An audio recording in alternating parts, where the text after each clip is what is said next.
Hey guys, welcome back to the channel. This is part 1 of our story. If you like this what if story and want to see part 2, let me know in the comments below. Before we start, don't forget to like, subscribe, and share this video with your friends. Also, check the description for more great content and my playlist. This story was posted by 𝐒𝐿 on Wattpad. Now, let's start. This world isn't fair. How many times did he tell himself that before his mind finally broke Izuku Yagi couldn't remember, but it didn't matter to him not anymore. But now thinking back on it, he wondered why he didn't decide to leave sooner than later. This is the story of how Izuku Yagi came to be known as the Bright Devil and the leader of Squad 10 of the Clover Kingdom. Flashback to when Izuku was 4 years old. Izuku was born the earliest of all his siblings. Izuku was born first. Then Izumi and Izuka were born 2 years later after Izuku's birth. Both of their parents Inko Yagi and Toshinori Yagi were thrilled to have the three of them, and most of the time during their childhood was history. One thing in common though, the Yagi siblings all had one thing in common: they all loved heroes, especially All Might, the #1 hero in Japan, and as such it was only a matter of time before they all decided for good that every single one of them wanted to be heroes. School life was great for them as well. The three of them would always be hanging out with the Todoroki twins and Bakugo twins, but Izuku did have one more friend that he would hang out with. That girl's name was 𝐒𝐻𝐼𝐵 Heido. Most people called her weird due to her curious nature and endless questions that would come out her mouth, although Izuku did not find this weird at all. As a matter of fact, he was actually able to keep up with her curiosity, and when she would randomly start talking at a mile a minute. These happy times continued for 5 years until eventually came the day where Izuku's life would take a turn for the worst and everything he once had would start to crumble under his feet. It was the day they went to the quirk doctor, and he remembered exactly how it went. Izuku POV: I woke up to a bright sunny day, then looking at my calendar I noticed that it was that day. Once I realized that I was filled with so much excitement I couldn't contain myself as I ran towards my brother and sister's room to wake them up. Izuku, sis, bro, shaking them. Wake up Izuka. Sleepy voice. Stop shaking him. Izumi, sleepy voice. WHY so EY. Izuku, it's the day we get our quirks. Once his siblings heard that, they both shot up like a light with excitement, getting ready in just a few seconds. Once they were done getting dressed, the three of them ran towards their parents' room. Izuku, mommy, wake up, wake up. The siblings continued to shack their parents until eventually Inko woke up. Inko, alright, I'm UP. Go brush your teeth please. All three, excited. Okay. The three of them leave. Inko gets up. Wake up Toshinori. And, in this story All Might will not get his injury. Toshi, are you gonna take them today? Inko, yeah, you just relax and get ready for work. Both Inko and Toshinori had a secret they haven't shared with their kids. The secret was that they both were heroes, or more accurately, All Might the #1 hero and #7 hero green psychic. Once the three siblings were done brushing their teeth, went back to the living room in order to eat breakfast. Siblings, eating. Inko and Toshi, watching them eat and smiling. I hope you all have amazing quirks. After finishing their food and leaving towards the quirk doctor, the three of them were so excited and couldn't stop talking about how they would do amazing things when the three of them got their quirks. On top of that, they were just repeating the same words every 5 minutes. I will be just like All Might. Inko couldn't help but smile at the act of her kids. But there was one part of her mind that was hoping none of them were quirkless. After a long drive, the Midoriya family made it to the doctor's office. As for Izuku, while relaxing in a chair, all of a sudden he saw 𝐒𝐻𝐼𝐵 sitting down a couple feet away by herself. Izuku gets up out of his chair and walks towards 𝐒𝐻𝐼𝐵. Hey 𝐒𝐻𝐼𝐵. Ayan, by the way, just a small note: 𝐒𝐻𝐼𝐵 is the same age as Izuku. Also, she will be much more powerful. 𝐒𝐻𝐼𝐵, hello Izuku, you nervous? 𝐒𝐻𝐼𝐵, a little. I get my quirk today and I'm worried. What if I'm quirkless? What if my quirk isn't that good? What if? Before 𝐒𝐻𝐼𝐵 said anything else, Izuku hugged her. Izuku, don't say that 𝐒𝐻𝐼𝐵. I know you will be amazing, you will not be quirkless. I believe in you. 𝐒𝐻𝐼𝐵 hugs him back. Thank you Izuku, you're welcome. Do you want to play with me? 𝐒𝐻𝐼�'s parents were watching and they were both thinking the same thing. Mr. and Mrs. Heido, I approve of their future relationship. After about 10 minutes of playing, a man came with a clipboard. Dr. Inko. Inko, that's me. Let's go kids. All three of them, coming. Izuku, I'll see you later, 𝐂𝐸𝐻. Once inside the room, the doctor took a blood sample from the three of them. When he did, he left in the back, and after another 5 minutes he came back with a board in his hands. Doctor. All right, Mrs. 𝐭𝐻𝐿. I got the results of the tests we did, and do you want the good news or bad news first? 𝐭𝐻𝐿. Bad news first, doctor. Well, your son 𝐒𝐿 is quirkless, but he 𝐭𝐻𝐿 gives 𝐒𝐿 a quick look of disgust. You can continue. The doctor was surprised.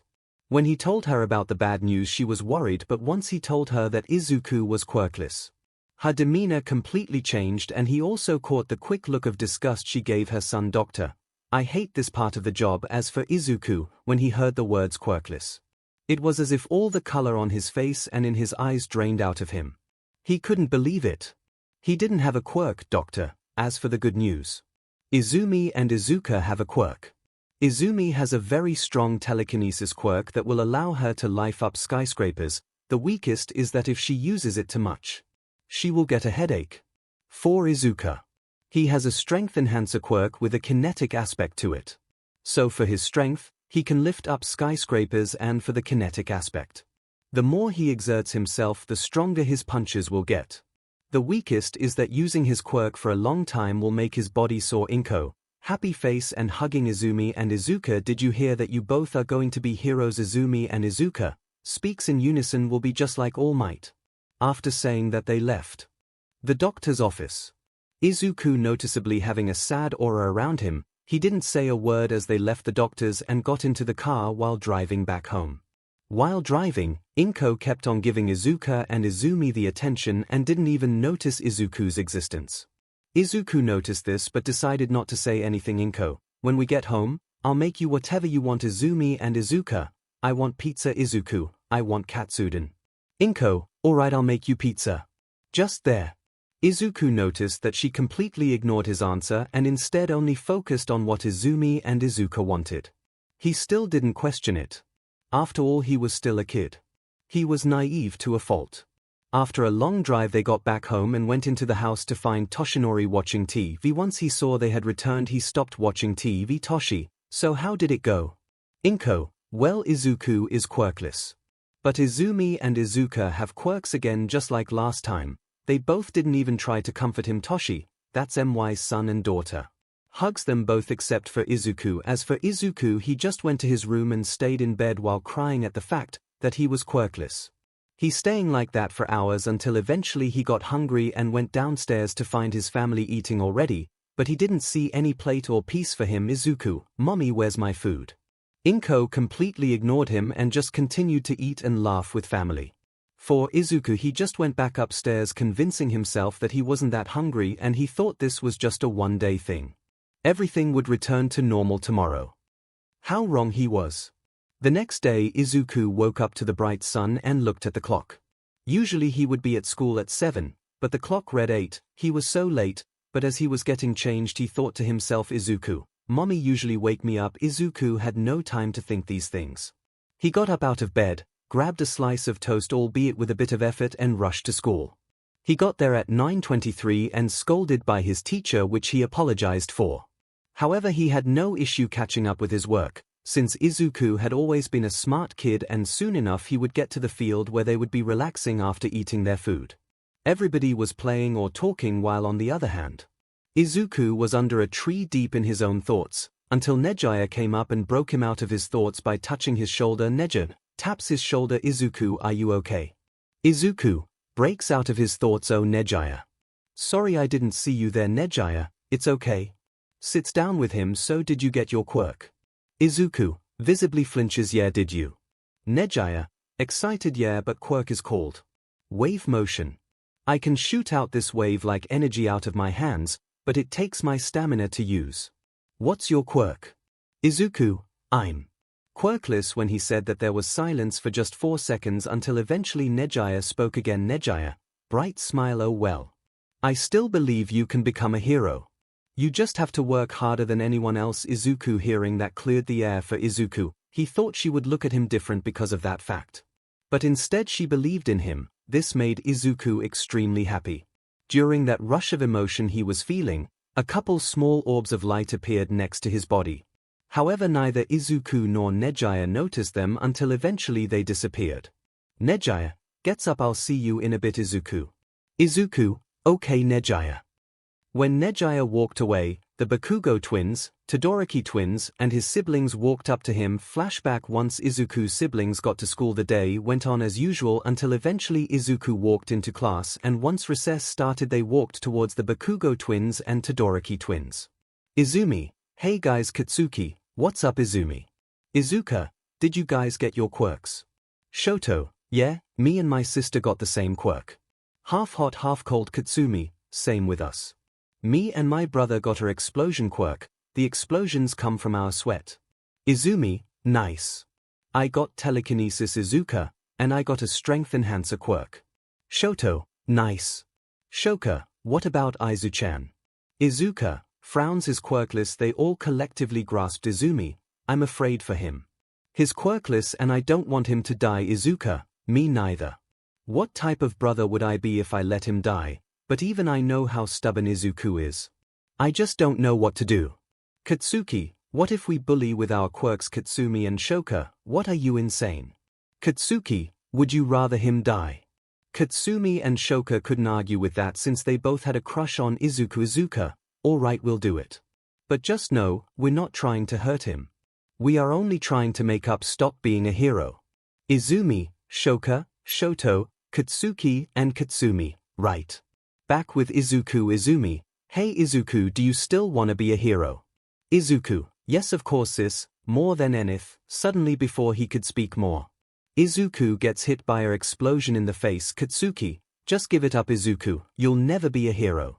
Izuku, gets punched by his brother. Izuka, shut up Izuku and give it up already. Izuku, GY stop, we are friends. Katsumi, throws her explosion at Izuku. We would never be friends with a quirkless loser. Katsuki, you're so useless. Izuku, no you don't even deserve that. You're just a worthless Deku. Shoto, come on guys. Let's teach this worthless Deku a lesson. Izumi and Izuka, I'm sorry big brother. This is for your own good. So after that continued to beat Izuku up with their quirks until the end of recess. Burned, frozen, exploded, punched and throwing around. At the end of school, Izuku left the school with so many injuries on his body. His entire body was stinging from the pain. It hurt to even walk, and just like before, his mother left him at the school. He had to walk home again. Once he got home though, he looked up to see his mom looking at him with anger. Izuku, did you hit Izumi and Izuka? Izuku, no I didn't. Izumi and Izuka then start to fake cry, making Inko even more angry with him. Inko, don't lie to me Izuku. I know you hit them. Jealous that they have quirks. Izuku, but I didn't. Inko, don't talk back to Emi. Go to your room. Izuku didn't say anything else. He just cried as he made his way towards his room, and he lay down, albeit painfully since his injuries hurt a lot. Soon he fell asleep, sad that his own family would do this to him, though he didn't know that this was just the beginning. 3 years later, currently right now, Izuku is 10 years old and is in his room patching himself from the previous day. Izuku thought it would get better as time went by. Well, to be it bluntly, it didn't. Home life got even worse. His mom and dad barely recognize his existence. It's as if he was a ghost.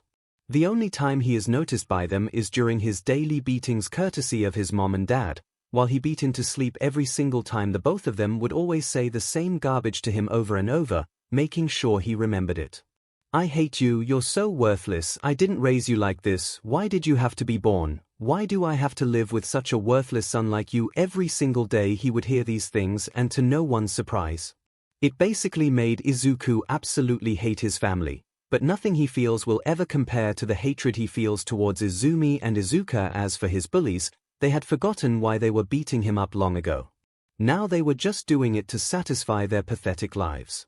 But no matter what he did, Izuku could not stand up to his siblings. Izuka's punches were too fast and strong to dodge or tank, and Izumi's telekinesis would catch him no matter how much he tried to run. But the hate only grows deeper from here as Izuka, his disgusting brother, if he wasn't bullying him, he would everything he can to embarrass Izuku, and the humiliation he would feel was unlike anything imaginable. As for Izumi, his worthless sister, she was the one who always told his parents about stuff they did. However, she would always twist the stories, making it so Izuku was the villain and they were the victims. Fools. How the hell was a quirkless person ever able to be to someone with a quirk? But however, due to his parents seeing them both as the golden children, 𝐒𝐿𝐴 and 𝐵𝐶𝐵𝐿𝐴 would always take their side and would result in another daily beating and just them constantly reminding him of how useless he was. All this hate Izuku would feel did cause one thing though. Every time he felt an immense amount of hate, he would feel this blackness inside him. He couldn't tell what it was, but it felt like something similar to what a demon would feel like. Small question. Do you guys think I should let Izuku be able to use demon-like magic when he feels negative emotions? But he would never have the time to think about it more. Since, due to Katsuki's shitty ego, sitting still and doing nothing was like looking down on him, which was the stupidest SHT he had ever heard in his life. But what could he do? But even going through all this darkest, Izuku was able to keep something like a smile because of one person. The girl who was in essence the sun within his life. Her name is 𝐒𝐻𝐻𝐵 Heido. 𝐒𝐻𝐻𝐵 was the one reason why Izuku never gave up and never would. As long as she was on his side or even by his side, he felt like he could do anything he set his mind to. One thing though, after hanging out with her and spending so many nights sleeping over at her house, the friendship he felt towards her turned into full-blown love. So Izuku had a huge crush on 𝐒𝐻𝐻𝐵, and as for 𝐒𝐻𝐻𝐵, she felt the same, but they were too nervous to say anything to the other. So both of them just decided to save it for a later date. In the end though, the saying goes, good things can't last forever, and with that, on one faithful Friday, 𝐒𝐻𝐻𝐵 told Izuku that her family was moving to another city and that they wouldn't get to see each other anymore. Izuku was of course sad, but he knew she couldn't do anything. So on the day, he could do nothing but just watch as 𝐒𝐻𝐻𝐵 along with her parents drove off. Once they were gone and he was left standing right in front of the house where they used to live, he cried, because now the only people who showed any love in this world were gone, and to be the nail in the coffin, he was now alone to deal with this hell. Alone. But for 𝐒𝐻𝐻𝐵's sake he would get through this. Right. 2 years later he can't take it anymore. He told himself that he can do it so many times, but no matter what he did, life would always throw him to the side and discard him like nothing. First Monday, his school had started to sabotage his grades because they couldn't stand the fact that a quirkless nobody like himself was smarter than the big Izumi, Izuka, Shoto, Shoka, Katsuki, and Katsumi. So what did Izuku do? He recorded them and documented everything they did and took to the police. Once he was there, he told the police and showed them all the evidence he had, and it was a lot, enough to completely fill 3 binders and 2 flash drives that held video footage.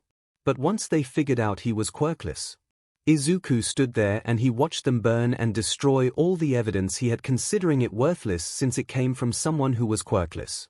Izuku felt nothing but hatred in that moment, and again when he did, there was the black feeling in his chest. He didn't say anything after that. He just left the police station with a downed aura. He thought that if he were to bring everything he had collected over the last 3 years, it would make a difference, but instead he learned that the police were just like everyone else. Worthless, disgusting, waste of space, not worth a DMN thing, slots and all the above. Secondly, Tuesday he tried to run away from home. While he was walking through the streets he was thinking to himself and just happy to be away from the hellhole he knew as home. I mean, he could blame him, but soon enough it was cut short, as while walking through the street at night, he ran into one of his favorite heroes, Eraserhead, and when he ran into him, he was happy. Eraserhead was like an uncle to him, and once Eraserhead saw Izuku, they talked for a bit, and through the whole thing, Izuku wasn't able to get a single word out, and instead of taking the time to listen to Izuku and understand what he was going through, his uncle, the one he thought was on his side, took him back home. Back to the hellhole. Yet again, he was broken and angry. Nothing could go well, and of course, once the doors were closed he yet again received another beating. Everything they did was always behind closed doors, and now, that overwhelming hatred he had that was consuming his very being, his supposed to be uncle, was now a part of it. Once his beating was done, it was back to his disgusting room and back to living this thing that he could barely call life. Thirdly, Wednesday, it was a normal thing day for Izuku. He suffered from his family, friends, school and Japan itself, and it was just a usual day at school. Beaten, humiliated and all the above. Today in his last class they put out a career test, and at the end his teacher, with a filthy smirk on his face, said out loud that Izuku was applying for you. And of course this resulted in everybody laughing, calling him name etc., until eventually he heard something that sent his rage over the edge. Izumi, hey Deku, you want a quirk? I know a way. Take a swan dive off a rooftop and pray for a quirk in the next. Izuku heart thumps with just pure rage. Once he left school yet again, feeling nothing bad rage, and to be honest with himself, rage was the only thing he was capable of feeling nowadays. So that black feeling in his chest was a constant feeling every day, every night, every moment. Being too busy thinking about these things, he didn't notice that he was walking under a bridge, and out the drain came a sludge villain, and before he could make a break for it, the sludge villain jumped on him. He hated this, of course, out of everyone. He would be the one to get dealt a bad hand, but even though he was suffocating, he didn't feel it. His rage wouldn't let Izuku die. Not like this. So instead, after a bit of struggle, he was able to break free for a bit. Izuku, I won't be taken over. SV, what is this anger and power? As Izuku continued to fight, another person came out the drain and yelled something. Texas smash, and just like all the sludge got blown off him, Izuku calms down and coughs out some sludge. When Izuku looked up, he saw someone he had wanted to see for long. All Might, standing there with all the glory in the world. Seeing him calmed Izuku. He finally felt no rage. Although the rage he felt before would be nothing like what he would feel in a few moments after collecting the sludge villain. All up, All Might.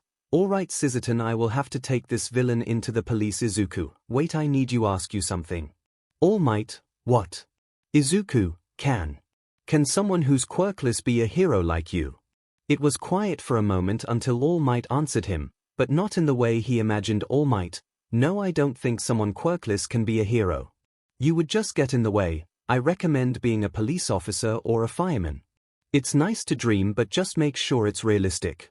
Izuku, eyes wide in shock. No, not you too. Before Izuku could say anything else, All Might jumps away, leaving him there. So in response, Izuku just starts walking to clear his mind. Minutes later he hears an explosion. Izuku rushes to the scene. What he sees shocks him. It was the sludge villain again, and it looked like he was holding 6 people hostage. Looking closer, he saw it was Izumi, Izuka, Katsuki, Shoto, Katsumi, and Shoka. He was sessed off already by this scene. Hearing the heroes talk about they didn't have the right quirk. So he did the only thing he knew. Izuku, rushing at the sludge villain. Heroes, stop kid. You'll die. SV, you again. I've no need for you die. Izuku throws his bat at his eye. This freed the 6 of them for a single second. But before he could do more, All Might came out of nowhere and blew the sludge villain away again with a punch, and soon enough the scene was cleaned up along with the sludge villain.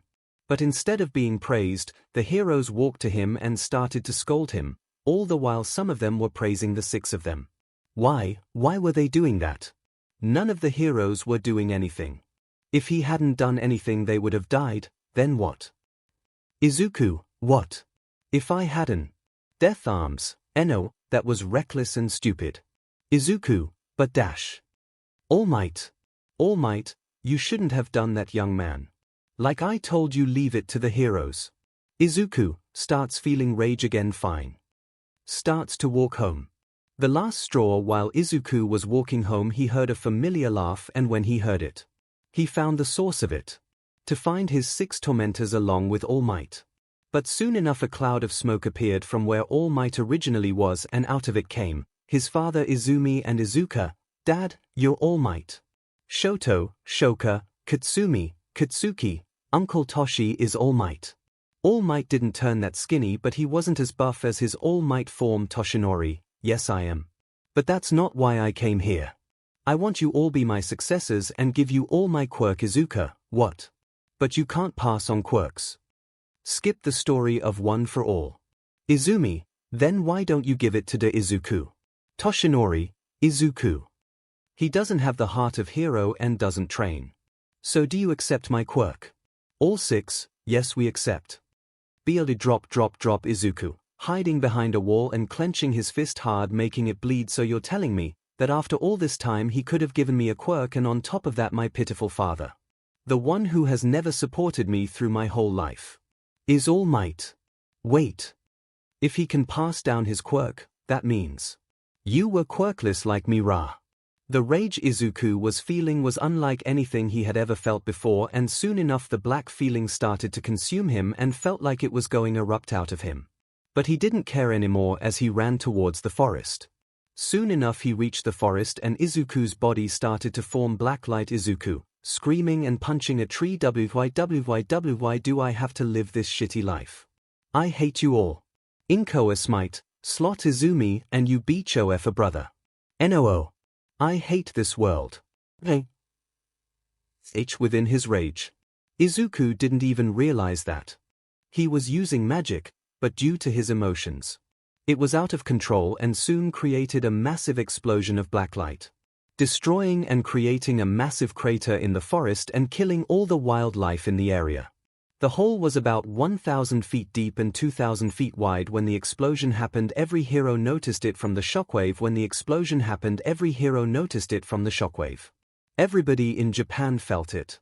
As for Izuku, 2 minutes after the explosion went off, Izuku woke back up and instantly he noticed the destruction around him, but he didn't care about that.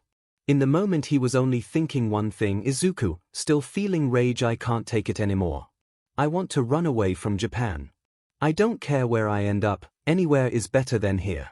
Back to the present, Izuku is packing up everything he needs in his room. Before he did that, Izuku did 2 things.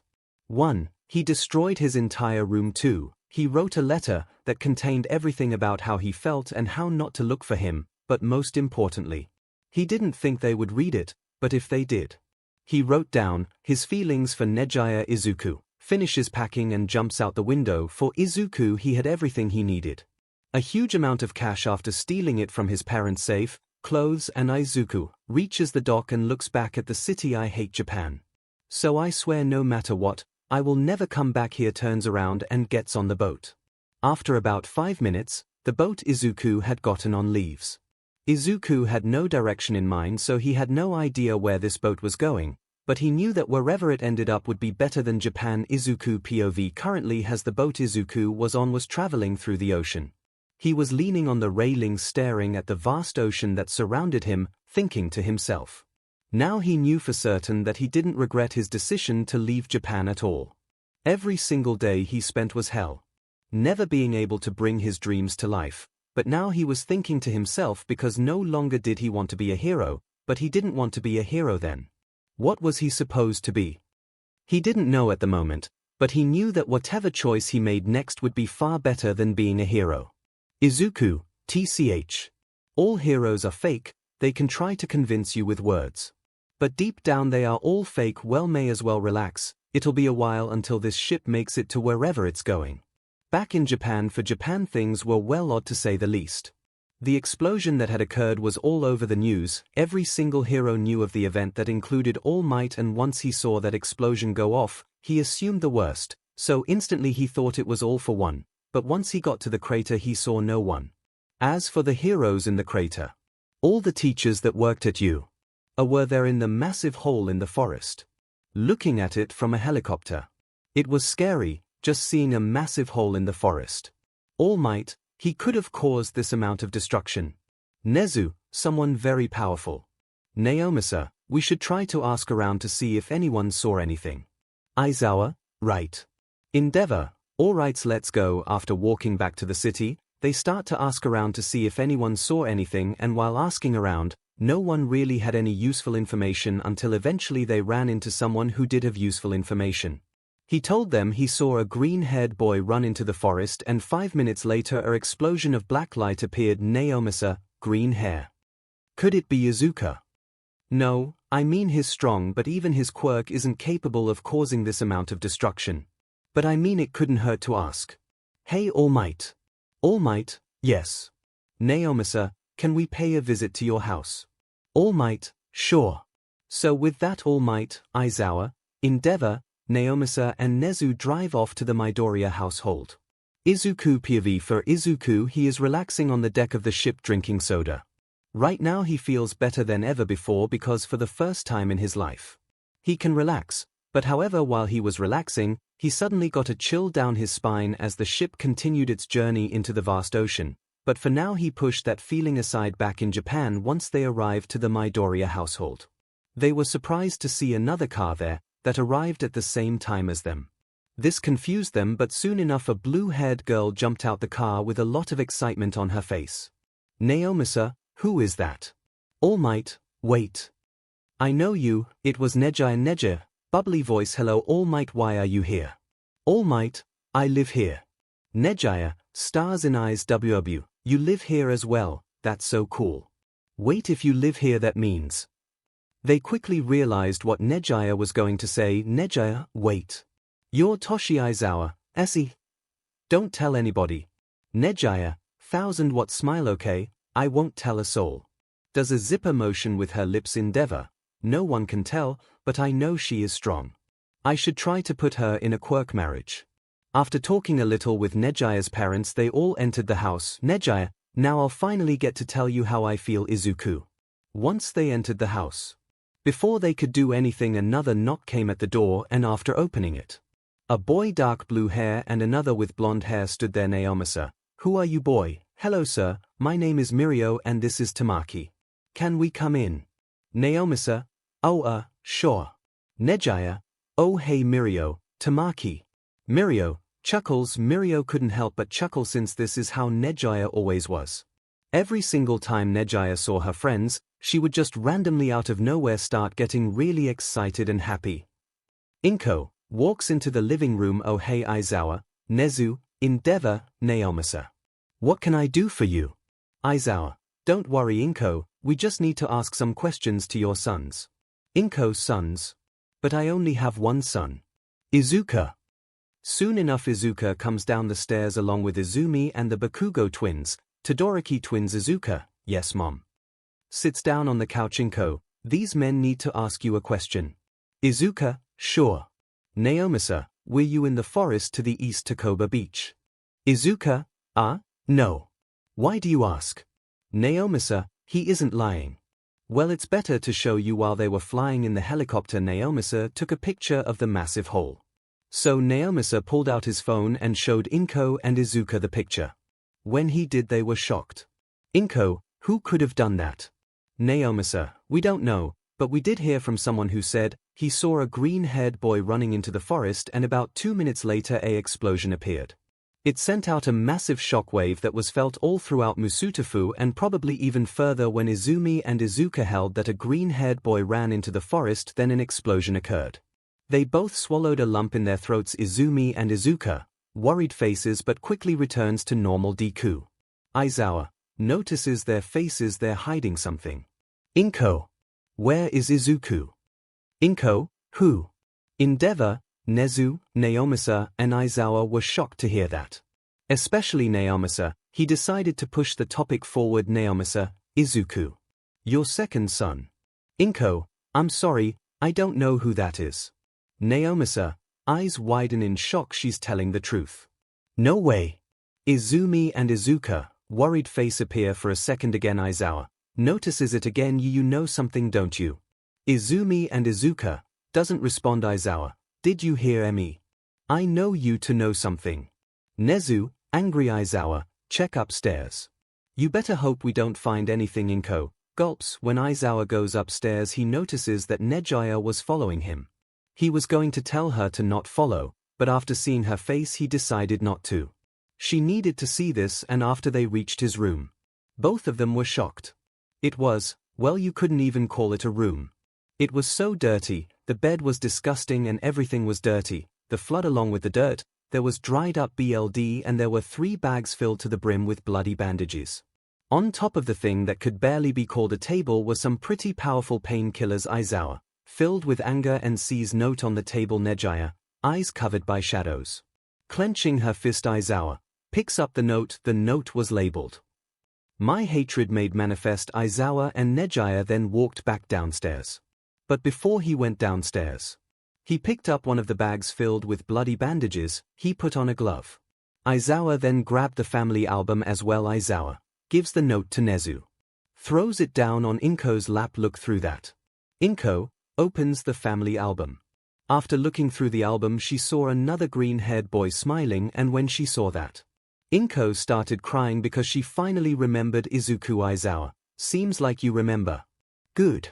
Throws the bag in his hands at full force to the ground. Look at that. That is your son's build, and you didn't even notice. 𝐒𝐭𝐻 sees all the bloody bandages and cries even more. My baby boy. Aizawa, 𝐒𝐻u, read that letter. 𝐒𝐻u opens the letter. I honestly don't expect you FRs to read this. After all, when have you ever cared about me? I mean, ever since that DMN doctor's appointment, you never gave a DMN about. I can't understand why you treated me so terribly. I was your son, wasn't I? Or is that as soon as you learned that I was quirkless, then I was less than nothing? I'm human to write. But I don't care if how you feel after reading this. I always hate all of you, but where to start on the long road of rage I felt? Oh, I know, let's start with my worthless siblings. Izuka, why did you do this to me? Do you know how it felt to be beating by your OWNF brother every single day and humiliated by the person I assumed would always be my side? But now I don't care. If you were to die, I would dance and spit all over your grave.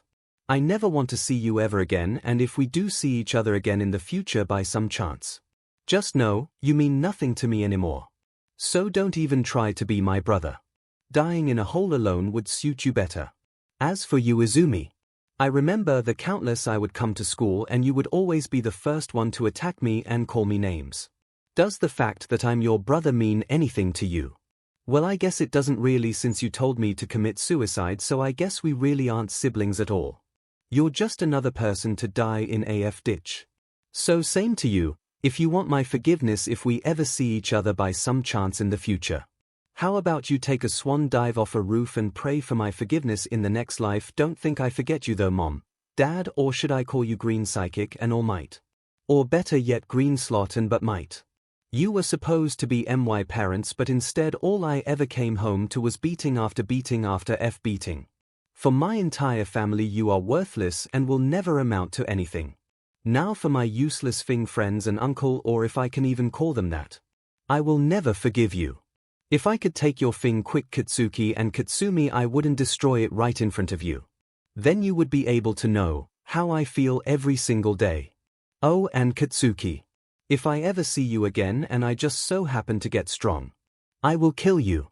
As for Shoto and Shoka, I was the one who talked to your father and convinced him to be better.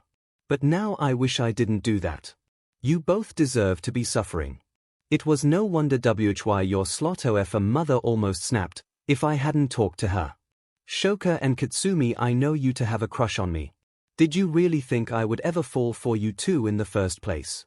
So never think of me in your disgusting minds, Uncle Aizawa. I imagine you don't understand why I hate you. But when you found me on the street, I tried to tell you my story, but you didn't listen, and instead what you did was take me back to that hellhole. If you had half a mind to listen, then you would be known that I was suffering, but hell, what did I know? I was only a boy in pain looking to be saved from the tiger's den, and instead of saving me from it, you threw me back in. So I've decided to leave Japan. I will not tell you or any of you where I am going. Wherever it is, I know it will be away from you. All you heroes are fake. I saved someone, well, no one would, and was scolded for it. Instead of praised, the police force are fake. I saved 3 years of evidence on my school, because they had been sabotaging my grades, and yet, when I took all of it to the police, they looked it over, but once they learned I was quirkless, I watched them tear it all apart in my face. Is that really how much I didn't matter? But I don't care anymore, cause I will never be seeing any of you anymore. Never look for me. Trust me, you will not find me. P.S. I was the one who caused that explosion in forest.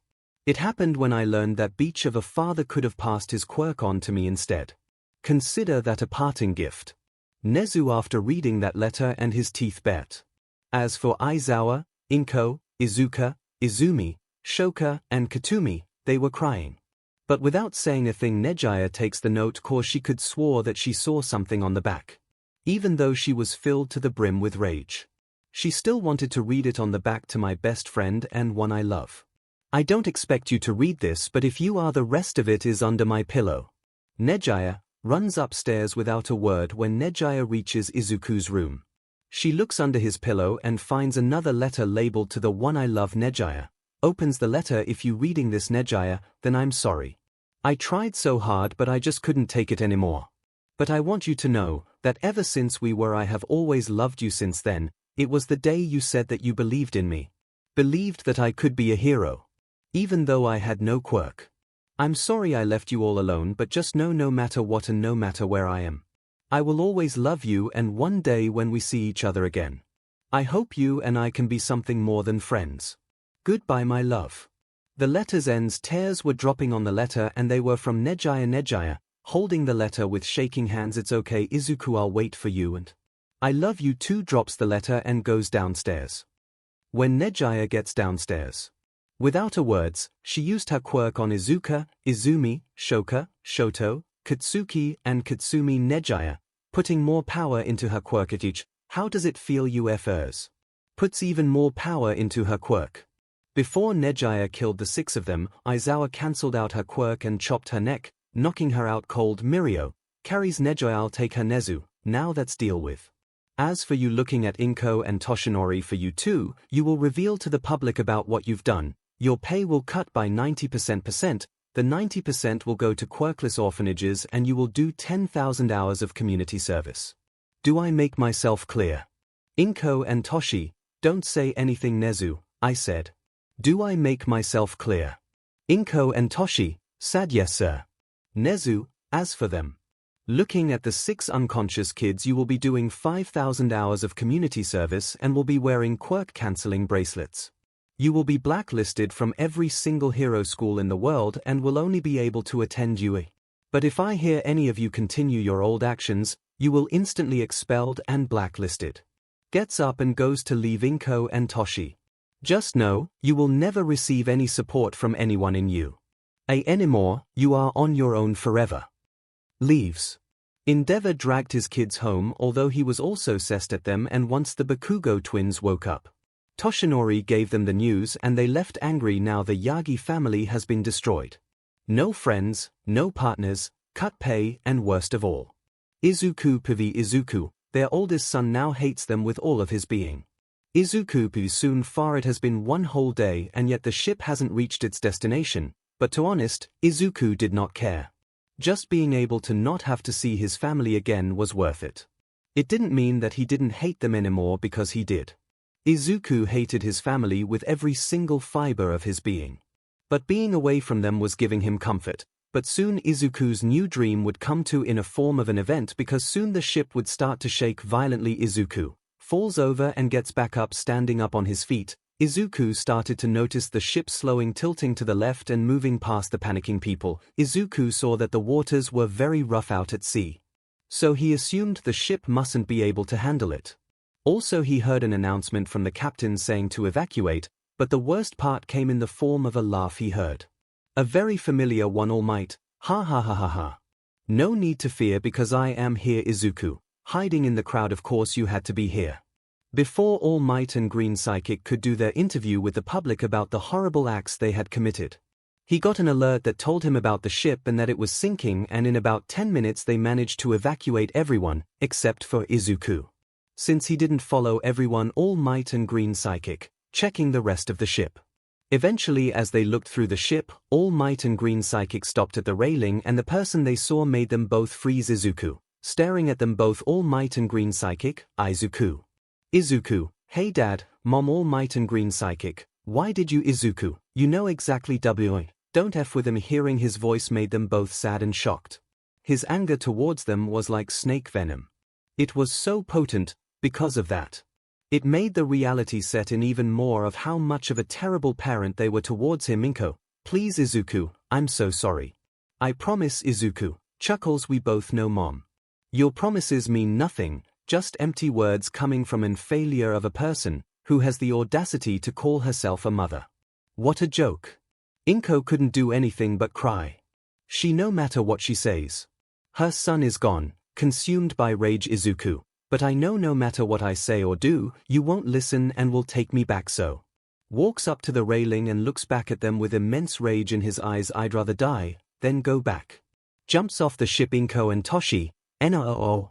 𝐒𝐬𝐽, falling towards the water. I'm not afraid of death, and even if I was, this is better than being with you. 𝐵𝐴 𝐒𝐬𝐽 then falls into the water and basically disappears on the ship 𝐭𝐴, being held back by Toshi no 𝐒𝐬𝐽, my baby boy Toshinori, crying 𝐭𝐴, he's gone 𝐭𝐴, no. No. Passes out. Toshinori jumps off the ship and gets on another they had. As they drove away from the sinking cruise ship, the pressure within the ship built up so much that it caused it to break in half and explode in a massive fiery blast. All Might just looked away from the boat. All Might, crying, I'm sorry son. On that day, 𝐒𝐬𝐽 disappeared from the world, and when the news spread to the rest of the people who knew him, they all had mixed reactions. Izumi and Izuka was sad. They betrayed their brother and now he was gone. Katsuki and Shoto were happy that the Deku was finally gone. Katsumi and Shoka were sad. The person they loved was now gone, but no one was as sad as 𝐒𝐠. When she heard the news, she breaking down in tears, and now she was even more mad at the people who tortured the man she loved. 𝐒𝐠, I swear I will never forgive any of you. Especially you, All Might. No one's POV. After that day, they held a closed casket funeral for 𝐒𝐬𝐽. There was no body to recover after all. Everyone who was there, the people who loved 𝐒𝐽, even they had betrayed him, they paid their respects. Although once it was over, 𝐒𝐠 stood there at the grave for a bit longer. She just sat there crisscrossed in the grass. 𝐒𝐠 didn't say a thing. Even when it rained, she said not a thing and just sat there. All Might was the first one who walked to her. All Might, 𝐒𝐠, readies her quirk and aims it at him with dead eyes. I won't hesitate. All Might looks down in shame. Okay. Walks away. After a few minutes, Mirio and Tamaki walk up to her now, knowing that if no one else can reach her, they can. Mirio and Tamaki sits down next to her. 𝐒𝐠 doesn't look at him. Mirio, 𝐒𝐠, I'm so sorry for your loss. I may not have known him, but I know he was a good man. Tamaki, so whenever you need us, we'll always be there for you. It was quiet for 2 minutes until 𝐒𝐠 finally spoke. 𝐒𝐠, thank you.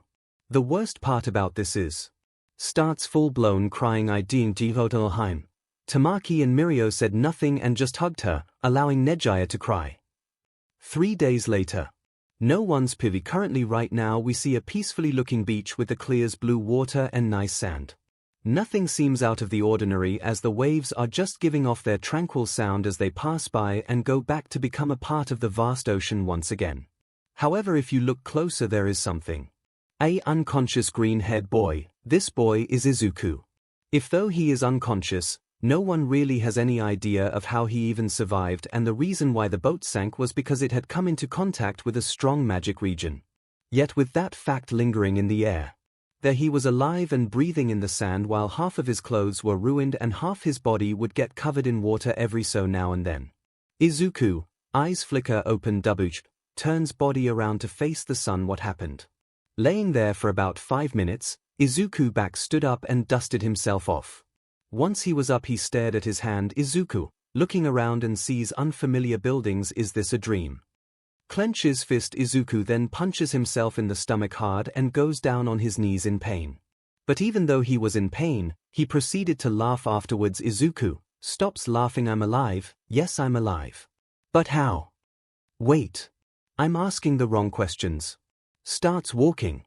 𝐒𝐽𝐽 didn't know it at the time, but someone was watching him and he was wearing a deer cloth on him. It was colored gray.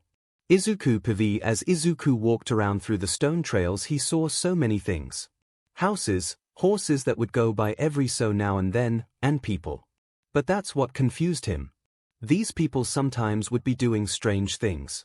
Like one of them would summon a small water ball and throw it in the air and make it explode. Another would be using a hoe to farm, but the garden tool would be moving on its own without the person doing anything or even holding it. 𝐒𝐽𝐽 at first thought it was a quirk, but he felt something in his body resonate with what they were doing. 𝐒𝐽𝐽, staring at them gardening. 𝐒𝐽𝐽 knew he probably looked like a creep, but he couldn't help it. He wanted to know what they were doing, so he was about to walk to them, but soon he heard a voice behind him. Looks nice, doesn't it, 𝐒𝐽𝐽? Jumps away. When 𝐒𝐽𝐽 looks back to see who said that, he sees a strange man. When 𝐒𝐽𝐽 looks back to see who said that, he sees a strange man. Julius, laugh. Sorry, I didn't mean to scare you. I was watching you and you seemed so interesting, I just couldn't help it. 𝐒𝐽𝐽. Okay. Looks back at the farmers. Julius walks to the right of him. You like what they are doing? Izuku, yes. I can't tell why, but I just can't help but feel a connection to whatever they are doing. Actually, what are they doing? Julius, well, that my boy is called Magic. Izuku, eyes wide. Magic. Julius, of course.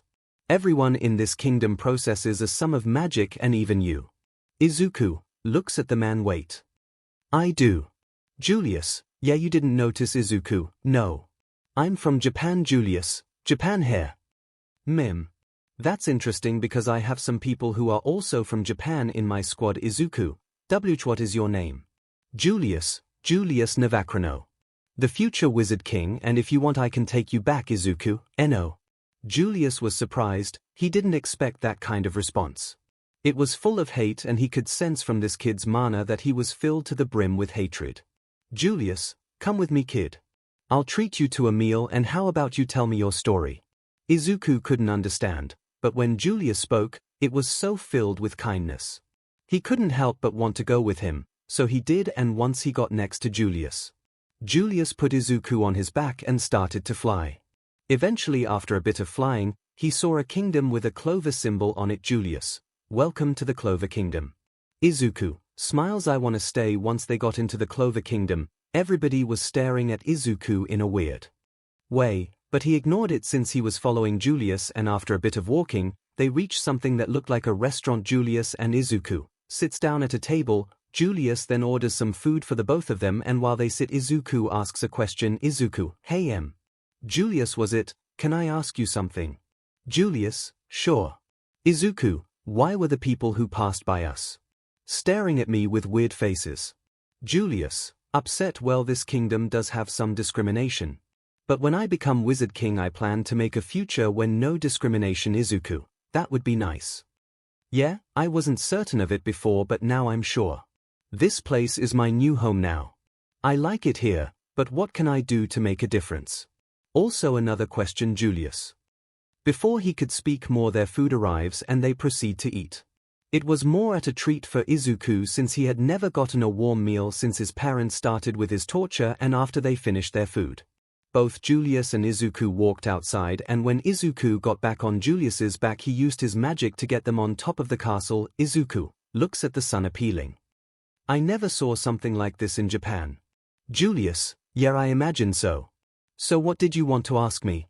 Izuku, I want to stay here and help you make that future you mentioned. There's little left for me in Japan, so I want to help, but I have to ask. How do I? Julius, shocked for a second before smiling. You can become a magic knight. Izuku. Magic knight. Julius, yes, I'll explain. Skip the explanation. Izuku bows deeply. Please, Julius, make me a magic knight. Julius suddenly gets very serious before asking a question. Julius, are you sure this is what you want?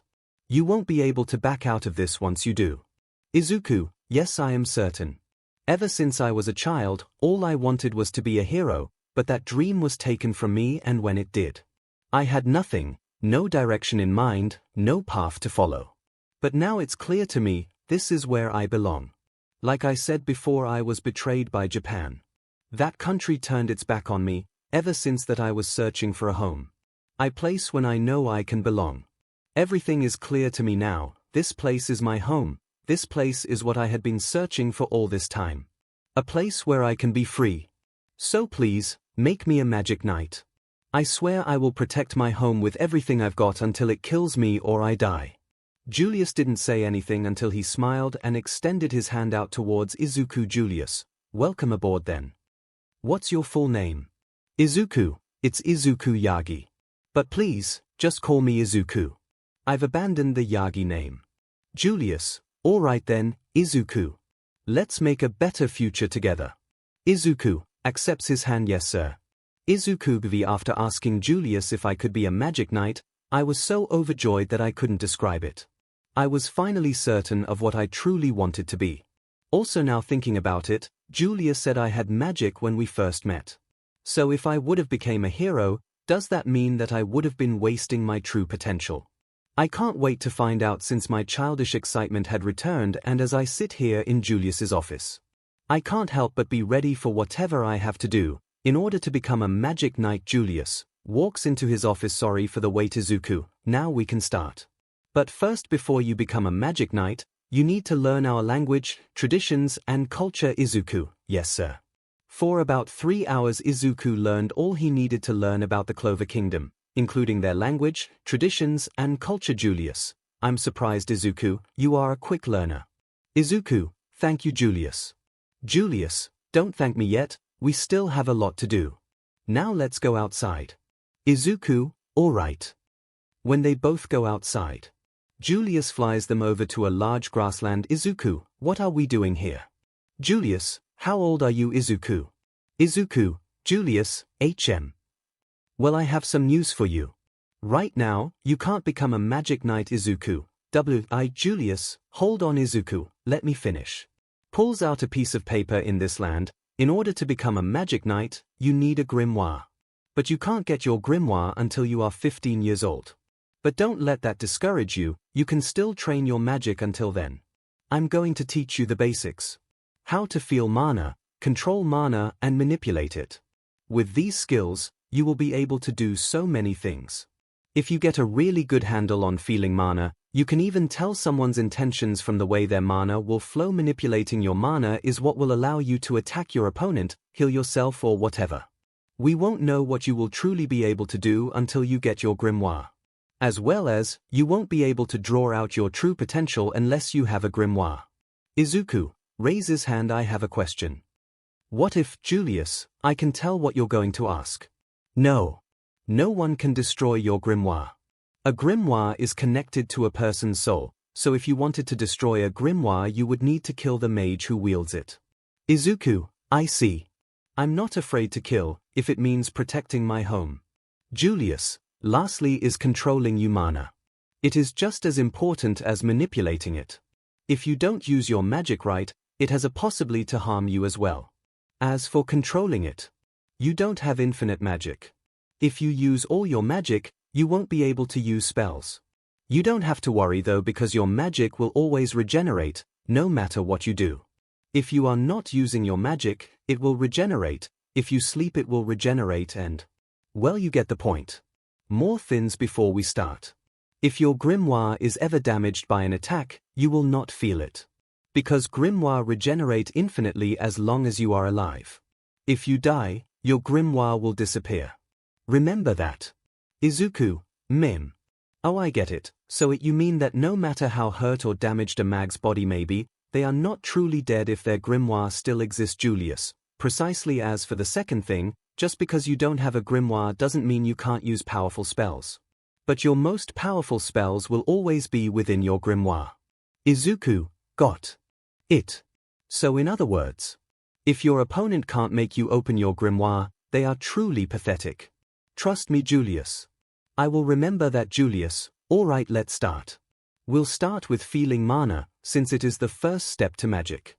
Sit down and focus. Izuku sits down and starts to meditate. Julius, now was the feeling you got the first time, Izuku. It was like a pulsing feeling in my heart, and when it was active, I felt like I was connected to the entire world around me. But I was never able to focus on it since I was always being tortured. Julius, alright, try to bring that feeling back, but this time don't fight it, since you no longer have to. Izuku, okay. Begins to meditate. Julius, you have enough mana to rival and overpower a royal. So you will definitely be an amazing magic knight. But even though you have all this mana, it won't do you any good if you don't train. As Izuku began his mediation, nothing happened for a minute as he focused within his mind. But soon enough, after about 2 minutes, he felt something, and it was that particular pulsing feeling in his heart. Usually he would have to fight this feeling, because of all the torture he would go through on a daily basis. But this time he didn't fight it and instead helped it. As he did, he could feel the pulse spreading throughout his whole body. He couldn't say anything, it felt so good. The best way to describe it would be like being wrapped in a protective embrace. Julius, his mana is fluctuating. He's done it. Good job, Izuku, you got it. Now open your eyes and looks at me. Izuku opens his eyes and looks at Julius. When Izuku looked at Julius, he saw the mana flowing out of him, and it was a lot of mana. Julius, you can see it, can't you? Izuku, yes, you have a bluish-like aura surrounding you. Julius, good, that is my mana. Now we will start with manipulating your mana. 𝐒𝐿, alright, let's do it. Julius, alright, take that mana you feel and send it your hand. Once it's there, focus and try to make it take shape. 𝐒𝐿, okay. Opens his hand. After about 30 seconds, 3 little ball of light appear in his open palm. Julius, here. Light magic. You truly are an interesting kid. 𝐒𝐿, light magic. Alright, what's next? Julius. Julius, that is all. 𝐒𝐿, but what about magic control? Julius, the best way to train magic control is through experience, so you should your magic manipulation and feeling, and once you do, you will gradually use less mana with your attacks. 𝐒𝐿, interesting. I wanna train. After this, 𝐒𝐿 and Julius go back to the Clover Kingdom, although 𝐒𝐿 wasn't really speaking too much to Julius anymore after he taught him how to use his mana. Because he was thinking about going to train in a strong magic region. He knew that if though he didn't have his grimoire, it would be suicide. But he wasn't going to stop. So once he packed everything he needed, 𝐒𝐿 set out, but not before running into Julius again, who stood in his way. Julius, smiling. 𝐒𝐿, looking at Julius. It was quiet until Julius broke the silence. Julius, so you're thinking about going into a strong magic region, are you? 𝐒𝐿, yes, and you won't stop me. Julius, I don't mean that in any offense. Stares off in the distance. Julius couldn't tell what he looked at, but he knew it was something only 𝐒𝐿 could see. 𝐒𝐿, something is calling to me out there. I don't know what it is or what it wants. But I have to find it. Please, Julius, let me go. Julius, oh, you have it wrong. I didn't come to stop you. I came to wish you luck. 𝐒𝐿, shocked, smiles. Thank you, Julius. Julius, you're welcome. 𝐒𝐿 walks past him. I meant that, Julius, you gave me a reason to live again, so once I'm strong enough I will come back and serve you to the best of my ability. No matter how hard it may be. 𝐒𝐿 walked towards the strong magic region known as the Forest of Eden, but once he got to the edge of it, he felt the intense magic. That made him even more excited. 𝐒𝐿, alright. Takes a step. Julius appears again. Wait. 𝐒𝐿. 𝐒𝐿 turns around to see Julius again. Julius, can you promise me 2 things? 𝐒𝐿, sure. Julius, please. Don't die. 𝐒𝐿 didn't know what to say, since he never had anyone in his life that cared about his well-being besides 𝐒𝐽a, but she wasn't here now. 𝐒𝐿, thumbs up. Yeah, I won't die. And what was the other thing? Julius, promise that no matter how far away you are, no matter if I can see you or not, you will see me become Wizard King. 𝐒𝐿, yeah. Turns back around and waving CYA. Julius. Julius just stood there as he watched 𝐒�l's figure disappear in the dense forest, and that marked the day where 𝐒𝐿 truly disappeared from the world. 5 years later, a lot has happened since the last time. The Clover Kingdom has developed a lot during the last 5 years, and within that time, Julius became the Wizard King. There are new squads.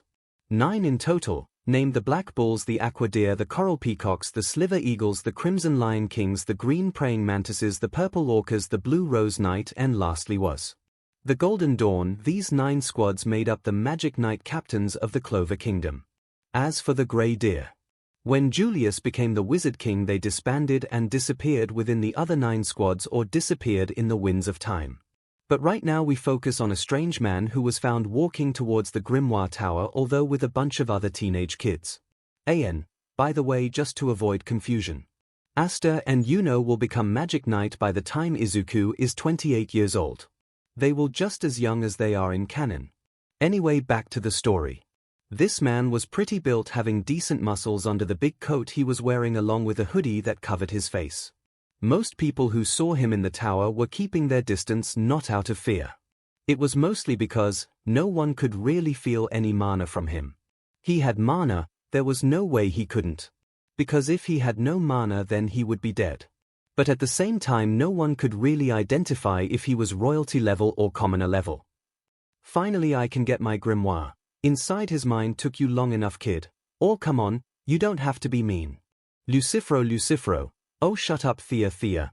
I love you. Now we both know that once he gets his grimoire, we have to possess it. 𝐿𝐿, yeah, I know. Even though he doesn't even know how to use either of our powers. Thea, true. But give it time, he'll get better. Besides that, he's really good at using light magic. 𝐿𝐿, yes, I know. But he will be surprised and happy when he learns how to use my gravity magic. Can you both shut up? Thea, hi 𝐿𝐿, what the F did you say to me? I'm the great 𝐿𝐿, king of all demons. Blah, blah, blah. Yeah, I've been hearing that for 4 years now 𝐿𝐿, 𝐻𝐬𝐽. Just then before he could speak more, the grimoire ceremony starts. Old man. Alright, you all are here from you grimoires which you will allow you to become magic knights. So don't disappoint me. Sweat drop here. 𝐿𝐿, sweat drop here. Thea, sweat drop here. Old man, now then with that out of the way. It is time to receive your grimoires. Once he says that a ton of grimoires come out the wall and float into the air. Takes off hoodie. Once his hoodie was off, it was revealed to be 𝐒𝐿𝐽. Although much older and stronger 𝐒𝐿𝐽, I remember long ago. Thea, you told that grimoire reveal what magic you will possess in the future, right? Thea, yes. Suddenly 2 grimoire comes towards 𝐒𝐿𝐽 and floats in front of him. There were blank grimoires, it had nothing on it. They were just blank until eventually, they started to take color. One of them was a 4-leaf grimoire with a design of the sun on it, and other was another 4-leaf grimoire with the design of a meteor shower on it. Once they landed in his hand, he felt so much more powerful. 𝐒𝐿𝐽, while was putting his grimoires in his side compartments, one on the left and one on the right, but he didn't notice the amount of people staring at him. But he didn't care. 𝐒𝐽, I will do whatever it takes to become a magic knight captain. Now he had the tools to do that. So he put his hoodie back on and left the building, although he didn't notice 2 nobles were following him. Also, one last thing he noticed was that Thea possessed his 4-leaf grimoire with the sun design, and once 𝐿𝐿 possessed his meteor shower grimoire. It turned into a 5-leaf. But then he gets stopped by the nobles before he could think about it more. Noble, evil smile, leaving so soon. 𝐒𝐿𝐽 doesn't respond. Noble 2, you think you can just show up and steal our spotlight? Opens his grimoire. You will pay for that. 𝐒𝐿𝐽 shakes his head to say no, you guys are weak. Noble, now die. Sends a fireball at him. Noble 2 sends a water ball at him. 𝐒𝐿𝐽 just stared at the magic in disappointment. He knew they were weak, but that magic they sent at him wasn't even strong enough for 𝐒𝐿𝐽 to open his light grimoire. But he decided to open it anyway, so a spell can be adding to it. Light grimoire. Explosive light barrage added. 𝐒𝐿𝐽 grins, I already love my grimoire. Closes his grimoire and opens his hand. A few seconds before the spells hit him, 𝐒𝐿𝐽 summons a small orb of light in his hand and flicks it towards the magic coming towards him. Once the water and fire made contact with the light, the light ball exploded, destroying the spells easily and knocking out the nobles. 𝐒𝐽, not even a challenge. Walks away and puts his grimoire in his side compartment. You both never surpass me. While 𝐒𝐽 is walking towards the capital, a small version of 𝐿𝐿𝐽 and Thea appear on his shoulders. 𝐒𝐽, oh, I'm wondering if you 2 can come out. 𝐿𝐿𝐽, yeah Thea, we're just as surprised as you, but now you have a journey to take. 𝐒𝐽, not exactly. Opens his grimoire. Let's see. Light magic. Archangel spear added. Light magic. Healing light added. 𝐒𝐽 smiles, that should do it. Light magic. Archangel spear. 𝐒𝐽 then uses said spear in order to fast travel towards the capital of the Clover Kingdom, and the while he was smiling. 𝐒𝐽, now, I can finally achieve my dream, and this time, no one will get in my way. 𝐒𝐽 PV currently right now, 𝐒𝐽 is sitting crisscrossed on top of a building watching over the Colosseum where the entrance exam will be taking place. But while he waits, he decides to open both of his grimoires and learn new spells. 𝐒𝐽 ended up figuring out pretty quick that whatever new thing he thinks about doing with his magic, as long as it's possible, it will appear in his grimoire, and so far he has learned 4 new spells and has been experimenting with spells he already had access to. 𝐒𝐽, grimoires floating in front of him and has hand on his mouth, thinking, I want to try to learn gravity magic and light magic at the same time. Spells inside light grimoire. Explosive light barrage, healing light, archangel spear, light swords of conviction, light WHP of judgment, chains of atonement, ray of divine punishment, lamp of 𝐒𝐻𝐽𝐫 bow. Spells inside gravity grimoire. Presence of the demon king, heavy infighting gladiator, evil gods, pressure, craft, gravity, singularity, collapsing stars, spiraling gravity, well, falling star, meteorite of Astel, 1000 planet, blades, gravitation, 0, black hole, repelling and attraction force, inversion, crushing point. 𝐒𝐽, how good is my healing? Looks at his hand. 𝐒𝐽 didn't like the thought, but he had to try. So even though it was extremely painful to do, 𝐒𝐿 proceed to break his hand and fingers 𝐒𝐿𝐽𝐽. Look at his hand healing light. When says that, a bubble of light appears on his hand and he watches as it heals completely within a few seconds, and as he moved his hand around, 𝐒𝐿 figured out that his hand was completely healed. No broken bones at all, which impressed him. 𝐒𝐿, smiling, using my magic is so addicting. I don't think I could ever get sick of it. Instead of being limited by a quirk, I can make my imagination come to life with light magic and gravity magic. Although I haven't learned how to use gravity magic effectively yet, suddenly before 𝐒𝐿 could think more about it, he saw fireworks at the Colosseum. 𝐒𝐿 swipes his hand to the right, which closes his grimoire. Grabs it and puts it the side compartment. All right, time to go. Starts to fly using light magic. Oh, I love flying. Flies away. As 𝐒𝐿 was flying towards the entrance exam, he was smiling and thinking about how far he had come to get to this point. Flashback. 5 years ago, once 𝐒𝐿 walked in the Forest of Eden. It was amazing since many things inside the forest so much different than a usual forest. Stronger creatures, deadly plants, and the weather was off the charts. It would always rain in the forest, but that wasn't enough. It would rain so much that it would flood a section of the forest, so 𝐒𝐿 would mostly stick to the trees. All the while surviving in the strong magic region, he would regularly train with his magic. Even though he couldn't do much, he still decided to train, because even if it didn't do much for it, he thought that, if I were to train this hard without a grimoire, imagine how strong my magic will be when I actually get my grimoire. And this continued on and on for a year, until one day he ran into a temple, or more precisely, it was dungeon within a strong magic region. He was excited, but he knew that he couldn't take a step in there without using anything to protect his body from the intense mana. He was barely getting by because of how intense the mana was inside. The forest was so dense. It felt like being choked constantly no matter where you go. So whenever he wanted to take in some air that would allow him to not feel like he is going to pass out, he had to use something he called mana skin. It wasn't really that hard to use. It was hard to maintain, that was the thing about it. For now he could maintain it for 10 minutes at a time. 𝐒𝐿, sitting on top a tree, even though I know I can only use mana skin for 10 minutes. Excited, I can't help it. I have to explore it. When 𝐒𝐿 went into the dungeon, he instantly felt like difference in mana. It was like heaven and earth, so he knew that if his mana skin failed, he would suffocate and die. But his excitement didn't allow him to leave this dungeon, and while he was searching through it, it was difficult because of all the rooms that looked the same and all the trap magic that he activated every so now and then. But eventually, after about 6 minutes, he found the treasure room. It didn't have anything in it besides 2 things. One was a door that had a devil symbol on it, and another was a scroll that was glowing in a bright light.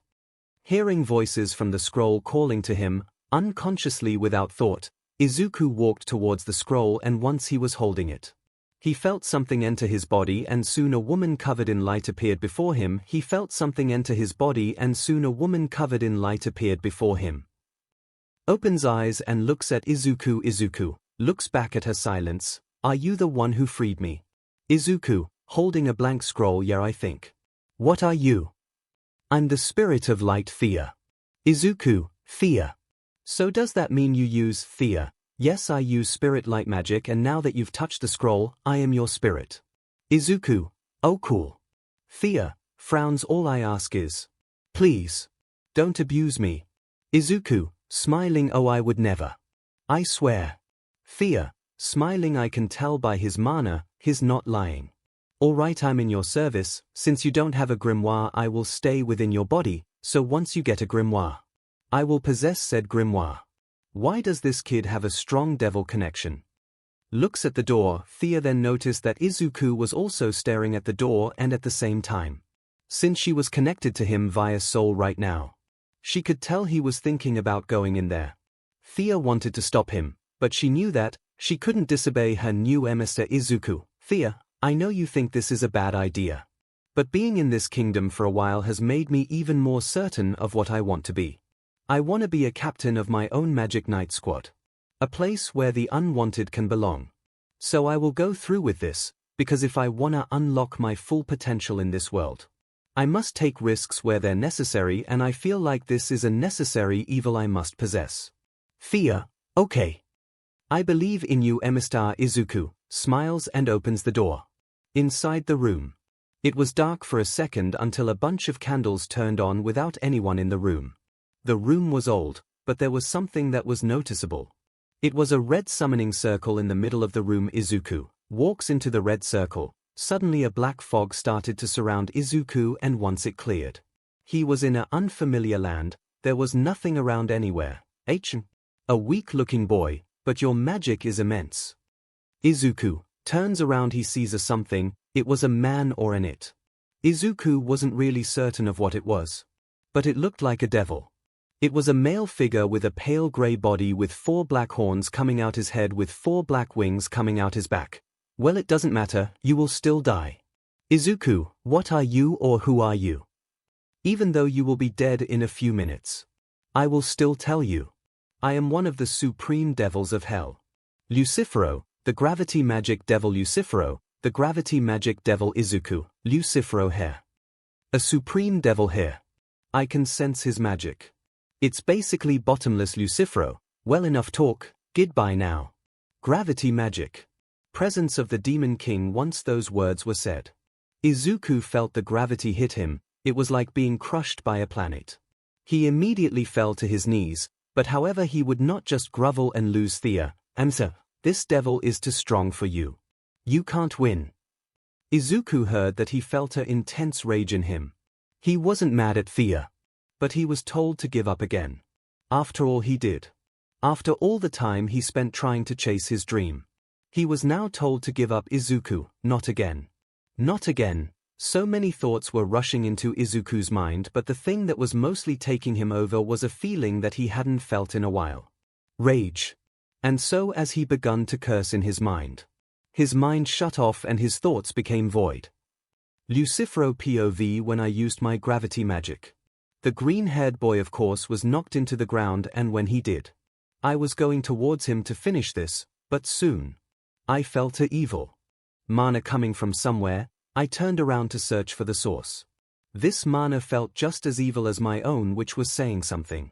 But I soon figured out that it was coming from the boy I had just knocked over, and soon enough he started to stand up like a zombie, and once he was up, I saw it happen.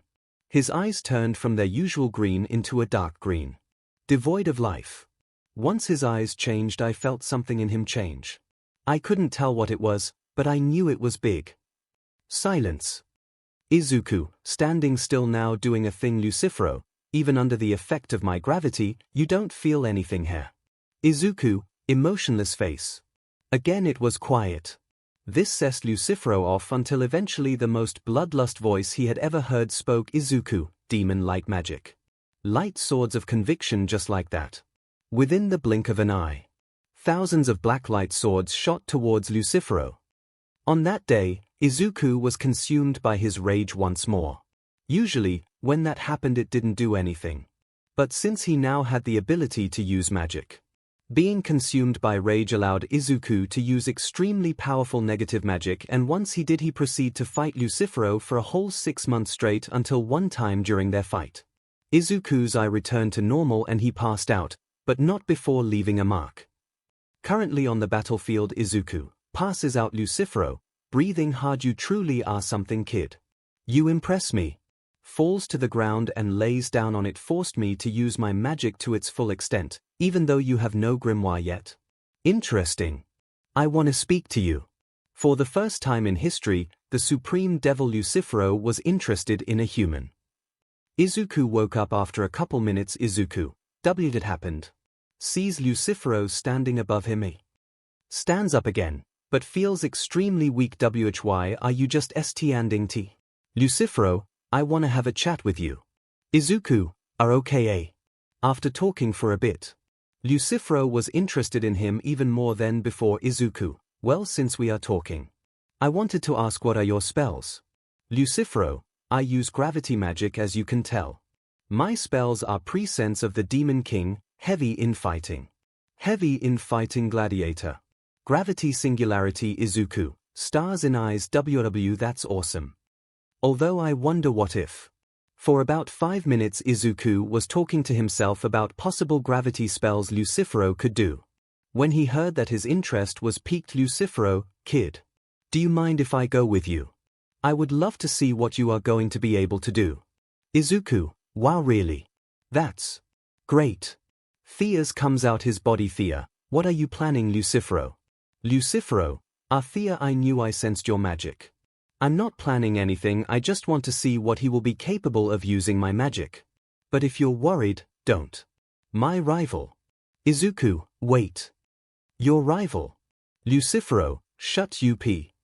Yes, Thea is my rival. She is the strongest spirit in the world. That title used to belong to Belle and Salamander. 𝐒𝐿, my guess is those two are the wind spirit and fire spirit. 𝐒𝐿, yes, good guess. Anyway, let's go. Don't disappoint me, boy. Enters 𝐒𝐿's body. Once he was done possessing 𝐒𝐿, it felt weird to him. A feeling of two different entities inside of his body. One of great light and good, while the other was of great gravity and evil. 𝐒𝐿 smiles. I wanna test myself. Looks at the ceiling. Thea and 𝐒𝐿, hold on. 𝐒𝐿 looks behind him to see 𝐒𝐿 and Thea. What? Thea, your body is still too young and weak to use both magics at the same time. 𝐒𝐿, actually more than that. He can't use our magic at all. But give it time, although I know a different method. 𝐒𝐿, what's that? 𝐒𝐿, I will fully possess your body for a minute. If you truly want to take this power for a joyride. 𝐒𝐿, thinking about it. Alright 𝐒𝐿, evil smile. 𝐒𝐿, serious, but just 1 minute, okay? 𝐒𝐿, okay. 𝐒𝐿 then possesses 𝐒𝐿's body fully, turning his skin a pitch black with 4 horns and wings coming out of him. 𝐒𝐿, controlling 𝐒𝐿's body. Gravity magic. Gravity singularity. A black orb of gravity appears in his hand and he throws it at the ceiling, completely obliterating it, creating a hole in the ceiling which 𝐒𝐿 flies out of. 𝐒𝐿, gravity magic. Presence of the Demon King. Once he says that, a massive circle appears in the forest. Because of the crushing gravity, 𝐒𝐿 takes back control of his body. 𝐒𝐿 appears behind him again. So what do you think? 𝐒𝐿, 𝐒𝐿. Excited 𝐒𝐿, glad you like it. What am I saying? Do I actually care for this human? No, but 4 years later, after that day, when 𝐒𝐿 met 𝐒𝐿 and Thea, he became much happier than ever before. However, he knew that he couldn't rely on their magic boost, so he still decided to train himself. The way 𝐒𝐿 was thinking about it was, if I rely on their magic boost to fight, it means that without them both I would be weak, and he didn't want that. So he trained and trained until his body broke, and then trained more. As for 𝐒𝐿, he tried to deny it, but eventually after a while, he accepted that, for the first time in his long life, he actually cared about a human. It started one day when 𝐒𝐿 got hurt by a creature that lived in the strong magic region, and when he got hurt, 𝐒𝐿 without warning came out and protected him. Inside 𝐒𝐿's mind, Thea, you know as well as I do. We both care about the kid. 𝐒𝐿, I would have said no before, but yes, I'll admit it. I care about him. I've lived my life through my selfish desires, and now he showed me that I can be more than that. Thea, if we're both in agreement, then I think it's finally time to tell the truth. That we've only been allowing him to use half of our full powers. 𝐒𝐿, alright then. But if we give him this, it means that he won't be able to use our powers at all until he is truly powerful enough to handle it. So that's what they did. The both of them had a conversation with 𝐒𝐿, explaining how they had at first only allowed him to use half of their full powers, and once they did that, Thea and 𝐒�l's relationship with 𝐒𝐿 had grown much more than ever before. Now 𝐒𝐿 considers them both his treasured partners and friends that he will be closer to than anyone else. Back to the present, 𝐒𝐿 arrives at the Colosseum and lands on the ground. 𝐒𝐿 then walks towards the receptionist. Name, village and grimoire. 𝐒𝐿, freelancer. Pulls out both his grimoires and shows it to him. Receptionist. 2 grimoires. I've never seen a person with 2 grimoires before, and with those kinds of design. Alright, you are 𝐒𝐿, thank you. As 𝐒𝐿 walks into the Colosseum, he just stands there with a very happy smile on his face, and suddenly, without warning, a bunch of antimagic birds come out on nowhere. Although none of them even came close to him. While that was happening, he heard the rest of the people in the exam talking about him. About how he said he was a freelancer, a four-leaf grimoire, and that there were no birds around him. This sessed some of the nobles and royals off, because they still had a small amount of birds around them. Eventually, though, after waiting for a couple minutes, the exam started with all the Magic Knight captains appearing up on the stands except for one. Izuku. Someone runs into him and turns around. Behind him was the Black Bull's captain. Yami Sukehiro Izuku. Oh hey. I know you. You're Yami. Deadly aura, who the hell are you, kid? Izuku gets closer to him and whispers, I know Julius. Yami, I see. Also, don't ever get that close to me again. Izuku, sweat dropper, yes sir. Yami then goes back up to the seats and sits down, and all the captains appear there as well. Izuku, I will have to join a squad first in order to become a captain of my own. William, attention, thank you for waiting. I will be the one starting the exam. Opens grimoire. Magic trees decent. A tree appears in the sky and comes down. Once it does, everybody is given a broom. Izuku, holding said broom. I have to fly on this. No. William, you've waited long enough, now let the entrance exam begin. In a few moments we will begin a series of tests. The 9 Magic Knight captains will be serving as your judges, and when the exam is complete we will choose the members we want on our squads. If chosen, you are in. If more than one squad chooses you, you will decide on which one you would like to join. However, if you not chosen by any squad, you will not become a Magic Knight. And now for your first test. You must use the brooms you've been given to fly. Everybody gets shocked, all except for Izuku and a couple of other people in the exam. But it was mostly due to cockiness for them, whereas Izuku was confident in himself. William, enough talk. Now begin. Izuku shakes his head no and flies up towards the captains. Excuse me. All captains, shocked. William, yes. Izuku, may I be allowed to fly without my broom, or must I use it still for the exam? 𝐒𝐿, he's not using his magic ability Charlotte, he's just flying using pure mana. William, no, you must fly on said broom in order for it to count. Izuku bows head. Thank you for answering my question. Excuse me. Floats down to the ground. Izuku, although reluctant, sits down on his broom and makes it fly high into the sky. 𝐿 appears on his shoulder and annoyed. Sitting on this broom is leaving a bad taste in my mouth. Izuku, I know. Especially when I can fly without a broom. Oh well. Whatever I have to do to pass this exam. The broom test ends, and once it does, Izuku crushes all the other tests. Like the magical ability test, creation magic test, and the developmental magic test, and then came the last test. Izuku, alright, well, time for the last one. William, for the last test. Fuegolian, you must fight each other, so don't hold anything back. Willem, we have mags wielding recovery magic standing by if you get injured, so don't hold back. Izuku, alright, should be simple enough. While Izuku was standing there, no one came towards him, since they had been watching him, so they all knew how strong Izuku was. Even though he was holding back throughout the whole entrance exam, well, he really had no reason to actually try since the test weren't that hard. But he still wanted to show off, so he decided that for the last test, he would pull out all the stops. Izuku, I want to get better at using gravity magic. So sorry, Thea. Izuku could feel Thea pouting inside of his grimoire, which made him chuckle, but he wasn't going to stop. Izuku, let's do this. 𝐿. He then felt 𝐿 smile evilly, which made him happy. Izuku, he may like me and treat me like a partner, but he is still a devil. Suddenly a royal walks up to Izuku and talks to him. Hello, my name is Owen. I'll be your opponent. Izuku smirks. Very well. Mage, we're ready for the first fight. Izuku, coming. They both go the middle of the arena. You ready, you filthy commoner? You're just a nobody, and because of that, I will crush you. Opens his grimoire. Gravity magic. Crushing gravity times. Izuku, shocked but amused. A mirror match here. Very well, I'll play. Just I'm about to teach you how much of a better player I am than you. Gravity magic. Presence of the Demon King.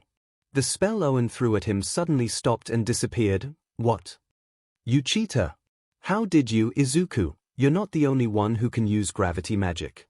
Izuku then uses his gravity magic to remove the weight from his body, making him faster. Owen copied what he did, and then they both took to the sky and started fighting as sparks of purple energy came off the both of them. Izuku aims hand at the ground, gravity magic. Evil God's pressure craft. 3 rocks then come out the ground and form into giant swords which Izuku shoots at Owen. After he does that, he pulls 1 more rock out the ground and cast another spell. Izuku, gravity magic. Heavy infighting gladiator. Rushes towards Owen. Owen didn't know what to do, since he had been watching Izuku throughout the whole exam and was jealous of him. Since he was the one who stole the whole spotlight from him, but once he was fighting him, he realized how difficult this actually was. Casting high-level spells back to back. But he wasn't going to lose here. Owen, alright then. My strongest spell. Increased gravity by 20 times. Nosebleeds. Izuku notices that Owen's nosebleeds because his mana control wasn't good enough to handle his own spell. Owen dodges all the swords and flies towards Izuku. I will be the one to win, you're just a nobody. Izuku didn't say anything, because he finally realized why this guy reminded him of someone. He reminded him of Bakugo. A superiority complex and a inferiority complex at the same time. Izuku laughs a little before getting serious. I'm done playing with you. Extends his hand outwards. Izuku didn't move as he was just floating there as Owen was racing towards him, and the very second before Owen hit Izuku, something happened that surprised everybody. Izuku, gravity magic. Crushing point. Then without warning, Izuku crushed the gravity in front of him so hard. It warped space. Owen appears on the ground. What the? Izuku, standing in front of him. Hey. Owen, what happened? I thought I hit Izuku. No. You're weak. But I'll tell you. Did you know that if you crush gravity hard enough in an area in front of you or anywhere, you can warp space? Although I don't know why I'm telling you this, cause you will never have enough magic to do that. Owen, well, if that's the case, let's continue the fight. Yesterday. Izuku, no, it's over already. Owen, feels pain and looks down. When he looks down, he sees that he has a sword impaled into his stomach. Owen, BLD comes out his mouth and falls to the ground. Bastard.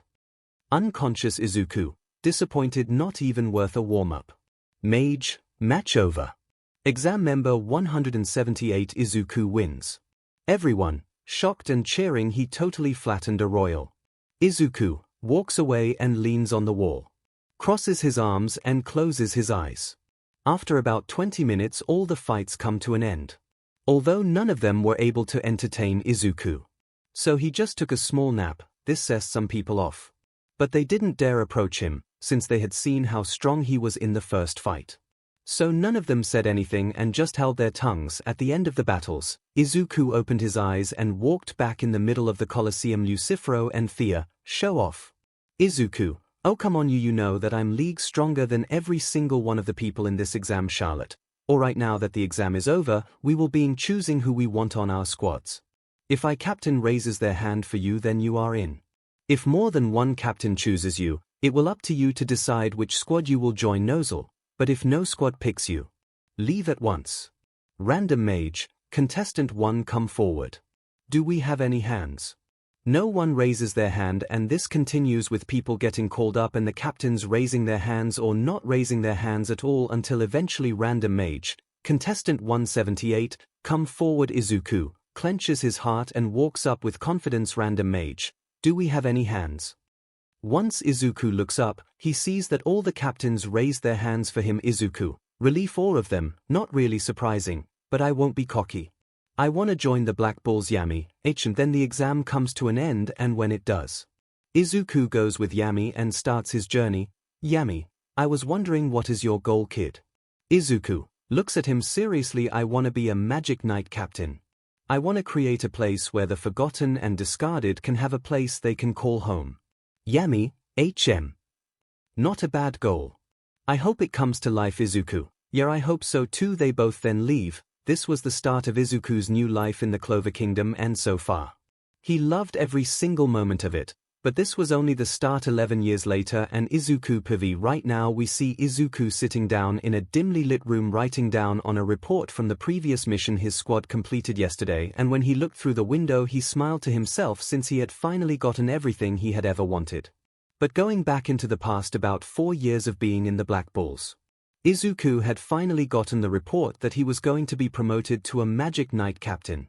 He got this report by the age of 21, making 𝐒𝐿 the youngest person to ever become a captain. 𝐒𝐿, about to leave the Black Bulls base, but turns around to see Yami and salutes. "I will never forget you, Yami, and I hope even though I will no longer be a part of your squad, we can stay friends, Yami." "Yeah. Friends." Extends out hand. 𝐒𝐿 fist bumps him. "Next time I see you, Yami, it'll be as a captain." Once he got that news he was so happy. Happier than he had ever been in his whole life, and when he knew that, he rushed towards the capital to see the Wizard King. 𝐒𝐿 walks into her office. At the window he saw Julius standing there looking out the window, and soon he turned around. Julius turns around to look at 𝐒𝐿. "Hello, 𝐒𝐿. You've really grown up, 𝐒𝐿. Thank you, Julius, for everything you've done for me." "Julius, you're welcome. But this is also because of your hard work. So now I appoint you as the 10th Magic Knight captain." When he heard those words, 𝐒𝐿 wanted to cry. Because finally, after all the hard work he had done and after all the suffering he went through, he could finally have what he wanted most in life now. 𝐒𝐿, "Thank you, sir." Julius smiles. "So what will you name your squad?" 𝐒𝐿, Good question." Snaps fingers. "Oh, I know.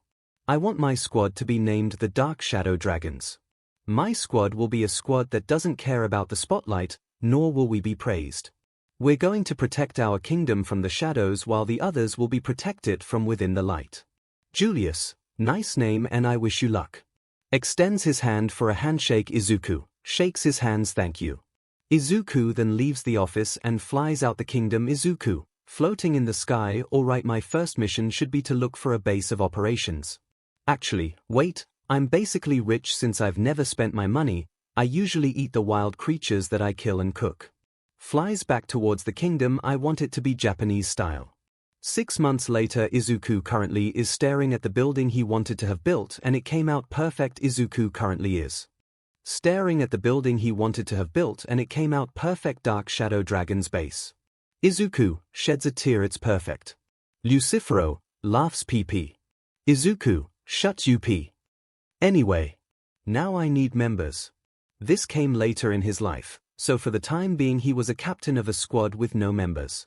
But when 𝐒𝐿 turned 21 and during the next exam, he recruited 2 more by the name of 𝐿𝐿 and 𝐿𝐵. By 23 he recruited 2 more people named 𝐂𝐻𝐻𝐿 and 𝐂𝐻𝐻𝐿, and lastly when that was the time he recruited the most people, he recruited 6 more people, and at that time, he decided to stop. 𝐒𝐿 didn't want any more people on his squad. 𝐒𝐿 didn't want any more people on his squad. 𝐂𝐻𝐻𝐿. Magic. Spatial. 𝐒𝐻 has the ability to cut through and create portals with her magic. 𝐻𝐼𝐷𝐻𝐻𝐿. Nightmare magic. The opposite of Dorothy dream magic. The ability to create creatures and weapons out of people's nightmares. 3 of the 6 people he recruited were male. Named Daniel. Smoke magic user 1 Daniel Leo. Concrete magic user 1 Leo, and lastly was Sebastian. Video magic user Sebastian. As for the other 3, they were female. Named Ava. Paint magic user Ava Linda.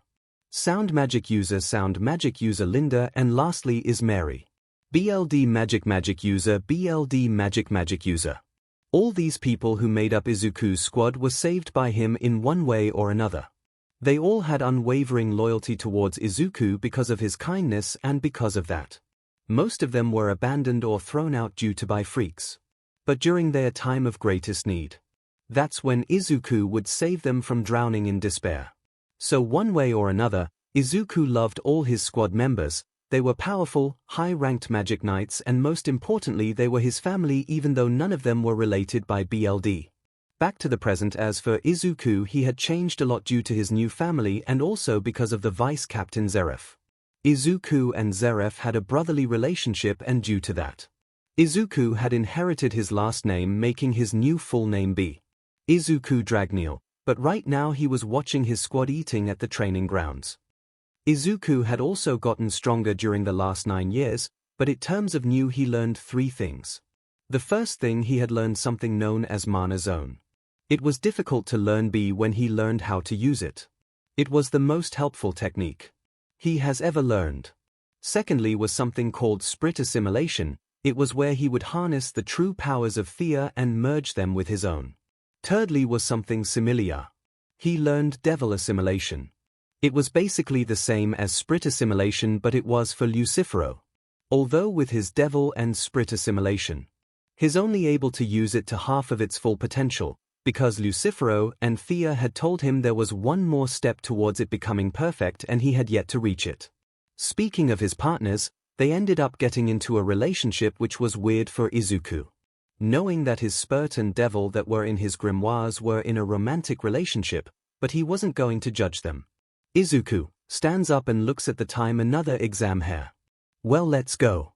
Flies out the window. In the field while his squad was talking and having fun, Izuku came from behind them and spoke. In the field while his squad was talking and having fun, Izuku came from behind them and spoke. Izuku current appearance, their magic night coats are grey with a black dragon symbol on the right.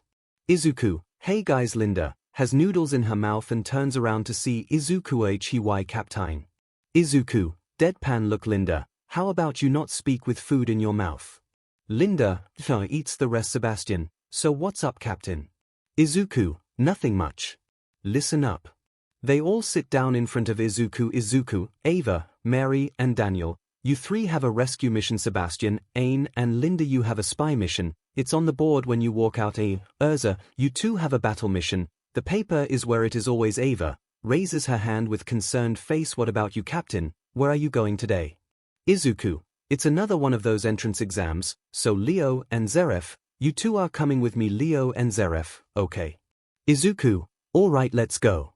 Oh, by the way, once you guys get done with your missions, take time off. Everyone, yes sir. Izuku smiles. I'll never get sick of that. Being a captain is everything I expected it would be and then some. Ain, if you would please.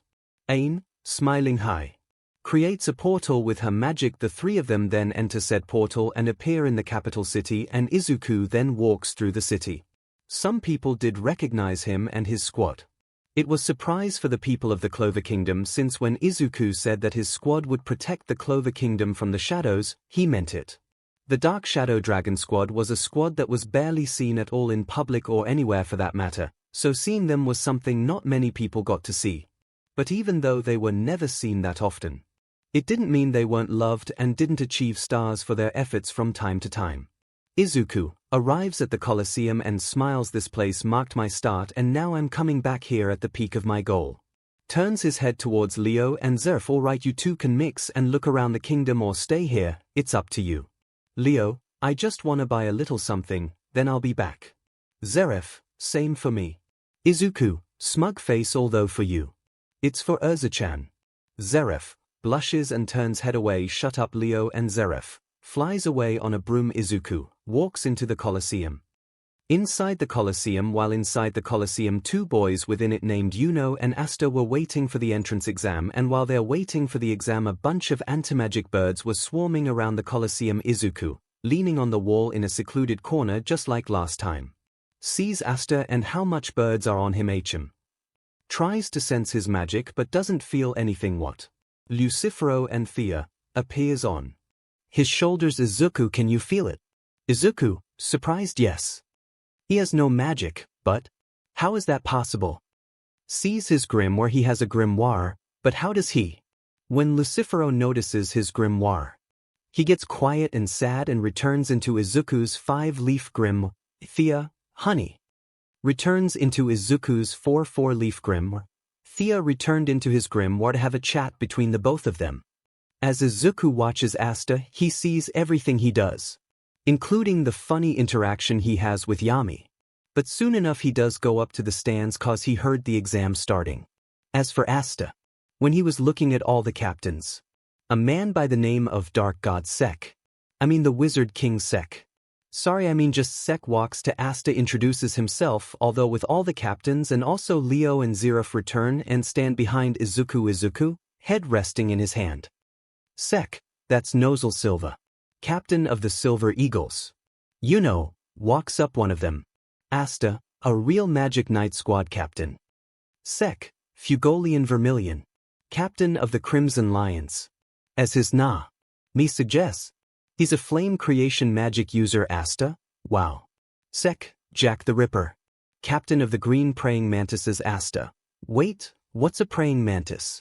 𝐒𝐿𝐾 chuckles quietly. Sek, that long thin green bug. Captain Jack can render the very earth with his slashing magic.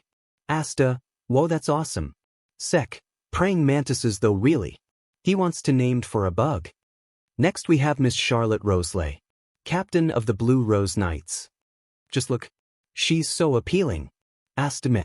Sek, 𝐂𝐩𝐿𝐵, captain of the Purple Orcas. Asta, that's all you got? Sek, those squads really don't interest me. Dorothy Unsworth, captain of the Coral Peacocks. Asta, is she sleeping walking? Sek, she doesn't do anything but sleep. Asta, how'd she become a squad captain then? 𝐒𝐿𝐾, oh, you'd be surprised how powerful she truly she. Sek, Rill Boysmortier, captain of the Aqua Deer. Asta, isn't he kinda young? Sek, a bit. Captain Rill is 19 years old. Asta, 19 really, just 4 years older than I am.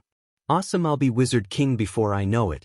Sek, as for the next, we have William Vengeance, captain of the Golden Dawn and gets shocked. 𝐒𝐿𝐾 Dragneel, captain of the Dark Shadow Dragons. Those two are said to be the mightiest squads.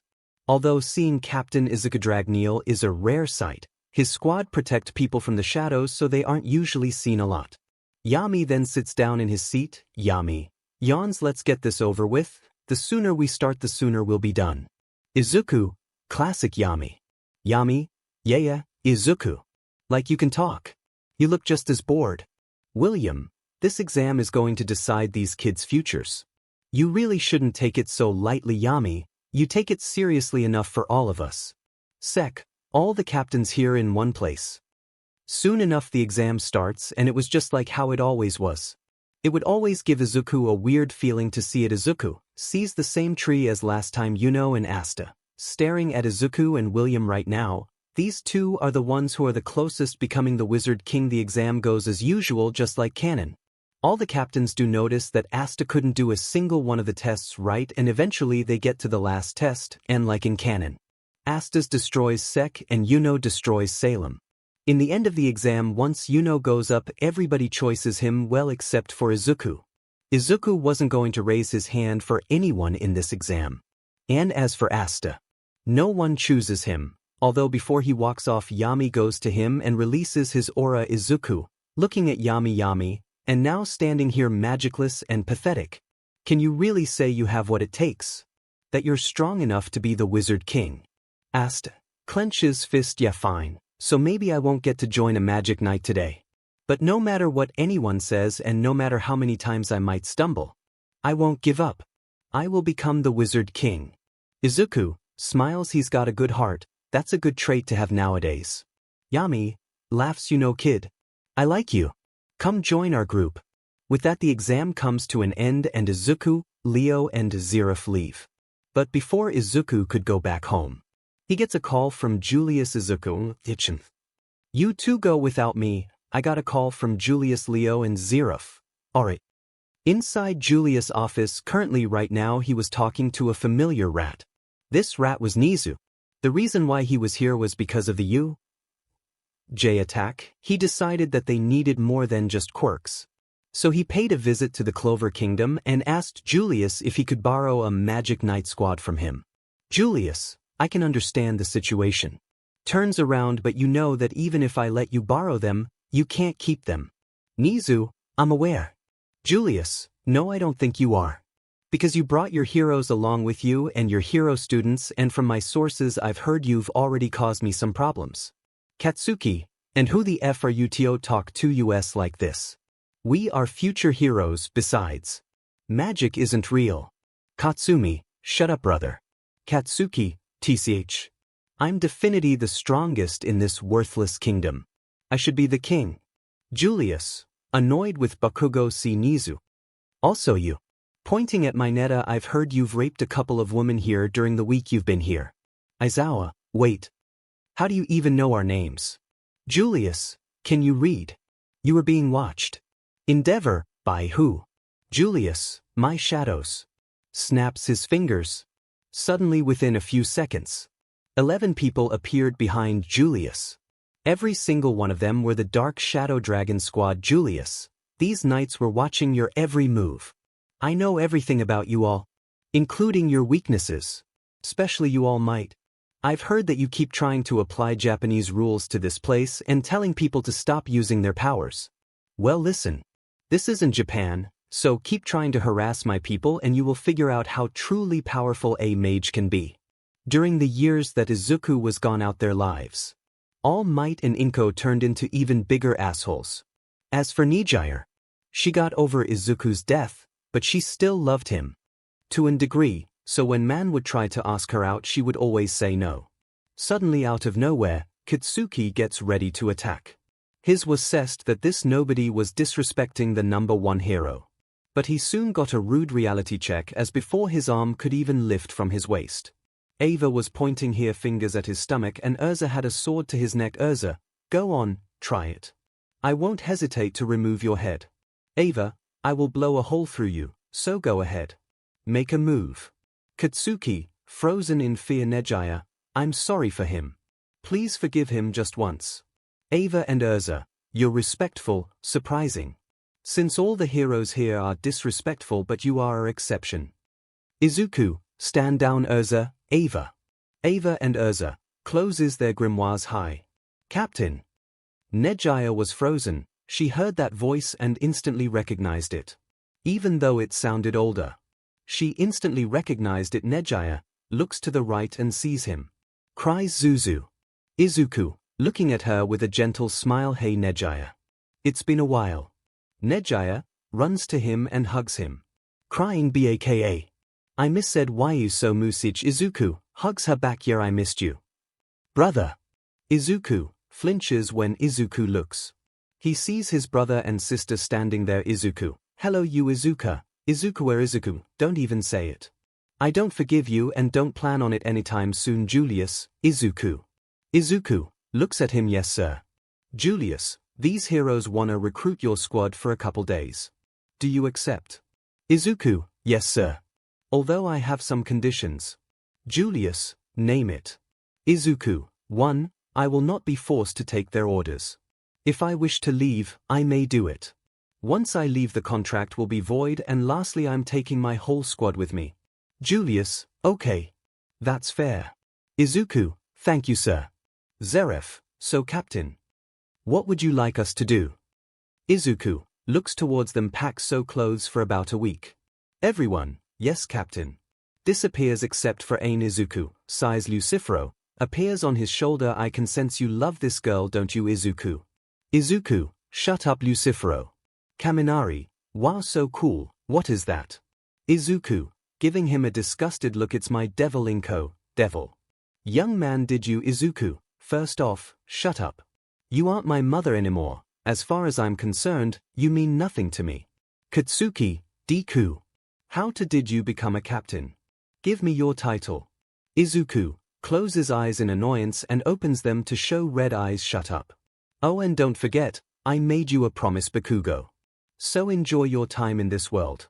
Thea, appears on his shoulder. Calm yourself Izuku. Izuku, takes a deep breath. Yeah, thanks Thea.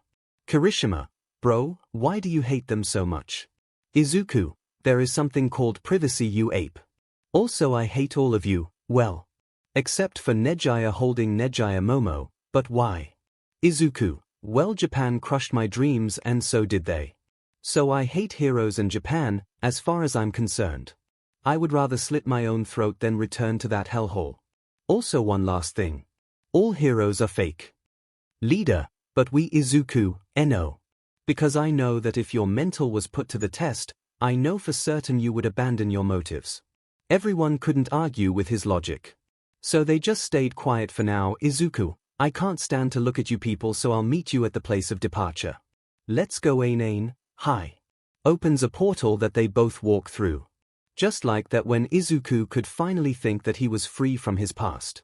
They show up at his front doorstep. 𝐂𝐻𝐽𝐫. When Izuku returned, she cried so much that she couldn't even bring herself to let go of him. 𝐂𝐻𝐽𝐫 was afraid that if she let go of him he would disappear again. But after crying for a bit, 𝐂𝐻𝐽𝐫 passed out and everything became a blur, but eventually after a few hours passed, she woke up in an unfamiliar bed within a Japanese-style room. 𝐂𝐻𝐽𝐫 gets up. Where am I? Izuku, I see you're up. 𝐂𝐻𝐽𝐫 looks to her left to see Izuku sitting down in a chair. 𝐂𝐻𝐽𝐫 looks to her left to see Izuku sitting down in a chair. His outfit. Izuku, I'm glad you're back up.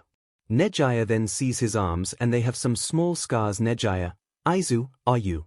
Izuku, yeah, I'm okay. Just some battle scars. It got quiet for a second until eventually 𝐂𝐻𝐽𝐫 asked him, Izuku, how did you survive?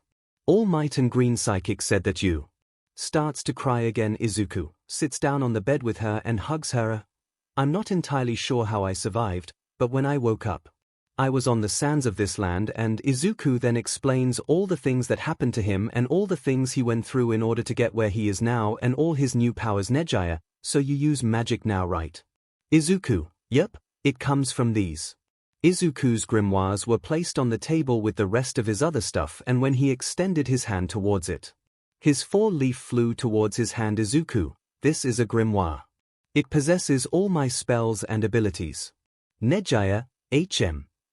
Can I use it? Izuku, no. A grimoire is connected to a person's soul, so if you tried to use a spell, it wouldn't work, and if you look at them, they will look like unspellable words. He was telling the truth, since when 𝐂𝐽𝐫 was looking at his grimoire, she couldn't read the words, but for Izuku it looked like words he could read. Izuku, alright, well, time to. 𝐂𝐽𝐫, wait. Holds his hand. Zuzu, I wanted to. Before she could speak more, a knock comes at the door. Izu, yes. Ava, hey Captain, it's Ava. We're ready. Izuku, okay, I'll be out in a bit. Wait for me in the plaza. Ava, hi. Leaves. Izuku, well, time to go. What were you going to say? 𝐂𝐻𝐽𝐫. 𝐂𝐻𝐽𝐫 smiles, nothing. Let's go. Izuku, alright, wait here. Goes into the closet. While Izuku was getting changing, Thea appeared on his shoulder. Thea, whispering, hey Izuku, why aren't you telling her how you feel? Izuku, sad, and whispers back, Thea, do you really think she still loves me? It's been 9 years since the last time we saw each other. Thea, that doesn't matter. If I loved you enough, I wouldn't care how long it's been. You would still be the only one for me. Izuku, shadow covering eyes. Thea, just think about it. Even you deserve to be happy. Izuku looks at his tattoo. I need time to think. Thea, very well. Disappears. Izuku then leaves the closet and sees 𝐂𝐻𝐽𝐫 standing there looking out the window. Izuku, she's so appealing. I deserve to be happy to write. Let's go. 𝐂𝐻𝐽𝐫. 𝐂𝐻𝐽𝐫, alright.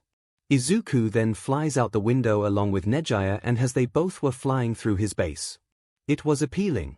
A garden, training ground, waterfall, hot spring, and a bunch of rooms inside the two buildings connected together, and a fairly large cafeteria, and lastly was the large plaza in the middle of it all. Izuku lands on the ground. All his squad members were waiting for him in the plaza. Zerf, we're ready to go. Izuku.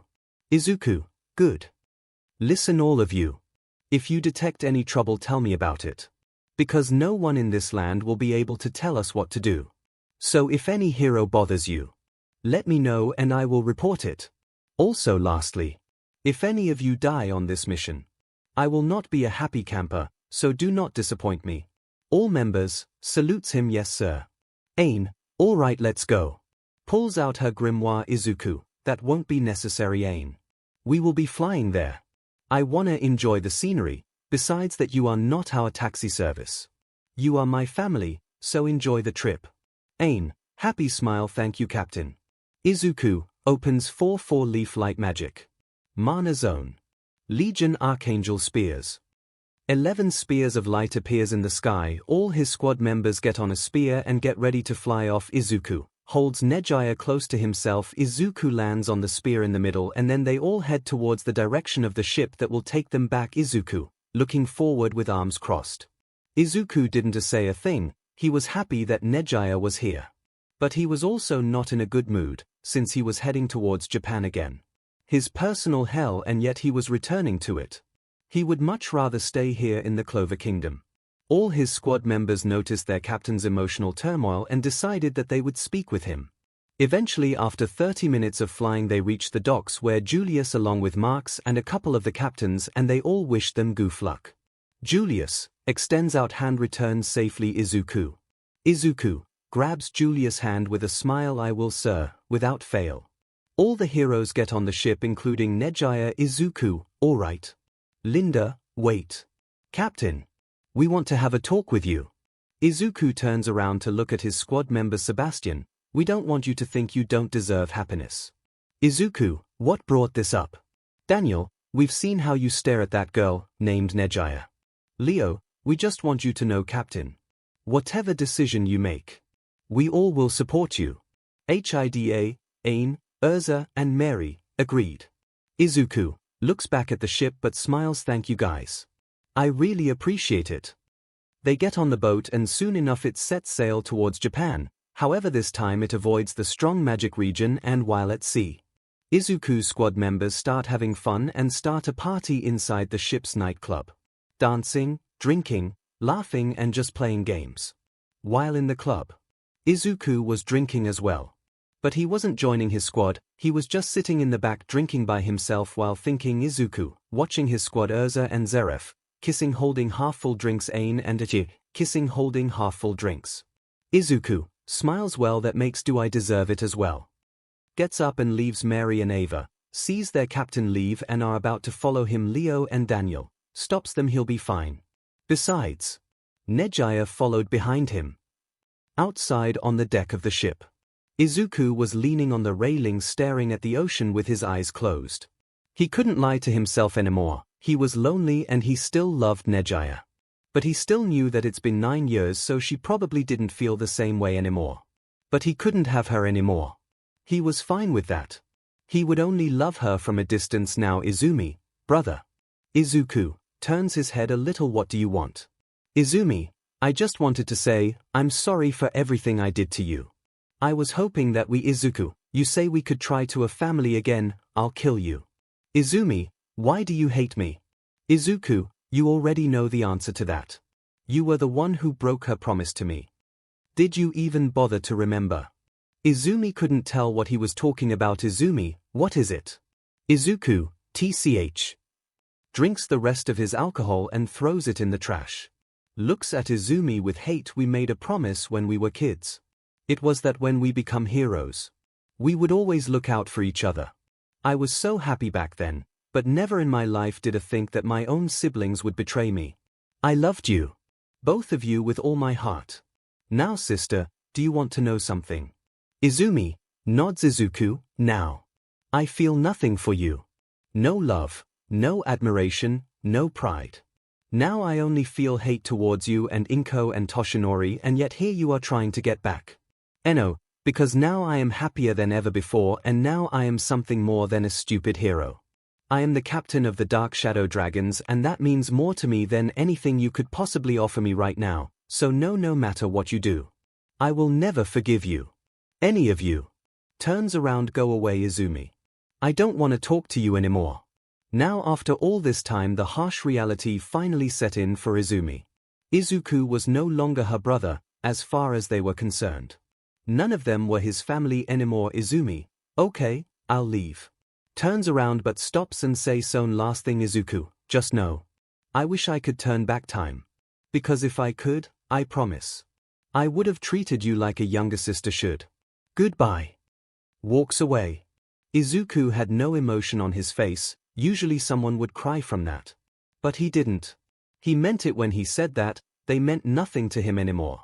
So he had no tears to spare for them. This left him outside enjoying the breeze and staring at the ocean. Izuku extends arm out towards the darkness and clenches his fist. Smiles. Who knew that the sounds of the ocean water and a gentle breeze could be so comforting? Zuzu. Izuku turns around to see Nejiya wearing a blanket. Nejiya, it's cold, come inside. Izuku hadn't noticed since he was unconsciously using mana skin to stay warm. But it was wasting mana.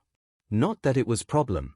Even without using Lucifero and Fia's mana boost, Izuku still had just as much as a top 3 squad captain. Izuku, Yeah, it is pretty cold. Leaves with her, they both then walk into the ship and 𝐂𝐲𝐻 then leads 𝐒𝐿 to her room. Once they arrived, 𝐒𝐿 blushed at the idea, but he still walked in and got ready to sleep. 𝐂𝐲𝐻, sitting on the bed, 𝐒𝐿, sitting on the edge. It was quiet until eventually 𝐒𝐿 couldn't take it anymore and spoke. 𝐒𝐿, I'm so sorry 𝐂𝐲𝐻. 𝐂𝐲𝐻, what? 𝐒𝐿, I'm sorry for everything. I'm sorry I left you by yourself all these years. 𝐂𝐲𝐻, shadow covering her eyes. 𝐒𝐿, I didn't mean to cause you pain. It was just, I tried so hard to hold on. Nothing else mattered to me besides holding on for you. But I just couldn't take it anymore and left without a thought. I thought that if I put so much distance between us, you and I would be happier. Tears dropping on the ground. But no matter how hard I tried to forge tea. I just called and yet. Looks back at her with tears in his eyes. I still love you. But I know it's been a while, so you don't have to love me back or like me. I just wanted you to know that. About to stand up. Although before 𝐒𝐿 could stand up, he felt two gentle arms wrap themselves around him. 𝐂𝐻𝐻, quiet voice, I get it. If I was you I would have probably ran away as well. But even though you tried to forget, I don't blame you. I tried to forget too. But I just couldn't, like you. You were always the one I thought about in my most difficult moments, so in the end what I'm trying to say is that. Stands up and gets in front of 𝐒𝐿. Holds his cheeks with her hands and makes him look at her. I love you too 𝐒𝐿. 𝐒𝐿, eyes widen before smiling. I'm glad we feel the same way. I've missed you so much. 𝐂𝐲𝐻, me too. It got quiet again after that and 𝐒𝐿 and 𝐂𝐲𝐻 just stared into each other's eyes. Shining green and bright blue staring at each other. 𝐂𝐲𝐻 sits on his lap. 𝐒𝐿 wraps his arms around her waist. 𝐒𝐿 and 𝐂𝐲𝐻, faces slowly approaching each other. In that quiet room, 𝐒𝐿 and 𝐂𝐲𝐻. The lovers separated by tragic moments shared between family, and yet none of that mattered as their faces got closer and closer until eventually they kissed. It was sweet between the both of them as they continued to make out throughout the night. But it was good for them as well, and once they had kissed, the 9 years of long loneliness they both had felt was now gone. They started at 10 and stopped at about 12. It was kind of a way to tell each other that I've missed you more than anybody else and that I love you more than anyone. I don't own this image, I don't own this image. This is how they are sleeping. Once their love session was over they both fell asleep quickly holding each other close while smiling, and that marked the end of their night. However, it was the start of their permanent relationship. No one's poo. Right now in the middle of the day a certain cruise ship and arrived at the docks of Japan. Most of the heroes who were on it woke up early, but the visitors they brought with them were still asleep from partying so hard last night. But eventually they all woke up and headed towards the deck and had breakfast, but they had all noticed their captain wasn't with them. Leo, vice captain. Zeref, yeah. Leo, have you seen the captain? Zeref, smiling, last I saw of him, he went into 𝐂𝐻𝐻's room last night. So, smiling, I think is fine and actually better than fine. He had a good time yesterday and after today, we won't have to worry about our captain's loneliness anymore. All of the Dark Shadow Dragon members smiled. They were happy for 𝐒𝐿. Should we wake him? Zeref, no. Let him wake up, it'll be better. Mary, alright.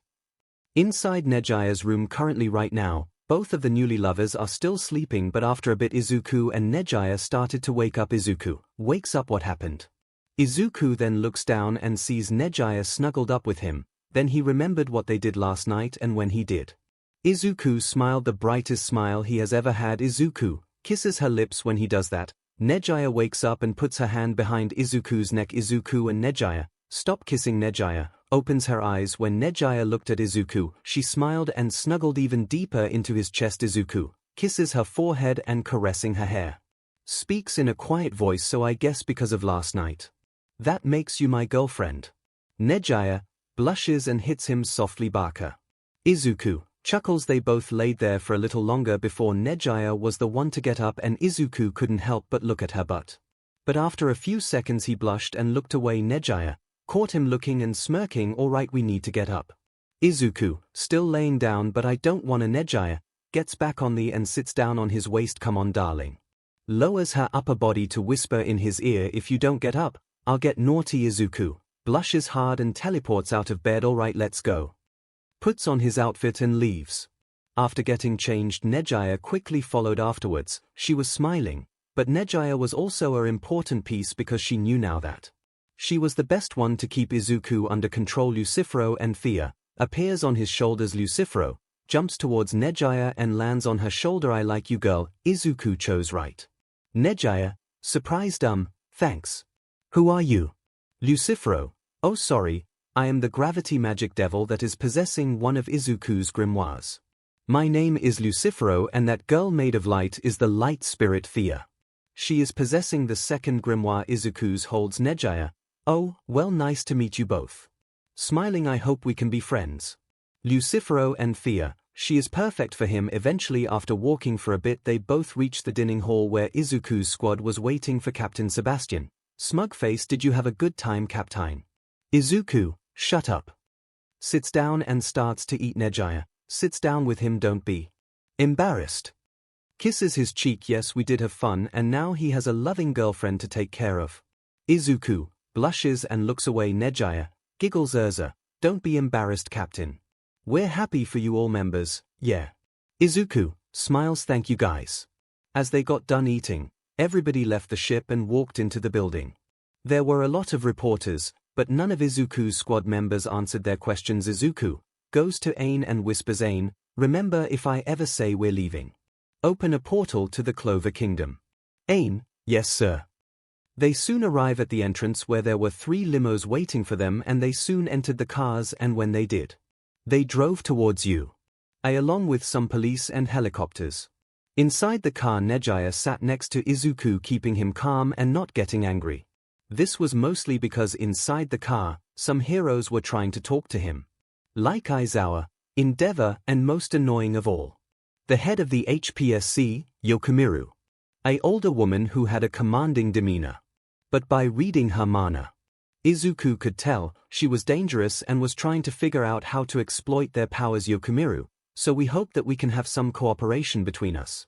Holds out her hand for Izuku to shake. Izuku, eyes narrowing, and doesn't shake her hand. The air starts to get tense because of the fact that Izuku did not shake her hand, and a couple of HPSC members were getting angry at the fact. But they also acknowledged 𝐒𝐲𝐽's presence. Member 1, why is this girl even here? Member 2, right. This is a serious meeting that she has no place in.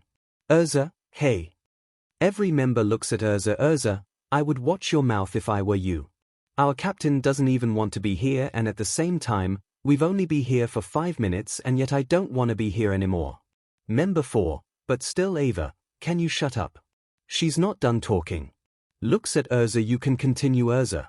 𝐿, thank you 𝐿. And lastly, 𝐒𝐽𝐽, the girl you just disrespected is the only reason why our captain is able to stomach your presence and constant babbling. When she said that, they all looked at Izuku, who looked like he was sleeping while 𝐒𝐽𝐽 was hugging him. Although that wasn't true. He was fully awake and listening to everything, and it sessed him off. But it was true, just like 𝐿 said, 𝐒𝐽𝐽 was the only reason why Izuku was staying calm. Izuku sighs and opens eyes. She is right, you know, and besides that, no matter what you say will not change my opinion. I have a deep-seated hatred for Japan. So can you please just shut up and enjoy the ride? 𝐒𝐽𝐽, Zuzu. Please. Be nice. Izuku sighs. Okay, love. Rests his head in the crook of her neck. 𝐒𝐽𝐽 hugs him even closer. The members of the HPSC got even more angry at the disrespect of Izuku, and soon enough afterwards one of the random members stared at Yokomiru and she nodded back to him. When she did, the random member of the HPSC spoke into a mic in his shirt quietly, so no one was able to hear it, and while Izuku was relaxing, no one, not even his squad members, knew that Izuku had his mana zone active. Izuku's mana zone is size of a 2-story house and as wide as 3 houses put together, so nothing was going to get in his blind spot. Eventually, after 5 minutes, Izuku sensed someone. It was a purple-haired girl, and suddenly she got something ready and fired it at 𝐒𝐽𝐽. Izuku moves 𝐒𝐽𝐽 to his lap. 𝐒𝐽𝐽 blushes. Zuzu, what are you? Glass break. Without warning, the glass where 𝐒𝐽𝐽's head was before, and something came out of it. Too fast for anyone to see, but Izuku saw it and caught it. In between his fingertips was a bullet, wrapped in purple and pink hair. This sent Izuku over the edge. How dare they try to assassinate 𝐂𝐸𝐽, the woman he loves, and one day after they had just found each other again, Izuku, barely holding himself together. 𝐂𝐸𝐽. 𝐂𝐸𝐽, it's okay, go ahead. Izuku, guys, protect her. His squad members could tell by the tone of his voice. He was not playing, all of them, serious and angry. Yes sir. Izuku nods. Gravity magic. Gravitation 0. Suddenly, with seconds, the surrounding area started to float into the air because of Izuku's removing the gravity. Izuku teleports out the car and flies into the air. When Izuku was in the air, he looked to the right, and when he did, Izuku and the purple-haired girl made eye contact. Izuku looks at her with full-blown rage. Being afraid, Izuku disappears. What? Where did he dash?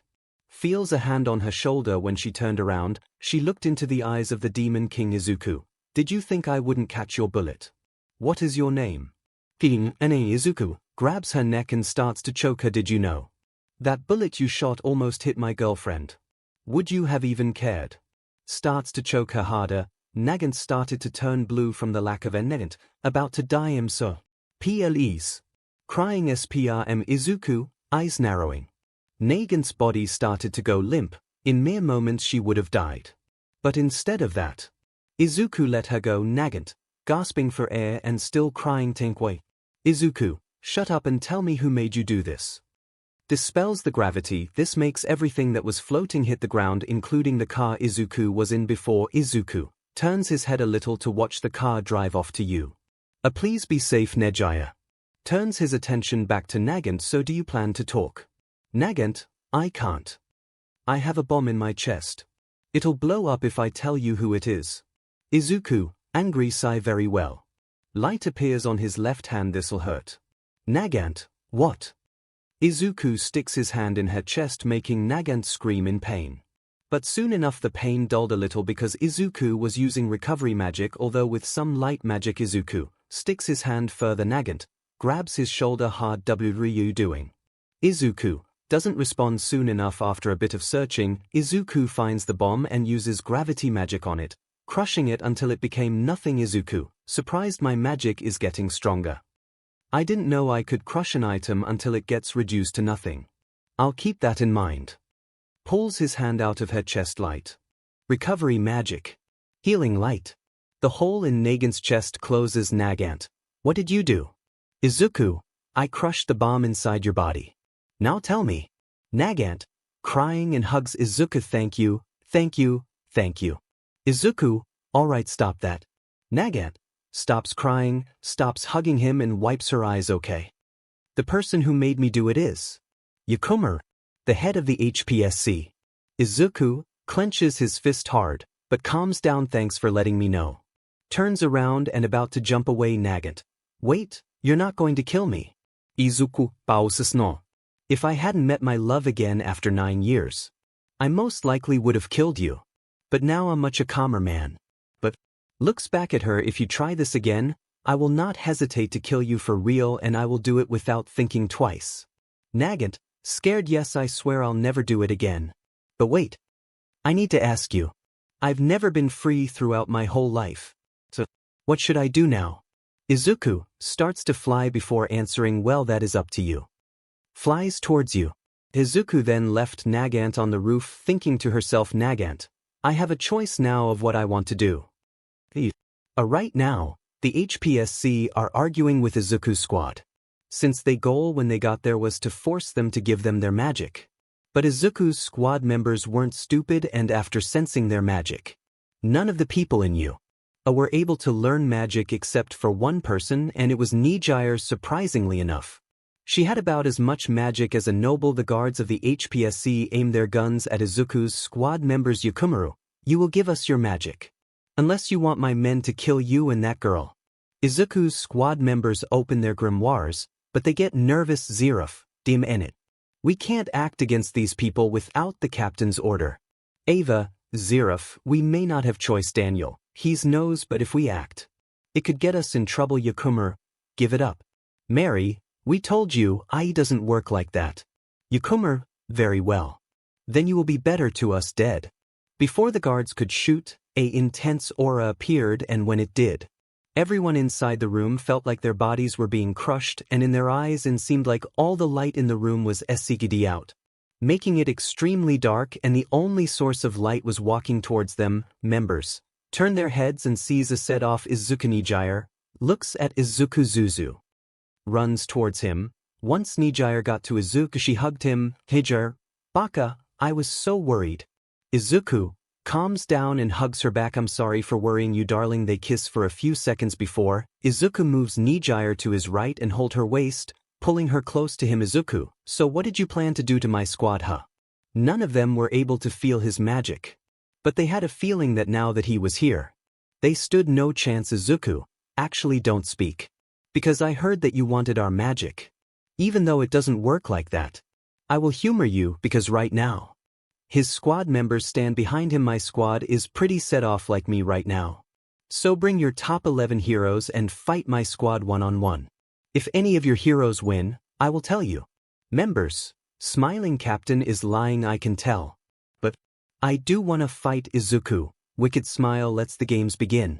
𝐒𝐭𝐚𝐲 gulps, but calls the top 11 heroes in Japan with confidence. We will win, and once we do, they all will die.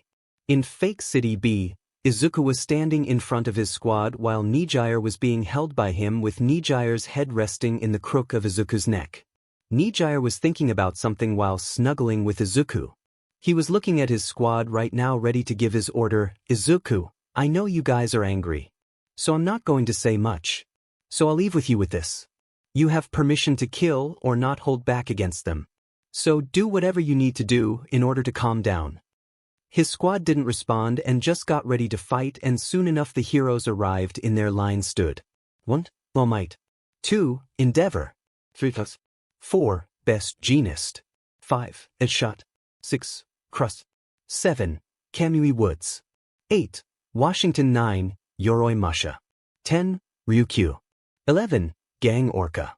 As for 𝐒𝐿𝐵 was Xerath, Urza, Daniel, Sebastian, Leo, Ain, Hida, Ava, Linda, Mary. Yakumaru, laughing, you only have 10 and I have just give up, boy. 𝐒𝐿𝐵 laughs, can you not tell? I gave you an extra cause, you will need it, and also we are 𝐒𝐿𝐵, I will join them. Members, looks back at her. What? 𝐒𝐿𝐵, darling, are you sure? 𝐒𝐿𝐵, yes, now that I've seen what happened before a couple minutes ago, and now I realize that this place isn't my home and you people aren't the people I thought you were. Stands in front of squad 10. This is my new family and I won't stand by and watch you guys hurt them. Turns around and looks at 𝐒𝐿𝐵. Please, can you teach me magic? 𝐒𝐿𝐵, shadow over eyes and smiles, I love you so much. Eyes reappear, of course. But don't worry 𝐒𝐿𝐵, we got this. Ava jumps on 𝐒𝐿𝐵 and hugs her from behind. He's right, One-ichan. Leave this to us, and once this is over we're taking you back to the Clover Kingdom. Squad 10, nodding in agreement. Gang Orca, I got this. Mary walks up, he's mine. First match. Mary versus Gang Orca. Mary opens her grimoire. Gang Orca, I'll finish this in one hit. Sonic Pulse. Gang Orca tried to move but he couldn't no matter how hard he tried. Mary, you're boring. Gang Orca, what did you do? Mary, evil smile. BLD magic. Puppets. BLD. Now I can control your every move, but I'm using it at a low output. If I used this spell at a high level, you would be in immense pain right now. Flips the page, but now I'm going to end it. Smile gets wider. BLD magic. Red spears. Suddenly a bunch of bloody spears shot out of Gang Orca's body, causing him immense pain and dropping to the ground. Mary, boring. Looks at the rest of them. Come, I'll take you all on. Linda goes to her and gets in front of Mary. No you don't. You won't be hogging all the fun for yourself. Mary, yeah, and why not? After a bit of talking, both Mary and Linda start to have a funny argument which results in them both fighting in a cartoon-like dust cloud. Squad 10 including 𝐒𝐵 and 𝐒𝐿𝐵, sweat drop. Gang Orca gets up weakly. I'm no tea dunu. Linda and Mary, stop fighting. Mary, oh, you still have some fight left in you here. Smiles again. Good. Linda gets off her and Mary stands up. BLD magic. Claps hands together in a spear-like shape, piercing BLD. A beam of BLD then shoots out of her hands at an insane speed. Gang Orca tries to block it but it pierces through his arm. Get over here. If we were in close combat I would beat the hell out of you. Mary, stop smiling, you know what that isn't perfect idea. Why to make this fight even a little entertaining? BLD magic. Arms get covered in red hard BLD bloody armaments. Rushes towards 𝐭𝐴𝐺 gets ready, they both then start a fist fight, although every time Mary punched 𝐭𝐴𝐺 it felt like getting hit by brace knuckles. As she was fighting, Mary started to laugh uncontrollably and speak, Mary, thank you Captain. I really love you for taking me in and saving me. Now I can fight without a worry in the world. Izuku, smiles Mary, throws a punch, 𝐭𝐴𝐺 catches her punch and uses his quirk to rip her body apart. With Izuku 𝐒𝐻𝐺, why is she acting like that? Izuku, the rush of BLD she gets in battle is Mary's favorite. But the reason she loves fighting is to impress me. Ava, yeah, but she has a tendency to back to the fight. Mary, her limbs get cut off and her clothes get torn, but laughs anyway back with the group. Ava, she has a tendency to allow her clothes to get torn and her body to get torn apart during battle. 𝐻𝐺, nervous, but will she be okay? Linda, of course. Watch. Back to the battle. 𝐭𝐴𝐺 started to laugh in victory until he notices something holding his arm and sees Mary's arms holding his left and right arm. 𝐭𝐴𝐺, her BLD is solid. Impossible. Mary, crazy smile, too bad. BLD magic. Burning B. The BLD on 𝐭𝐴𝐺's body starts to ignite and then he goes up in flames. Mary puts her body back together and looks at herself. Man, you torn my shirt. 𝐭𝐴𝐺, hands falls to the ground and the fire goes out. Mary, disappointed, well he's dead. Izuku appears behind Mary and pats her head. Good job Mary. Mary giggles. Hi Izuku, happy sigh and looks back at the heroes. He isn't dead yet, but he will be in a few moments. So I would get him healed as soon as possible. Oh, and is that really the best you had to offer, Yokomiru? Mary didn't even break a sweat. Yokomiru, TCH. Don't get cocky. Next is Ryukyu. Ryukyu, nervous yeah. Izuku, glaring at Ryukyu. Linda, hold off really quick. Linda, yes Captain. Izuku, walks forward. Let me ask you a question Ryukyu. Ryukyu, scared. Why's? Izuku, why do you want to fight? To get better or for a stupid reason like trying to quote-unquote steal our magic? Ryukyu knew if she answered the wrong way she could be in trouble. But she still wanted to give a truthful answer. Ryukyu, determined, look, I wanna fight to get better. Izuku, closes eyes and smiles. Good. Squad 10, calms down. At least some of the people in Japan are actually good. Ava, I've had a change of heart. Linda, Leo, Daniel, Sebastian, Ava, Urza, and Zeref, agreed. Leo, Mary, they're all yours. Mary, stars in eyes. Really? Daniel, yeah, have fun. Mary, thank you. Yokomiru, TCH, you traitor. Ryukyu, you will be arrested after this. Ryukyu, sad, but I didn't. Izuku, don't worry Ryukyu. Thinking actually, how would like to work for me? Ryukyu, really? Izuku, of course. All I ask on your side is ask for you loyalty. Ryukyu, but I don't have any. Izuku, you do have magic. It is strong, maybe not as strong as 𝐻𝐺. But you do have some. About at the level of a low-ranked noble, whereas for 𝐻𝐺 she has a high-ranked noble amount of magic. So what do you wish to do? Ryukyu thought about it for a bit. It was worth a shot. Being one of the top 10 heroes, Ryukyu knew very well how terrible Japan truly was behind the curtains. Ryukyu, very well, I'll join you. Izuku, good. Smug face looking at Yokomiru. Well, would you look at that Yokomiru? Another one bites the dust. Anyway. Moves out the way to show a battle ready. Mary, I'll take you all on. Concerned face. Izuku puts a hand on her shoulder. Don't worry Mary, no one will abandon you. Mary smiles even more and rushes towards them. Flashback. Mary was born among a noble's family along with a little sister, and on the day she was 15 and she and her sister got their grimoires. Both sisters were extremely strong. However, Mary was a bit different than her sister cause they were both born with the same magic. However, Mary's was much stronger, due to the fact that when she fought people, her magic would get stronger and stronger until eventually it would reach its peak. But due to this unique effect on her magic, as Mary would fight she would slowly lose her mind. Until eventually, after about 5 minutes of fighting, Mary would turn into a mindless killing machine. Now of course her family didn't know this, so Mary always held herself back. But there was one day where Mary had lost everything. Mary's family had of course been nobles, but her father wasn't exactly the smartest man when it came to saving money, spending most of it on drinking and gambling, which to no one's surprise he would lose more than gain. But none of that mattered to Mary. She loved her family and they loved her back. Who cared about what her father did, until that day?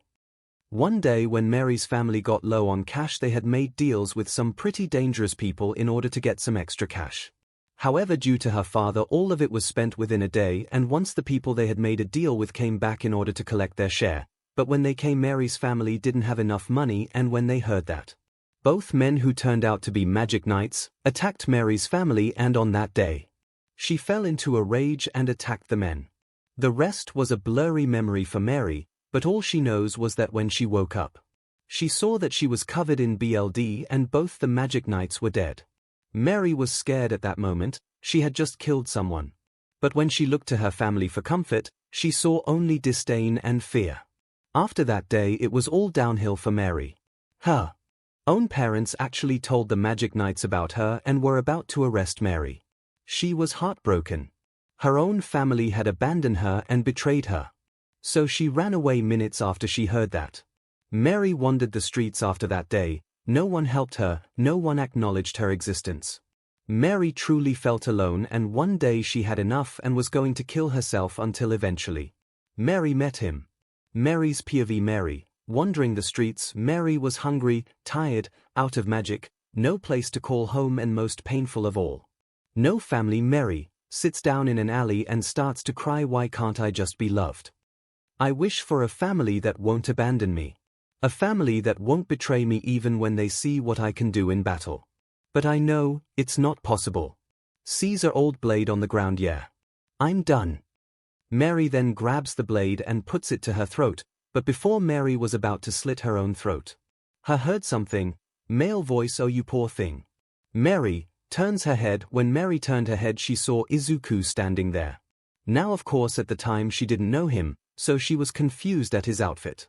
So much so that she forgot that she had a blade to her neck. Sees her dead eyes: "Before you kill yourself, talk to me. I can sense your magic and I can tell you are strong, so we have a talk." Mary: "Who are you?" "My name is Izuku. I'm a new magic knight captain." When she hears that, she stands up and readies her grimoire. Mary, barely standing: "I won't be taken in. I haven't done anything wrong." Izuku holds up hands. Wait. I'm not here to arrest you. I just want to talk." After hearing that, she calms down. Mary: "Okay, but if you betray me, you will pay." Stomach growls. Izuku chuckles: "How about before we talk, you eat? I'll treat you." After that day when Mary met Izuku, Izuku managed to talk her out of killing herself, but before he left, Mary caught the other squad members Izuku had at the time, which was Erza, Zeref, Ain, and Hide, and when she saw how they treated each other, Mary wanted to be a part of it, so she asked if she could join, and Izuku said one thing to her before leaving and giving Mary a new resolve. Squad 10, walking away. Mary: "Wait. How?" Closes eyes. "How can I join you, Izuku?" Izuku: "Stop." Squad 10 stops as well. Izuku turns his head with a smile: "Train and make yourself better. Once you do, go to the entrance exam and I'll be waiting for you." Turns back around and flies away with his squad. End of flashback. Mary: "Happy I was a nobody. I meant nothing to him. He could have just ignored me and let me die. But instead he showed me kindness when no one else would. On top of that, I have a family that doesn't care how I fight or what my magic is. I love you all and I promise, Captain, I will serve you until the day I die." Izuku yells out loud: "Hey Mary, make sure you don't hold back." Mary, happy smile: "Hi, Captain." Starts feeling her BLD boil. BLD magic. 1,000 BLD swords. For the heroes, they were a little scared, because thousands of BLD swords appeared above Mary and started to shoot at them. But some of the heroes didn't get hit by them. Those heroes were Endeavor, All Might, and Hawks. While all the other heroes were defeated by the thousands of BLD swords. Mary, starting to go crazy. So you are the best opponents for me. All Might, Endeavor, Hawks, taken aback, but get serious, ready to lose. Go. Mary, Yeeth okie doke. Let's kill each other. Squad 10 was getting ready, because there was a limit to Mary's magic. Because like they all know, the longer Mary's fights, the stronger she gets, and now she has reached her limit. So now Mary has turned into her full killing machine mode, but unlike before when she was young. Mary now has control of this state. Leo, this is going to be hell for you heroes. Yokomiru, what do you mean? Daniel, just watch. Back to the fight. Hawks sends red feathers at Mary. Mary, impressive. BLD magic. Burning BLD crucifix. A crucifix appears made of burning BLD, flies towards Hawks. Hawks flies up in the air. Mary, let's fly, shall we? BLD wings and flies towards Hawks. Hawks feather swords. They start to fight in the sky while All Might and Endeavor were on the ground. Endeavor, Hellfire Spear, throws it at Mary. Mary smacks it away and stares at him with an even more excited, crazy look. Fire guy, wait your turn, will you please? See Endeavor, hell no. Flies towards her. Mary, 2 on 1 hair. Let's finish this then. I want to go home, so I can't play forever. BLD magic. Red Sea, a flood of BLD comes out of her body and covers the entire inner sea of BLD. Once the city was fully covered in BLD, a ton of BLD hands pulled Endeavor and Hawks in the BLD, drowning them both. They weren't killed, but they were asleep. All Might, standing on a building. How is this possible? A BLD puddle appears in front of him and starts to take the shape of a human girl. Mary, like it. My Red Sea turns my entire body into BLD, allowing me to manifest anywhere I choose. Also, you're boring. Punches him hard. All Might, knocked out. Mary makes the Red Sea disappear and goes back to normal. Oh, and I lied. Red Sea isn't my strongest move, but I had fun. Izuku appears behind Mary. Good job, Mary. Mary, Captain. Izuku, yes. Mary, thank you for everything you've done for me. Izuku, smile and pats her head. You're welcome. And looking around and sees all the heroes knocked out and Yokomiru. So Yokomiru, do you still want to continue this stupid journey of yours? Izuku and his squad then regroup on the ground and stand in front of Yokomiru. Izuku, so what's next in your dumbass bag of tricks? Yokomiru, shaking legs. You monsters. Izuku, monsters. Mary was holding back, and yet your so-called heroes were defeated in short notice, and also on top of everything I give you a small bit of information. Mags are even more of a force to be reckoned with when they work together. Yokomiru started to realize the monster's nest she has just touched. Squad 10 except for Nejaya and Ryukyu start to smile evilly when they did that. Yokomiru started to see the 11 of them as unimaginable monsters that could destroy all of Japan. Yokomiru passes out from fear. Sebastian, oh man, pokes her. She passed out from fear. Daniel, who cares? She's the one who started this. This is merely just what happens when they F with us. Also, I'm glad I didn't fight them. That was boring. Wasn't it, Mary? Mary, yeah it was. Deku. Izuku sighs and looks up. Bakugo was coming towards them. This told Izuku that their fight were being broadcasted to the students of U. Hey Izuku, can I just have one day without hearing you annoying butt? Bakugo, Dai. Sends an explosion towards Izuku. Ava, I got it, Captain. Izuku, thank you Ava. Ava, paint magic. Color reflection. Ava then makes it so the explosion gets sent back in Bakugo's face, knocking the wind out of him. Izuku puts hand on the back of his head. Well, this is going to be a more annoying trip than I thought. Squad 10 except for Nejaya and Ryukyu agreed. Back to where we left off. Bakugo regains his breath. Wow, your attack is weak. Beach. That's why I will be the strongest hero and person in this entire F world. As for you guys, you will be my Ava, annoyed. Can you shut up? Paint magic. Red exercise. The BLD inside of Bakugo's body starts to disappear, making him scream in pain and fall to the ground unconscious. Ava, ha. No more yelling now. Izuku smiles. Aizawa runs towards them. So since it's the afternoon, what will you? Izuku, shut up. We're going to sleep. My mental energy is already tired of dealing with you. Nejaya touches Izuku's Chico. You poor thing. Let's go to bed. We'll do everything that we're needed of tomorrow. Izuku, yes please.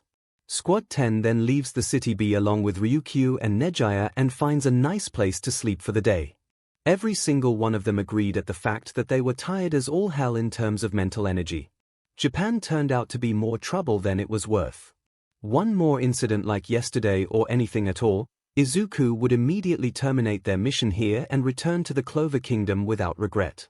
The next day, it was a bright day in Japan and inside of mansion that Squad 10 had taken from a drag boss the other day before they fall asleep. So currently right now they are waking up from a full day's rest. Ryukyu PV. Once Ryukyu woke up, she had some concerns about this squad. She wanted to see how they treated each other and how powerful they were. Now it wasn't that Ryukyu was a traitor. It was just that she didn't want to follow them, only to be killed later on. She wanted to leave Japan, but she wanted to be able to trust these people.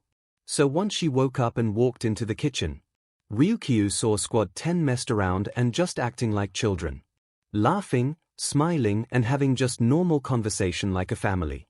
Linda sees Ryukyu. Oh hey, Ryukyu, care to join us? Ryukyu, Zeref, don't be nervous around us Ryukyu. Mary, yeah, we not bad people.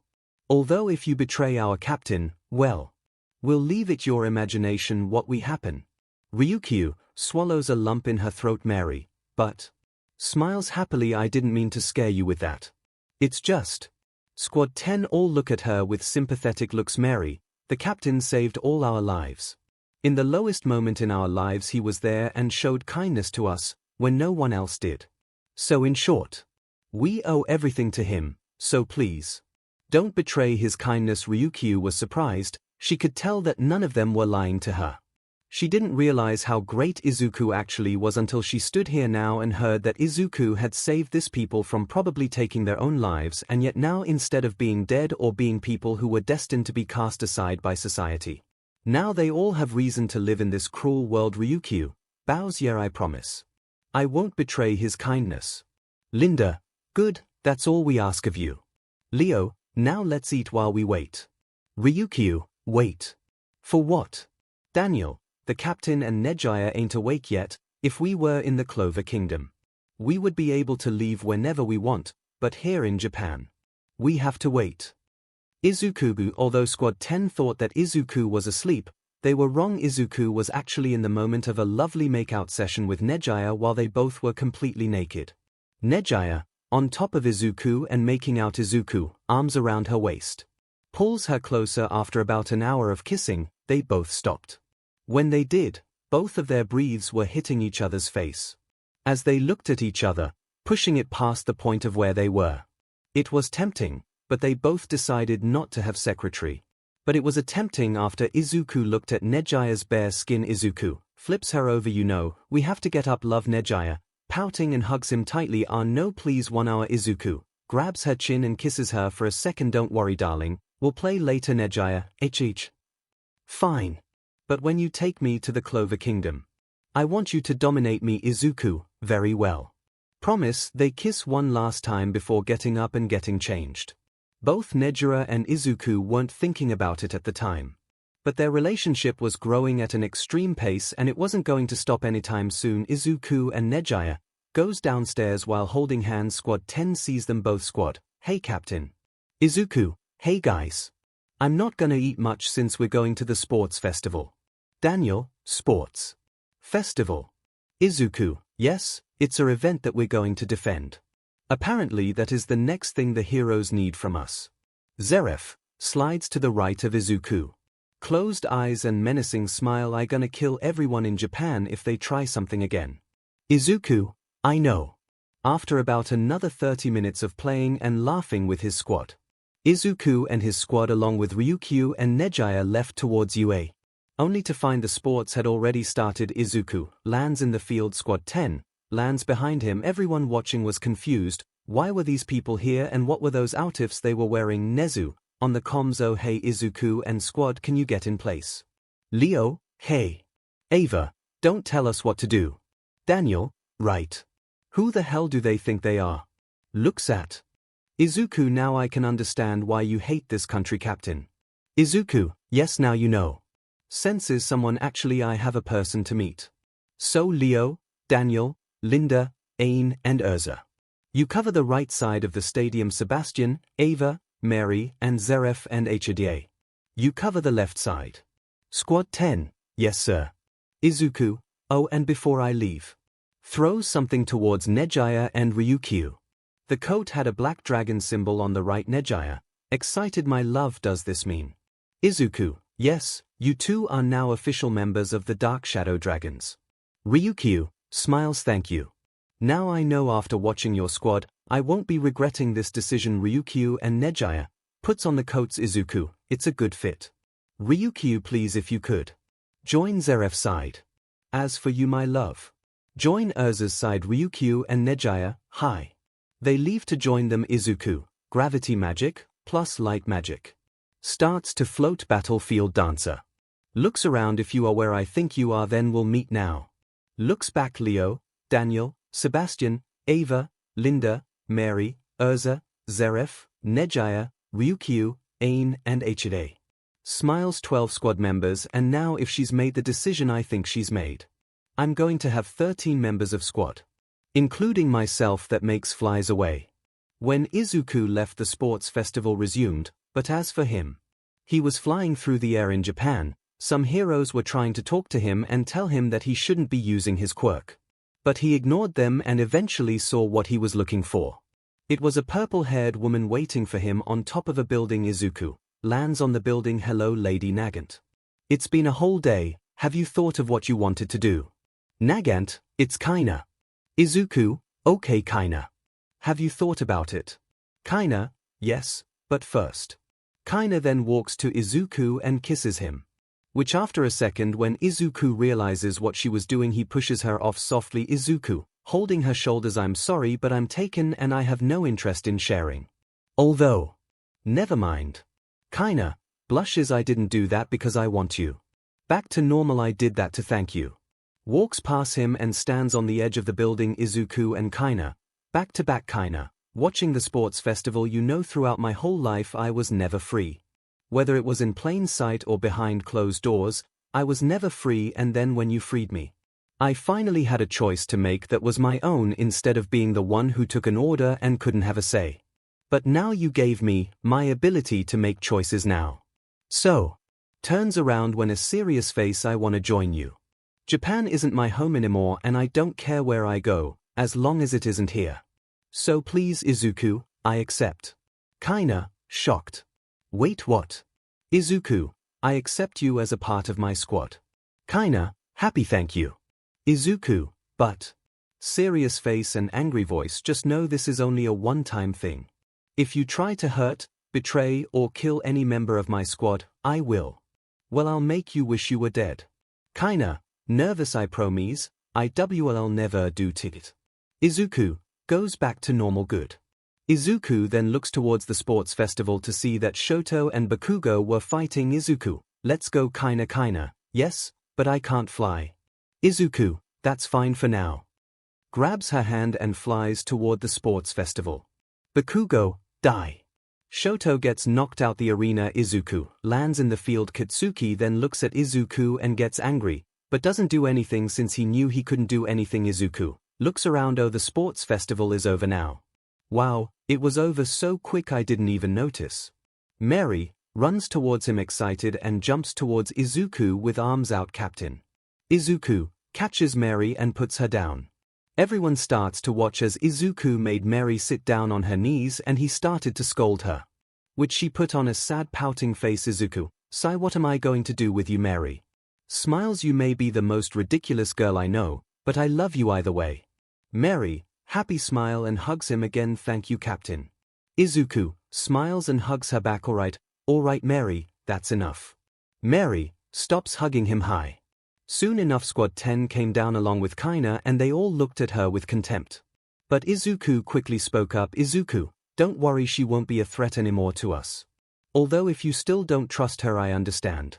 Leo, it isn't that we don't trust her, Captain. We're worried more about you, since she was the one who tried to kill 𝐻𝐻𝐿, wasn't she? 𝐒𝐿𝐵, yes she was. 𝐭𝐚𝐲 looks down in shame. Daniel, although from your body language I can tell you regret it. 𝐭𝐚𝐲, yes.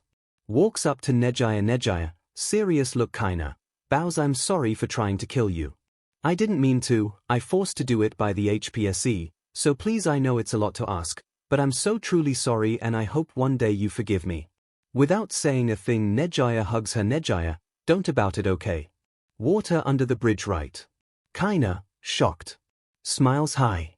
Izuku looks at his squad starting to have fun. I'm glad I went to the Clover Kingdom. Ava, alright let's. Feels someone touching her. When Ava looks down she sees a little purple man looking at her but and touching it. Ava kicks him hard. Get off Emi. Mineta hits the wall hard and spits up Izuku. Angry, wait here Ava, I'll be back. As Izuku walked away the girls comforted Ava, so she wouldn't be sad. Mineta, saliva coming out of mouth. I need to touch them more. It was so unbelievably soft. Soon enough a heavy aura came over the entire stadium and everyone except for some heroes were able to move. Mineta feels heavy. What is Izuku? You hearing that voice? Mineta starts to feel an unmeasurable fear and when he looks up, he sees Izuku walking towards him. He tried to walk away, but he couldn't. Izuku, you have some nerve, you know that. Touching one of my precious squad members. So I'm about to teach you a lesson you will take to the grave.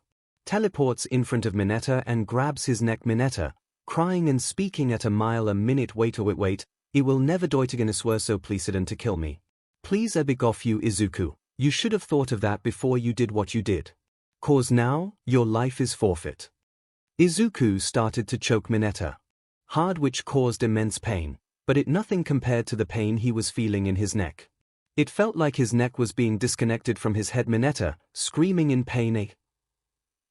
Izuku, evil smile goodbye. In the next few moments, Izuku rips Mineta's head off along with his bloody spine. Izuku sees Mineta's eyes go lifeless and throws his head to the side. Ava, come here please. Ava, sad and uncomfortable, walks towards Izuku. Izuku hugs Ava and caressing her hair. I'm sorry Ava, but it's okay, he won't be doing anything like that again. Ava cries a little and hugs Izuku back. Thank you Captain. Izuku, you're welcome. Looks back at Mineta's lifeless head and walks towards it. When Izuku does, the heroes who were able to move jump down into the arena and tried to arrest him. Izuku, so you all wanna stand in my way too? Fine. Light magic, mana zone. Aims hand at squad 10 protecting light bubble. Gravity magic, mana zone. Demon King's aura. Every single one of the heroes who tried to arrest him felt like they just got crushed by a heavy force. Izuku, you fools.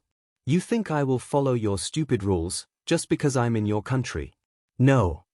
Goes to Mineta's body, stomps on his head and turns it into a bloody pulp and crushes his body with gravity magic. Izuku, alright let's go guys. Squad 10, agreed. Izuku along with squad 10 flies away. Although 𝐂𝐲𝐻 and Kaina had to ride on Ryukyu's back, and once they reached home Izuku stopped and called them. Izuku, hey guys. I have something to show you. Urza, yes Captain. Izuku pulls something out of his pocket. Izuku ended up pulling out a document that held crucial information on you.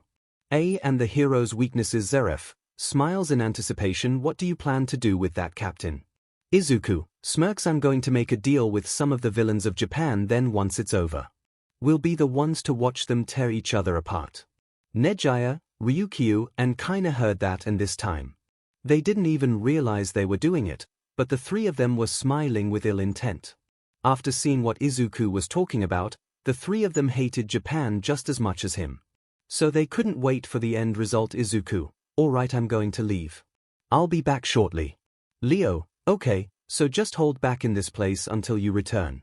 Izuku, yes. 𝐂𝐲𝐻 goes to Izuku and kisses him. Be safe darling, please. Izuku, I will have fun Captain. Bye Captain. Izuku smiles and flies away.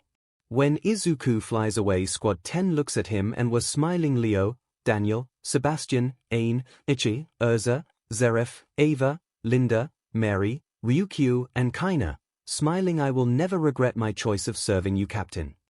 Izuku PV. While Izuku was flying 𝐿uciferō appeared on his shoulder and spoke. 𝐿uciferō, I hope you know what you're doing partner. Izuku, yeah I know. Trust me it'll be perfect, everything will go as intended. I know it will. Thea appears on his shoulder as well. You won't change your mind, so we won't try. Izuku, believe me, there is no one who is strong enough to hurt me in Japan. Not even All Might or the person I'm about to meet. 𝐿𝐿, and who is that? 𝐒𝐿, all for one. But I will be the one using him and those pathetic heroes. I mean, Japan basically used me and cast me aside. So I will do the same. After 𝐒𝐿 where he wants to be. He lands on the ground in front of a run-down bar. 𝐒𝐿, this is where I sense their faint mana. Walks into the bar. When 𝐒𝐿 walked in, he saw a blue-haired man covered in hands and another man made of mist wearing a suit. Blue-haired man, who the hell are you? Mist man, young Mstr, calm yourself. Looks at 𝐒𝐿, who are you and why are you here? 𝐒𝐿, madman smirk, hello, I wanna make a deal. Back to where we were. A deal. 𝐒𝐿, yes, I happen to have a lot of information on the heroes and I wish to make a deal for a price. Starts to laugh. Wow, do you really think we will fall for that stupid trick, hero? 𝐒𝐿 gets angry and uses passive gravity magic. Starts to feel like a crushing force all around him. It wasn't enough to push him into the ground, but it was enough for him to feel it. 𝐒𝐿 looks at the TV with his mana sense. Take the bait, all for one. I know you can't resist it, your greed is too high. How dare you call me a filthy hero? Never mind, I know your mind is too small, so I'm gonna kill you. Opens grimoire and prepares to use a spell. 𝐒𝐿 wasn't really going to kill him, but he was going to use a powerful spell to make them understand his point. But before he could, a voice came from the TV. Wait. 𝐒𝐿 stops. What did you say? Mistman, we didn't say anything, it's from the TV. Glares at the TV. Who the hell are you? TV, I am all for one and I'm quite interested in your deal. Let's meet. 𝐒𝐿, HM. Very well. A portal opens in front of 𝐒𝐿 and once he walks through it, he ends up in a dark room where there was a man sitting in a chair. 𝐒𝐿, so, are you interested? AFO, yes I am, but I wanna know why you want to join us, or join me. 𝐒𝐿, HMPH. I thought you were smarter than that, AFO. I mean, who hasn't? Starts walking towards the chair. Heard of the Demon King of Japan, I've heard everything about you and to be honest, I don't know why people fought against you. Your rule before was just to me, giving the quirkless quirks and taking away the quirks of people who didn't want it. I'm talking about this, because I was cast aside by Japan and now I live in the Clover Kingdom. But before I leave, I wanna cause mayhem, so this is my deal. Arrives in front of the chair and looks AFO in the face. I will gather information on heroes and give you all the documents I can get my hands on, and in return you will give me information on your plans and organizations. Throws papers in front of him. AFO picks up the papers. As AFO looked through it, he was hooked. It held so much information, including the fact that the heroes were going to be in Hosu in a couple hours. He smiled evilly. This was a goldmine. He couldn't just reject this offer. AFO, you have a deal. Extends arm out for a handshake. 𝐒𝐿 shakes his hand. Glad you are on board. 𝐒𝐿 then starts to leave the place, but before he completely leaves, he stops. 𝐒𝐿 turns head. By the way, one last thing, AFO. I don't have a quirk, so these heroes couldn't track me even if they tired. AFO, surprised. Do you want a quirk? 𝐒𝐿, no. It would get in the way. Hand starts glowing with light and other hand starts to manifest heavy gravity. Trust me. AFO, is that? 𝐒𝐿 smirks and cuts him off. Never mind, you really are smart. Yes, it's magic. Leaves completely. Once he was outside, 𝐒𝐿 used gravity magic and light magic to fly away from the location. Once he got further away, his face started to contort into a devil's smile. 𝐒𝐿, creepy laugh. He fell for it. 5 minutes later of flying, he arrives at you. 𝐒𝐿 lands on the ground and walks in. While walking through you, the students were looking at him, but he paid them no mind. However, in his mind, he was disgusted. He would have rather stabbed himself than walk in this school. But soon enough he reached the place he wanted to be. In front of class 1A, 𝐒𝐿 smiles. Time to cause mayhem. Opens the door. Once 𝐒𝐿 walked in, he saw Aizawa teaching the class, and also when he walked in, he detected bad intent. He looked and saw it was coming from Shoto and Bakugo. 𝐒𝐿, don't worry, you two will pay later. Aizawa, I have something important to tell you. Aizawa, alright, give me a minute. 𝐒𝐿 leans on the wall and crosses arms. The entire time 𝐒𝐿 was in the room, he could hear Bakugo whispering all about how he was a weak Deku, How dare he steal the spotlight, how dare he be stronger than me? It was so annoying. However, the person who most interested him was a blue-haired kid named Leader. He could sense it in his manner that he wanted vengeance.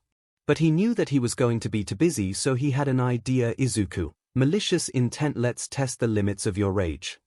Boy, once the class was over, everybody walked out, but not before Bakugo gave Izuku one glare filled with rage. But instead of ignoring it, he fed into Bakugo's rage and smirked at him, which caused Bakugo to get filled with even more rage, but he still walked out the class to go to lunch. Inside the class, Aizawa, alright, what did you want to talk about? Izuku, I took a walk and ended up hearing a little information you would like to hear. Aizawa, why are you telling me this? I thought you hated Japan. Izuku, I do, but I'm not so evil that I would want to see a whole country filled with innocent people burn. So anyway, I heard the League of Villains, or whatever they are called. They will attack Hosu today. Aizawa, shocked. If that's the case, then we have to. Izuku, no. I have been in enough battles to know that the moment you change your plans to go somewhere else, the villains will as well. They are not stupid.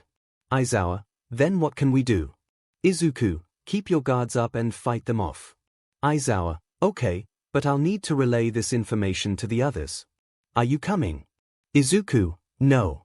I need to get to my squad. Walks away. An hour later, once Izuku got back to the house, he wasted no time and told his squad to come with him. They were going to cause some destruction. Izuku, guys, put on some coats, we're going to destroy some stuff. Ryukyu, Kaina, and Nejiya, you will be with me. Nejiya, Ryukyu, and Kaina, okay. Izuku, alright, let's go. They all were flying away towards Hosu, and once they got there, Izuku and his squad stood on a building. When they got there, Izuku spoke. Izuku turns around to show a evil smile. Leo, Daniel, Sebastian, Urza, Zeref, Ava, Mary, Ain, and E. Destroy as much as you like until the League of Villains arrives.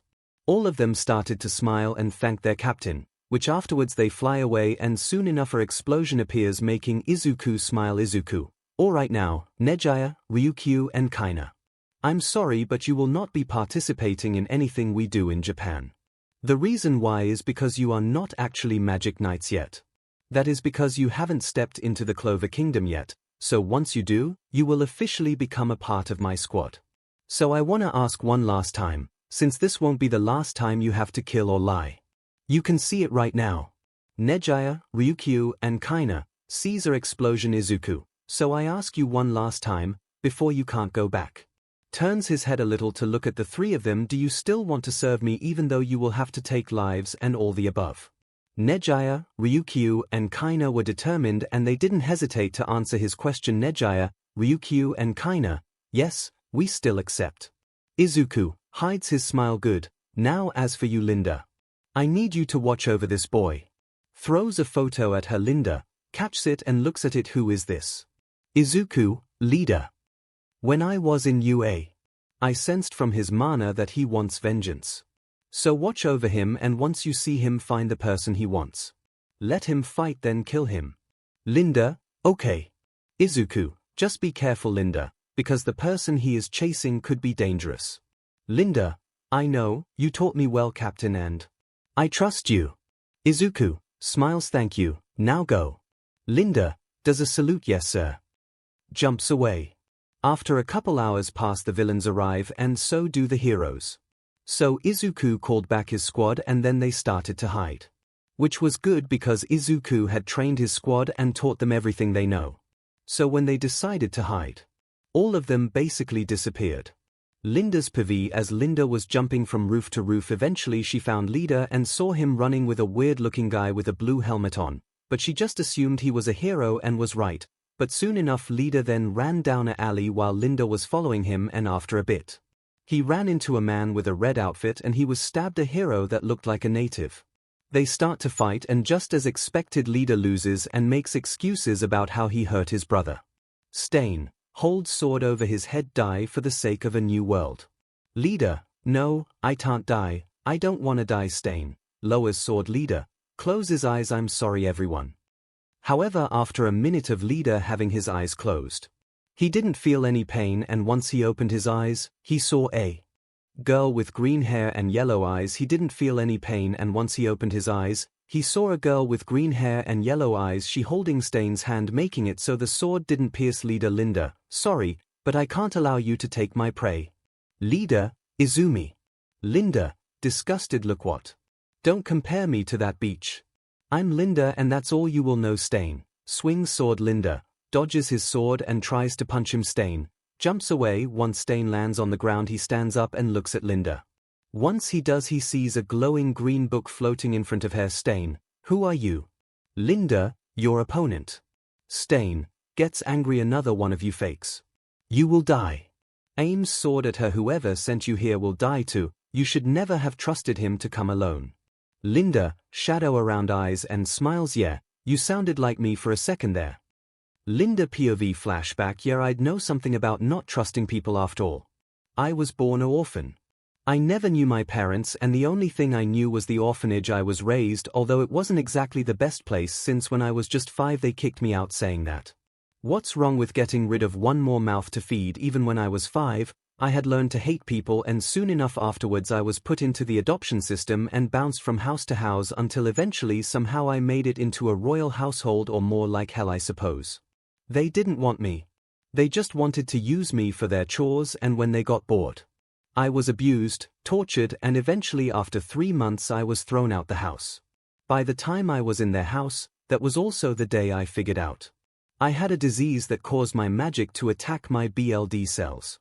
That explained why I felt like I was getting weaker day by day, and also explained the reason why when I used magic, it would hurt. But by that time I had made my decision.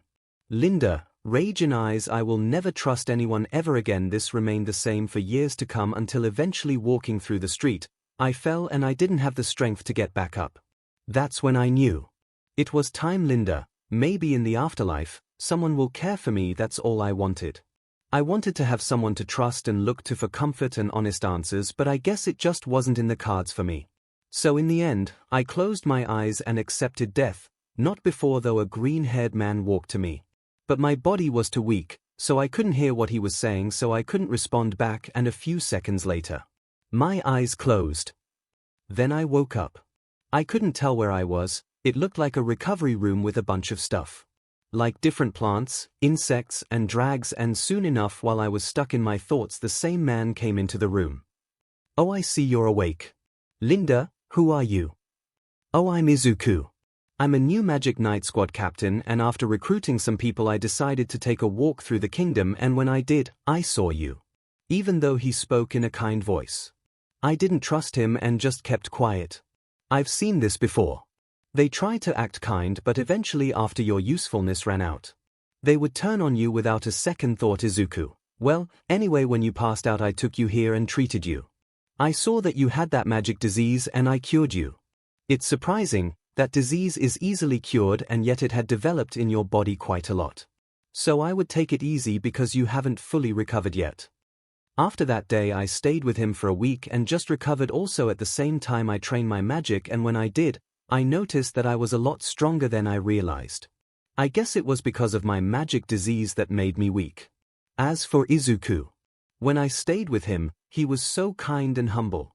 He didn't bother me and let me have my own space and only treated me with kindness. It caused emotional struggle in my mind. Why was he so kind even though I treated him like CRP? Why? Until eventually one day I coughed violently while I was training and fell to the ground. When I did, I instantly recognized the feeling. My disease was back. And just like usual he came outside and picked me up and took me to the same room, and before I could pass out, he went through a cabinet and injected my neck with something gently, and once he did, I passed out. Linda, I guess my usefulness has run out. Well, it was fun while it lasted. She was thinking this until after 5 minutes she woke back up and saw Izuku sitting there watching over her. Izuku, sighed, you had me worried there. I didn't expect your disease to come back, but don't worry, I injected you with something that should allow your body to produce antibodies in order to get rid of the disease. Linda, speechless. He didn't betray me, he helped me. Why? Starts to cry. Izuku turns around and sorts some stuff out on the table. All right, rest up, you should be perfectly healthy tomorrow. Before Izuku could walk out the room, Linda told him to wait, and when he looked back at her figure, He saw she had her arm covered her eyes. But he could it. The tears Linda, crying why? Why are you so nice to Emmy? Even after I didn't toast to you, even after I treated way like Sia removes her arm and looks at Izuku why are you so nice to a piece of CRP like Emmy? It was sad, but Izuku knew she wasn't angry at him. She was sad, because after the couple of days they had been together Izuku quickly figured out she had trust issues and wasn't used to people being nice to her. Izuku hugs her. It's okay. I never got your name. Linda, it's Lindy.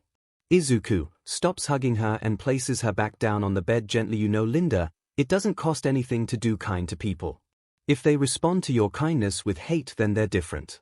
But you know, not everyone is bad.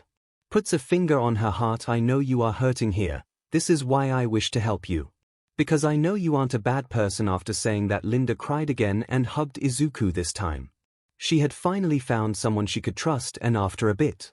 Izuku told her about the magic nights and told her to get strong. So she could finally have a family that she could trust. End of flashback. Linda remembers the good times she has had with Squad 10. Thank you so much Izuku for helping me. Now I can fight for you and know you won't abandon me nor betray me. Stain, foolish girl. Stain then uses his speed to get behind Linda and before he could her. She turns her head which makes Stain step back and sweat. Stain, what she can keep up with me. Linda appears in front of him. Don't get lost in thought. Punches him. When Stain gets punched he gets knocked into the wall and Linda goes to him and before she starts a weird energy appeared on her hands which causes her fist to look like they are vibrating. Linda, sound magic. Vibrating fists. After casting that spell, Linda starts to beat up Stain. Punches to the face, chest, ribs, shoulders and kicks to the same spots. As for Stain he was struggling, since there were little to no openings in her moves. Linda kicks his face into the wall and backs up a little. Charges up fist. Sound magic. 50 decibel shock. A blast of sound comes from her fist and flies towards Stain, which pushes him deep in the wall, knocking Stain out. Linda, while Captain was right. These people in Japan are boring. Looks at Leader. As Leader looked at Linda, he recognized her and spoke up. Leader, wait. You are one of those girls who were with Izuku. Linda, walking towards Leader. Yes, I am Leader. Well, thank you for saving me. Could you help me up? I can't move from his quirk. So Linda puts her hand on his mouth. As she did that, Linda puts on an evil smile which told Leader everything. Linda, I'm not here to save you. I just knocked him out because he was going to kill you and you are my prey. Remember? Puts a hand on his back. Leader had just remembered what she said in the beginning and his eyes widen. Leader, wait. Linda, sound magic. 500,000 decibel shock. When she said that, Leader's body started to shake violent from the sound being pushed into him. It felt like hell to him. His ears were bleeding and his internal organs felt like they were being torn apart, which they were, and after a bit, his eyes started to bleed, including his nose and ears, as BLD was coming out of him like a waterfall. Leader, crying and screaming before Leader could finish his sentence. His back exploded and Leader had died a cruel death. Linda looks at his open back when she did. Linda saw that his organs were gone, turning into a red mush and flowing out of him. Linda, covered in billy. Time to clean up. Sound magic. Sonic barrier. A barrier of condensed sound surrounded Linda and got all the BLD off her, and when it did, she jumped from wall to wall and landed on the roof. Linda looks down at Leader's dead body. Creepy smile. You were useless to the world. So don't worry, all I did was cut your strings. Jumps away. After that day Linda returned to Izuku and gave him the news, which they both were extremely pleased. They weren't monsters. It was just that every single one of Squad 10's members could kill without feeling even a shred of remorse, and afterwards the heroes repelled the villains and killed their nomus. As for the heroes, they lost a couple of heroes from the nomus and lost both native and a young hero from you. A named Leader. His death was mysterious since there was no evidence, and just like that, in one day Izuku and Squad 10 started to pull strings on the entire society. Heroes and villains included. 3 days later, after that day, during the events of Hosu, they cleaned up the whole scene and brought all the heroes' body to be buried. But Leader's body was brought into you. 𝐼's morgue where he was studied, and everybody looked at his body with sadness, all except for 𝐒𝐿. It took everything he had to not burst into laughter. Once he saw how his body looked, he saw what Linda had done to him. 𝐒𝐿 puts hand on his mouth to hide his creepy smile. Well done, Linda. You will definitely get promoted. After we can get to our real home. As they looked over Leader's body, they figured out that he looked like this now, because he was the presence of a lot of sound. But they couldn't tell more than that. But 𝐒𝐿 expected that, because you didn't have what it takes to tell the difference between a normal murder and a murder made with magic. But one person was looking at 𝐒𝐿 in the room. It was Midnight. She was suspected him and had a thought, a scary one. Midnight, did he plan this murder out? 𝐒𝐿 notices Midnight getting suspicious and leaves. Once 𝐒𝐿 leaves, he sees Daniel, who has been undercover in 𝐻𝐼 to get more information for the villains, and at the same time, both him and 𝐒𝐿 figured out 𝐼 was a spy in 𝐻𝐼 as well. Which once 𝐼 was figured out by 𝐒𝐿, he and Daniel cut his strings as well, but instead they hid his body, and this happened right after the heroes were returning from Hosu. So no one suspected a thing. As for the Midnight, 𝐒𝐿 knew she was a woman driven by greed and lust. So all he needed was for one of his squad members to distract her, and it just so happened that Daniel was willing to use her. Even though 𝐒𝐿 was against it at the time, Daniel insisted, so now their plan would go into action. Daniel knew that Midnight had looked at him with lust when they arrived at 𝐻𝐼. So he was going to use those feelings. Midnight, following 𝐒𝐿. Once Midnight turns the corner, she notices that 𝐒𝐿 had disappeared and in his place was Daniel. Which after a bit of flirting, Midnight fell right into his lap, but just to seal the deal. He kissed her and then a couple minutes later had secretary. This caused Midnight to completely forget about the 𝐒𝐿 situation. On the second day, 𝐒𝐿 found a place called the 𝐒𝐻𝐼, and when he went there, he found out some information about a man named Overhaul and his experiments. Soon enough 𝐒𝐿 learned that he could use this. So what did he do? He killed every single person in the 𝐒𝐻𝐼 and saved 𝐻𝐼. Even though 𝐒𝐿 hated Japan, he didn't hate 𝐻𝐼. She was so bright and innocent. Eventually, after a bit, 𝐻𝐼 did open up to 𝐒𝐿. But 𝐻𝐼 didn't think of him like that. 𝐒𝐿 was more like an older brother in 𝐻𝐼's eyes, and to keep his new little sister safe, 𝐒𝐿 ended up going back to the Clover Kingdom for a bit via 𝐼 and left her with someone he was good friends with and he trusted her. 𝐒𝐿 left 𝐻𝐼 with Sister Teresa, and once he did, he left back to Japan, although reluctant. Once 𝐒𝐿 went back to Japan, he went back to the League of Villains and told them about the summer camp coming up. However, this time he didn't tell the heroes about the villains invading the camp, since he knew that the day both heroes and villains would tear each other apart was coming, and everything was going perfectly. Every member of Squad 10 was being on guard and were excited for the day to come. In the meantime, they trained with each other and just gathered intel until eventually the day came, where Aizawa had told the class they were going to the summer camp, and once they arrived, the Wild Pussycats introduced them and started their training. As for 𝐒𝐿 and his squad, he was training with them. Every single member vs himself to pass the time. In the fight, 𝐒𝐿, just remember this is training. So don't be discouraged. Squad 10, hi. 𝐒𝐿, alright, come at me. During the fight, everybody used their magic and tried their best, but Squad 10 did end up losing. But they were happy to know that they had gotten stronger, because unlike last time where they couldn't make their captain use one of his forms, this time he was forced to use his half-devil mode. As for 𝐒𝐿, when he took this form, 2 medium-sized wings appeared on his back and 2 small horns on the side of his head and a black line running across his forehead. But even though 𝐒𝐿 was a captain, even he still had a long way to go. Now of course the Magic Knight captains were strong, including 𝐒𝐿. He was the strongest one. But 𝐒𝐿 has always believed that he could get stronger. That he had no limits, and if he did, he would do whatever he had to do to surpass his limits, just like how Yami does. After defeating his squad, 𝐒𝐿 heals them all and they continue to train until the sun goes down, and once it was night time, they all sensed the League of Villains magic. On top of that, 𝐒𝐿 and the Squad 10 members had been teaching Nejiya, Ryukyu, and Kaina how to do magic. Like usual though, this training wasn't that fruitful because none of them possessed a grimoire yet. But however they were able to teach them magic sensing and magic manipulation.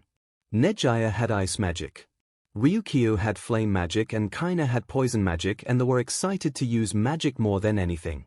Izuku, yeah, like I said, it's an addicting feeling. Anyway, hide. I have to put up the act. Loads of flare and shots it in the air. Once he does that, the villains get the signal and start the raid, which causes the heroes to freak out, skipping most of the summer camp ambush once it got down to the wire. Zeref killed Muscular, and then Izuku and his squad watched Bakugo get captured. But to not blow their cover, both Izuku and his squad arrived late on the scene and acted worried, but it was all an act. Afterwards, about half a day passed, and then the heroes found where the villains were hidden, and soon enough, after gathering their heroes and placing them outside the bar, they broke into the bar and the villains were cornered, and after a bit FO entered the fight. All the while this was happening, Izuku and Squad 10 were watching the heroes and villains fighting. Some of the heroes were low rank and got killed, but as for the higher rank heroes, they killed the Nomus. Izuku, laughing hard, this is exactly what I wanted. Tear each other apart, then once we're done, we can finally leave this god-forsaken place. As Izuku watched the fight, he saw how both All Might and AFO struggled against each other, and while they do, eventually Bakugo got out via the other students saving him, and also Izuku saw a news helicopter which he was happy about. But after he saw that AFO was trying to get Shigaraki and the rest of the league out of the fight, Izuku, alright you guys stay back and once I tell you, jumps down. Once Izuku gets in the fight, he shoves his hand through Shigaraki's heart, which shocked both All Might and Ever. Izuku, evil smile, you put on a good show, but in the end, you were merely pawns on my chessboard. AFO, knew. Angry and gritting his teeth, you were using me the whole time. Izuku, laughing, yes you idiot. The Demon King of Japan is supposed to be a liar, deceiver, and uses people for his own goals, and yet now, you're the one who got used. I'm the one who staged the Hosu incident. I ordered Linda to kill Linda. I killed Ayama. I had all the Shihasaikai killed, including most of the low-ranking heroes near the building. Eyes turn black and the inside of his mouth turns black. Scary smile, I was the one who gave you fools information on each other, and all I did was watch you tear each other apart. When Izuku, that Squad 10 appeared behind him and killed the rest of the League of Villains. But that didn't mean much compared to the information he had just revealed, which caused everyone in Japan to gasp, especially the HPSC. Ever since Izuku had displayed his power along with the power of Squad, HPSC had been staying out of his way, but they had thought afterwards he would leave them alone. But no, now everyone had just learned that Izuku had been pulling the strings. He was the puppeteer, as destruction was being caused by Squad 10 in the background. Izuku was laughing and mocking All Might and AFO. Izuku, you guys are such fools. FO, you thought I was a mindless kid, only to now realize you were dealing with an even greater evil. As for you, All Might, you thought because I was giving you information I was becoming you son again here. Wrong. Laughing. FO got a little afraid watching Izuku's amusement. His entire plan and just fallen apart within 7 days, something he never could have done. But eventually he made up his mind. FO, I'll kill you. Izuku stops laughing and looks disgusted. Ever, you kill me with a body like that, don't make me laugh. However, touches his earpiece. That's enough, guys. After a few minutes they all assemble behind him. Izuku, if you want to oppose us again, then we will squad. Finishes his sentence, destroy you. Izuku, what to do? Snaps fingers. Ain, HIDA. Ain and HID. Hi, yes sir. They both walked forward and hold hands. Captain, you may wanna back up. Izuku backs up along with Squad 10. HID smiles at Ain. Does the same. Ain and HID then start to release magic, and soon enough it starts to combine into one Ain and HID combo spell. Archangel's Nightmare right in front of AFO's eyes. The space around him and All Might started to contort, and the land turned into a sickly red color. Buildings started to float and space itself was not the same. Izuku, don't move. This entire space is controlled by both Ain and HIDA. One wrong move could result in death. Shaking his head, this isn't even a strong combo spell. They're barely using any magic in the making of this spell. AFO, TCH. Arm starts to turn into a bulky gross arm. I won't lose. Ain, Appears in front of FO. You know I would give you a fair fight. But I wanna go home. Swings her hand sudden in front of All Might very eyes. FO's upper body completely, snaps fingers, red chains then appear and wrap themselves around All Might. All Might, I can't break these chains. Izuku, walking towards All Might and stops in front of him before Izuku could do anything. A bunch of heroes including Inko, Izumi, Izuka, Bakugo, Shoto and Shoka show up and tell him to stop. Which all 5 of them? Izumi, Izuka, Bakugo, Shoto and Shoka speak. Izumi, how could you? Izuka, you aren't my brother anymore. Izuku, idiot. I think I already made that point clear. Why are you here? Shoto and Bakugo, we're here to finish this. Izuku, really now? Well. Grabs All Might's neck. If I can defeat him this easily. What chance you do kids have? They couldn't say anything. Even if they used one for all it wouldn't change anything. Since none of the 5 of them had mastered that power. Izuku, well. Are you going to attack? Flares his magic aura. This pressure knocks the 5 of them down and only Inko was able to stay up. Inko charges up green energy in her hand. Please son, turn yourself in. I don't want to hurt you. It got quiet until eventually Izuku started to laugh. Izuku, you hurt me mom. You are as stupid as you were all those years ago. 5-leaf grimoire opens. How dare you make me use my grimoire's magic? Gravity magic. Mana zone. Stellar masses. Izuku didn't know why, but when he heard Inko speak as if she could hurt him, he snapped. She was basically calling him weak, so he was going to teach her a good lesson as he summoned a bunch of decently sized gravity singularities. Izuku, murderous intent on his face, die. Sends the spell at Inko. When he does that, Inko was actually surprised. She was not expecting him to actually try and kill her, but when she tried to attack those orbs, her attack got scared into it and it continued to head towards her. But before the attack could hit Inko and erase her from existence, Nejiya hugs Izuku, looks him in the eyes. That's enough love. Izuku calms down and cancels his spell. Ain, if you will. Please. All of Squad 10 smiles at what Izuku was implying. They were going home. Ain, excited, yes sir. I've been waiting for this. Extends her hand out and opens a portal. Some of the Squad 10 members walk through it, leaving just Nejiya, Ryukyu, Kaina, Izuku and Ain. After a minute of staring they walk through, but before Izuku leaves he says one last thing. Izuku, Bakugo, Izumi, Izuka, Shoto and Shoka. If you want vengeance, get stronger, then come fight me. Leaves through the portal. Just like that, Izuku's mission in Japan had come to an end with him leaving Hero Society in disarray. Back to where we were when Izuku left Japan. He had no regrets, but he couldn't lie that a part of him felt happier than before. He finally had gotten some sort of revenge on that hellish country, and now he was back at home where he could truly be happy. But first, before he did anything or report to anyone, he went to sleep because in a couple days Izuku knew that he would have to give a report to Julius. But for now he wanted to relax and indulge in a little fun, which he ended up doing after taking his squad to drink and have fun for the day. An hour later, Izuku, alright, you two come with me. Ryukyu, Nejiya and Kaina, okay. Izuku, Zeref, I'll be back. You are in charge. Zeref, yes sir. Izuku creates a dragon of light and sets off. During the flight there, Nejiya, my love. Where are we going? Izuku, I'm taking you to the Grimoire Tower. Once you are there, a certain grimoire will pick you, as we stated before to you, or if you don't remember, that's okay. I will refresh your memory. So a mag's magic is connected to their soul, and the only way to bring out the full power of your magic is with a grimoire. As you evolve and grow stronger, so too will your grimoire. Suddenly, while Izuku is thinking this, he senses someone's mana he hasn't felt in a long time. Izuku looks to the side to see William Vengeance. Hey William. What are you doing here? William, I'm heading towards the eastern border. What about you, and who are those?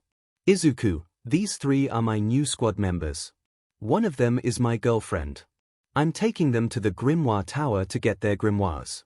William, well, welcome to the Clover Kingdom. I hope you enjoy it here.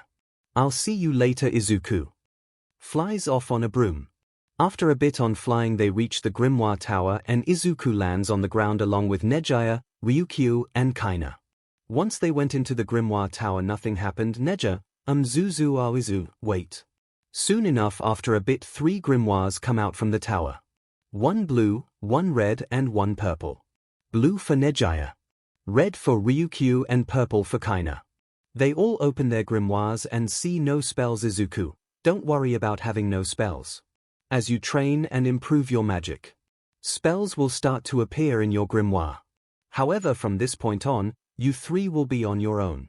I can't help you with making your magic stronger. Yes, it's true that training your magic against other mags will help, but the best way to get stronger is through experience. One last thing to know about the Magic Knights is that there is a ranking system. Since you 3 have just joined, it means that you are Junior Magic Knight 5th class. It's a ranking system that goes from 5 to Junior to Senior. Got it? All 3, hi. Izuku, good. Let's go back to my hideout. 7 days later, when 𝐒𝐲𝐻, Ryukyu, and Kaina got back to the hideout, the 3 of them quickly adjusted to the new life in the Clover Kingdom, and eventually after a bit they started to take missions on their own, and through that experience eventually 𝐒𝐲𝐻, Kaina, and Ryukyu did learn some spells along. It wasn't much, it was enough, and during the days that passed, Izuku's squad were taking missions left and right. It made him happy since it told him how much they had missed being in their homeland. However, for Izuku, he really didn't have anything to do besides the fact that he was just handling his squad and giving wages when it was necessary, but there were some times where 𝐒𝐲𝐻 and him would have their moments, but it was little moments like making out. However, once a week had passed, Izuku had been called to the capital for a report to the Wizard King and also for a distinguished service ceremony, so once he got said letter, Izuku took 3 squad members with him. Linda, Ava, Mary, and Daniel, and left for the capital, and when he got there he ran into Asta and Yuno along with some of their squad members. Izuku, oh hey Asta and Yuno. Wait, are you here? Asta, a little nervous. Izuku, don't worry, I'm not going to do anything. I'm just asking. Asta, oh well, we're here to give a report to Magic Knight headquarters for the dungeon mission we did. Yuno, yeah, we fought a Diamond Kingdom mage. Izuku, interesting. Well, if you guys need assistance, I'm more than happy to lead you there. Noel, please. Izuku, alright, come with me. Asta whispers, hey Four Eyes. Who is this guy again? I forgot. Izuku smiles. Klaus moves up his glasses. This is captain of the Dark Shadow Dragons, Izuku Dragneel. The strongest squad in the entire kingdom, second only to the Golden Dawn. However, his squad doesn't like the spotlight, so they prefer to stay out of it. Asta, wow. Runs towards Izuku and walks in front of him. So you're strong. Star eyes Izuku, yes. In terms of magic and physical strength, I'm equal to Mereoleona. Asta, who? Izuku, well, you'll meet her one day, she's a good friend of mine. Asta, okay. Wait. Physical strength. That means. Izuku, yes. Takes off shirt and coat to show a buff body. Izuku's physical body is in peak condition. Same as Yami and Asta. When he shows him his physical body, both Izuku and Asta get into a funny flexing match, which after a couple minutes they stop everyone else. Sweat drop, childish. Izuku, okay, let's continue on our way. As they continue to walk, Mimosa asks a question. Mimosa, excuse me Izuku. I've never gotten the chance to ask you, but how old are you? Izuku, oh. I'm 28 years old. Mimosa, oh that's nice. Innocent smile. No, what about these? Izuku, oh these people are my squad members. Daniel, Linda, Ava, and Mary. Of them, hello. When they introduced themselves, Daniel, Linda, and Mary took a liking to Asta and Yuno, which made them have a talk and get to know each other, but eventually after a while they reached the Knight's headquarters, but someone was waiting for them when they introduced themselves. Daniel, Linda, and Mary took a liking to Asta and Yuno, which made them have a talk and get to know each other, but eventually after a while they reached the Knight's headquarters, but someone was waiting for them. Izuku, eyes widen. And smiles. Niels, it's good to see you again. Klaus looks forward. No, it can't be. Niels, I never thought you would greet us personally. Mimosa and Noel, Niels as well as Asta and Yuno look at the man standing before them. They are confused since they don't know who he is. Asta, his flashy. Who do you think this guy is? Yuno, not sure. Klaus, you idiots. This is no other than the current Wizard King, Sir Julius Navacrano. They both get shocked at this revelation, and Neil, it's actually him. Asta, the Wizard King. Once they meet with him, all of them walk to a castle tower where Julius inspects Yuno and Asta's grimoires, both of which he gets extremely excited about. Julius, will you cast this spell for me pretty please? Yuno, I'm sorry sir. It seemed to have activated in dungeon but I haven't been able to use it again. Julius, disappointed. Oh I see. That's a shame. Asta pushes Yuno out the way and shows his grimoire. Hey Wizard King, some weird writing showed up in my grimoire. Julius looks at his grimoire. This seems like. Asta, like what? Julius, something I can't read. As they continued to talk, Izuku was telling his squad something in the background. Izuku, hey, you go to the place where the ceremony will take place. I'll be there shortly. Of them, yes captain. Leaves Asta and Yuno, how can I become the Wizard King? Those words caused Izuku to look at both Asta and Yuno with a smile, and when Julius explained how to become Wizard King to them, both Asta and Yuno were happier than before. Izuku, Asta, Yuno. Asta and Yuno, yes. Izuku shows them his smile. That's a good goal. I'll be rooting for you. These words shocked both Yuno and Asta, since all they had heard people say when they got there was people calling their dreams stupid and impossible, but Izuku was different. No only did he believe in them, he also encouraged them to chase said dream. Yuno and Asta bows. Thank you so much. Izuku, no need to bow, I hate formalities. Anyway, let's go to the distinguished service ceremony. Julius, oh right, let's go. As they walk through the hallway, Izuku explains to both Asta and Yuno what the distinguished service ceremony is, and once they get to the door he stops talking. Julius, here we are. Opens the door. The question is, can you achieve greater results than these knights have? Once the door opens they all see a bunch of different knights from different squads and their captains, and then Izuku goes to his squad members. Julius, alright, let the distinguished service ceremony begin. Skipping it because it's the same as canon. Ava got Senior Magic Knight 3th class. 31 stars. Daniel got Intermediate Magic Knight 1st class. 21 stars. Linda got Senior Magic Knight 5th class.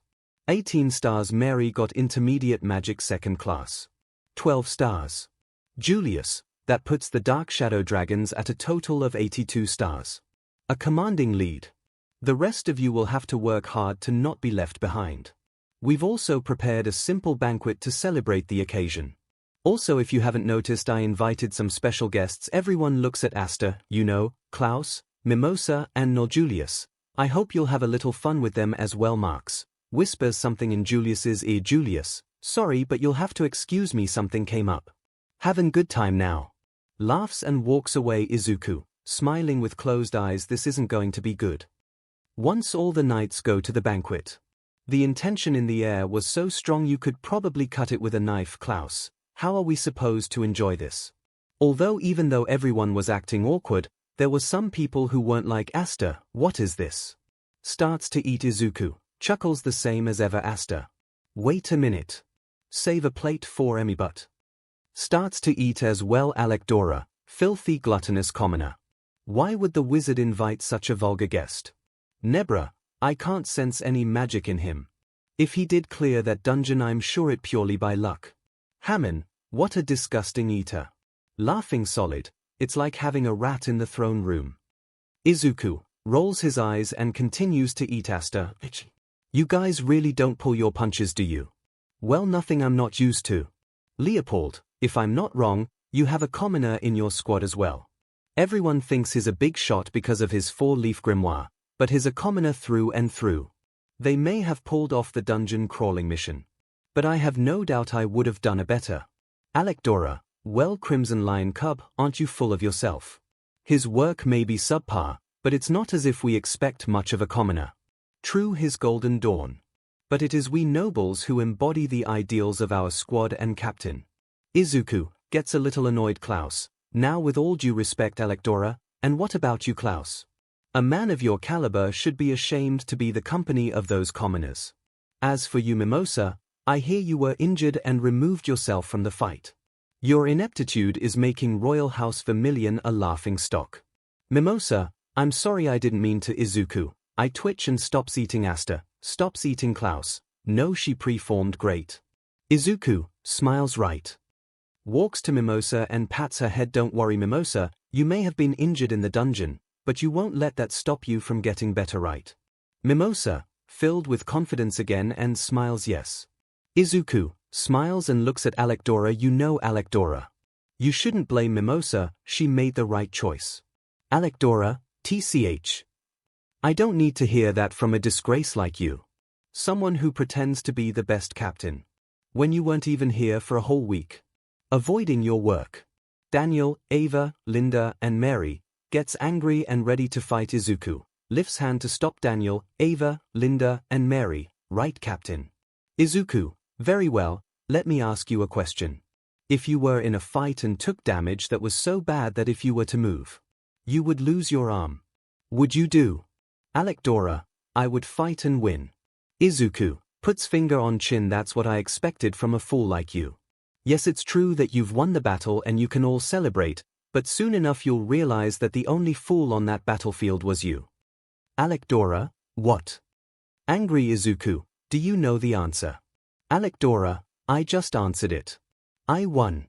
Izuku, yes, but in return, you've lost your arm, then another enemy comes and kills you because of your stupidity. ∙ Fuegoleon, and Charlotte sparked a little smile from Izuku's words. Since no one in the Clover Kingdom was able to fight against his logic solid. Come 𝐿𝐷𝐷𝐷ora, we all know who the inept person here is and it's not poor little Mimosa. Right, Noelle? Pours water on her head. Asta, gets annoyed. Izuku, I've done my part. Walks to Charlotte and rests his arm on her shoulder. Charlotte, what do you want? Izuku? Izuku, oh come on. Big sister, I know you missed me. Charlotte, tick mark, and wraps her magic around Izuku. I told you not to call me that. Izuku, and she's mad. Hi Soul, keep you grabby man hands away from Charlotte, call me Captain Soul. Izuku, smiles still. Besides that, Charlotte, I missed you a lot while I was away. Charlotte, smiles, me too. How was it? Izuku, looks off to the side and puts hand on the back of his neck. Annoying as hell, but hey. I did get 3 new squad members. One of which is my girlfriend. Charlotte, smirko, what about your feelings for Mario, Leona, and Vermal? Izuku, no knows yet. Don't tell. Charlotte, right. For the time that Izuku was speaking to Charlotte and Sol, he couldn't hear the conversation in the background until he heard a stomp and looked back to see Asta standing on top of a table. Asta, you were invited here by the Wizard King. So I assumed you must be pretty amazing, but you're just like all the rest of them, aren't you? Commoner, rat, disgrace, failure. Do you think I care about what you people call me? Watch, cause I will. Gets wrapped in sand. 𝐿𝐷𝐷𝐷ora, that's enough out of you, little rat. We will not be spoken to in such a manner by your kind. Be quiet. Asta, slices through the spell. Not a chance. 𝐿𝐷𝐷𝐷ora, how dare you? Asta, now you better listen up because I wasn't done talking. I'm gonna get results like no one has before. I'll do whatever I have to become the Wizard King and prove you wrong. Izuku, smiles. You truly are an interesting kid, Asta. But you aren't the only one who wants to be the strongest knight and won't just let you get stronger than me without a fight. Manifesting light and gravity, this is the power I will use to get there as well. Back to where we were.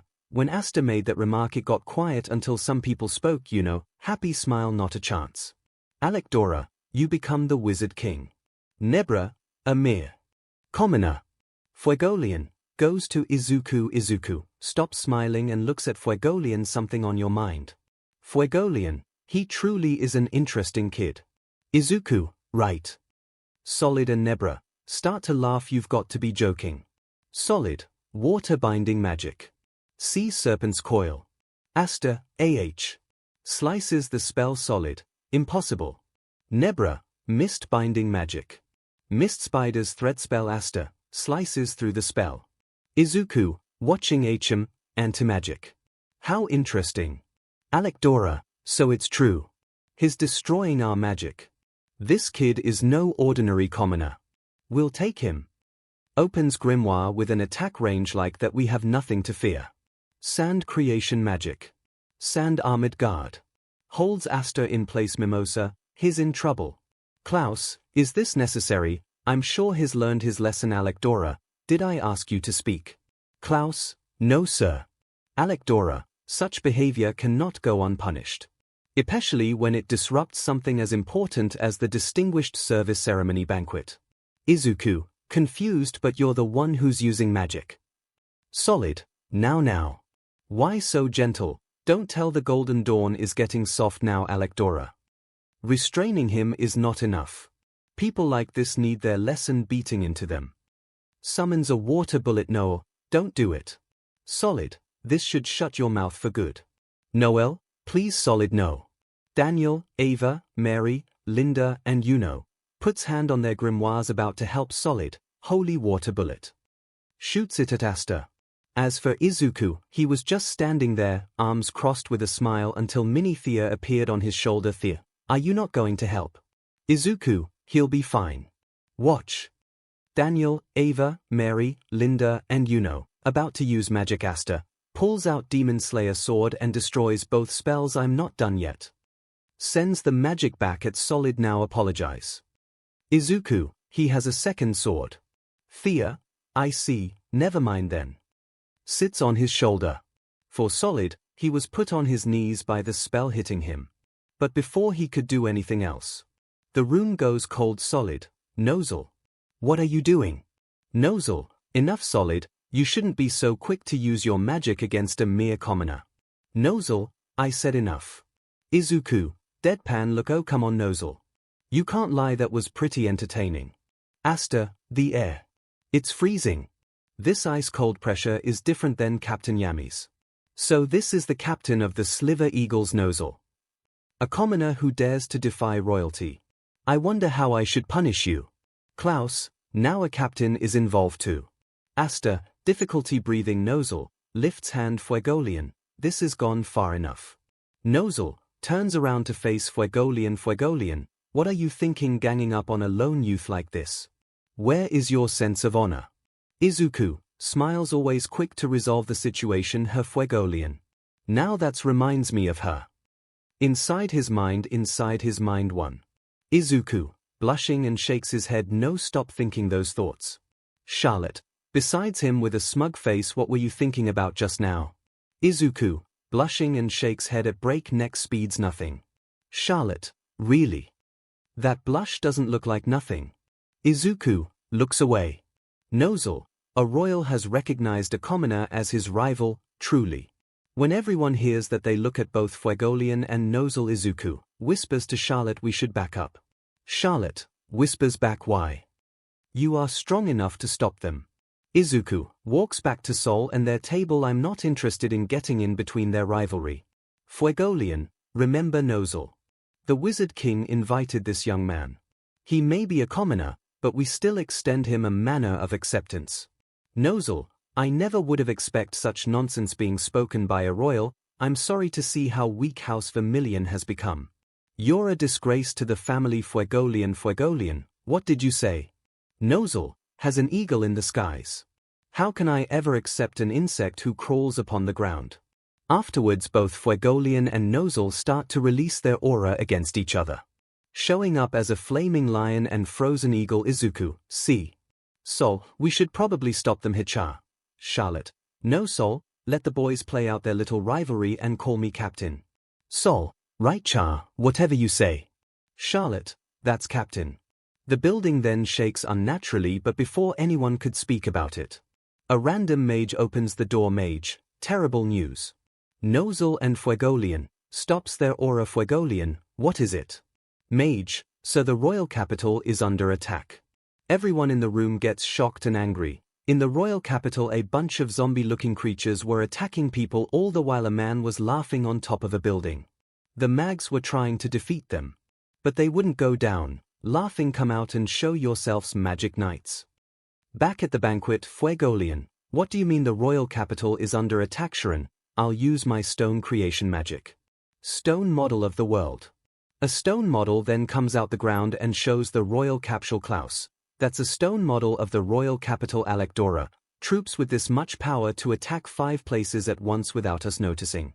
𝐒goleon, yes, a skilled spatial magic user must have transported them all at once. Izuku, but that doesn't make sense. The noble realm has a constant magic barrier around it, making it so no one can invade the capital.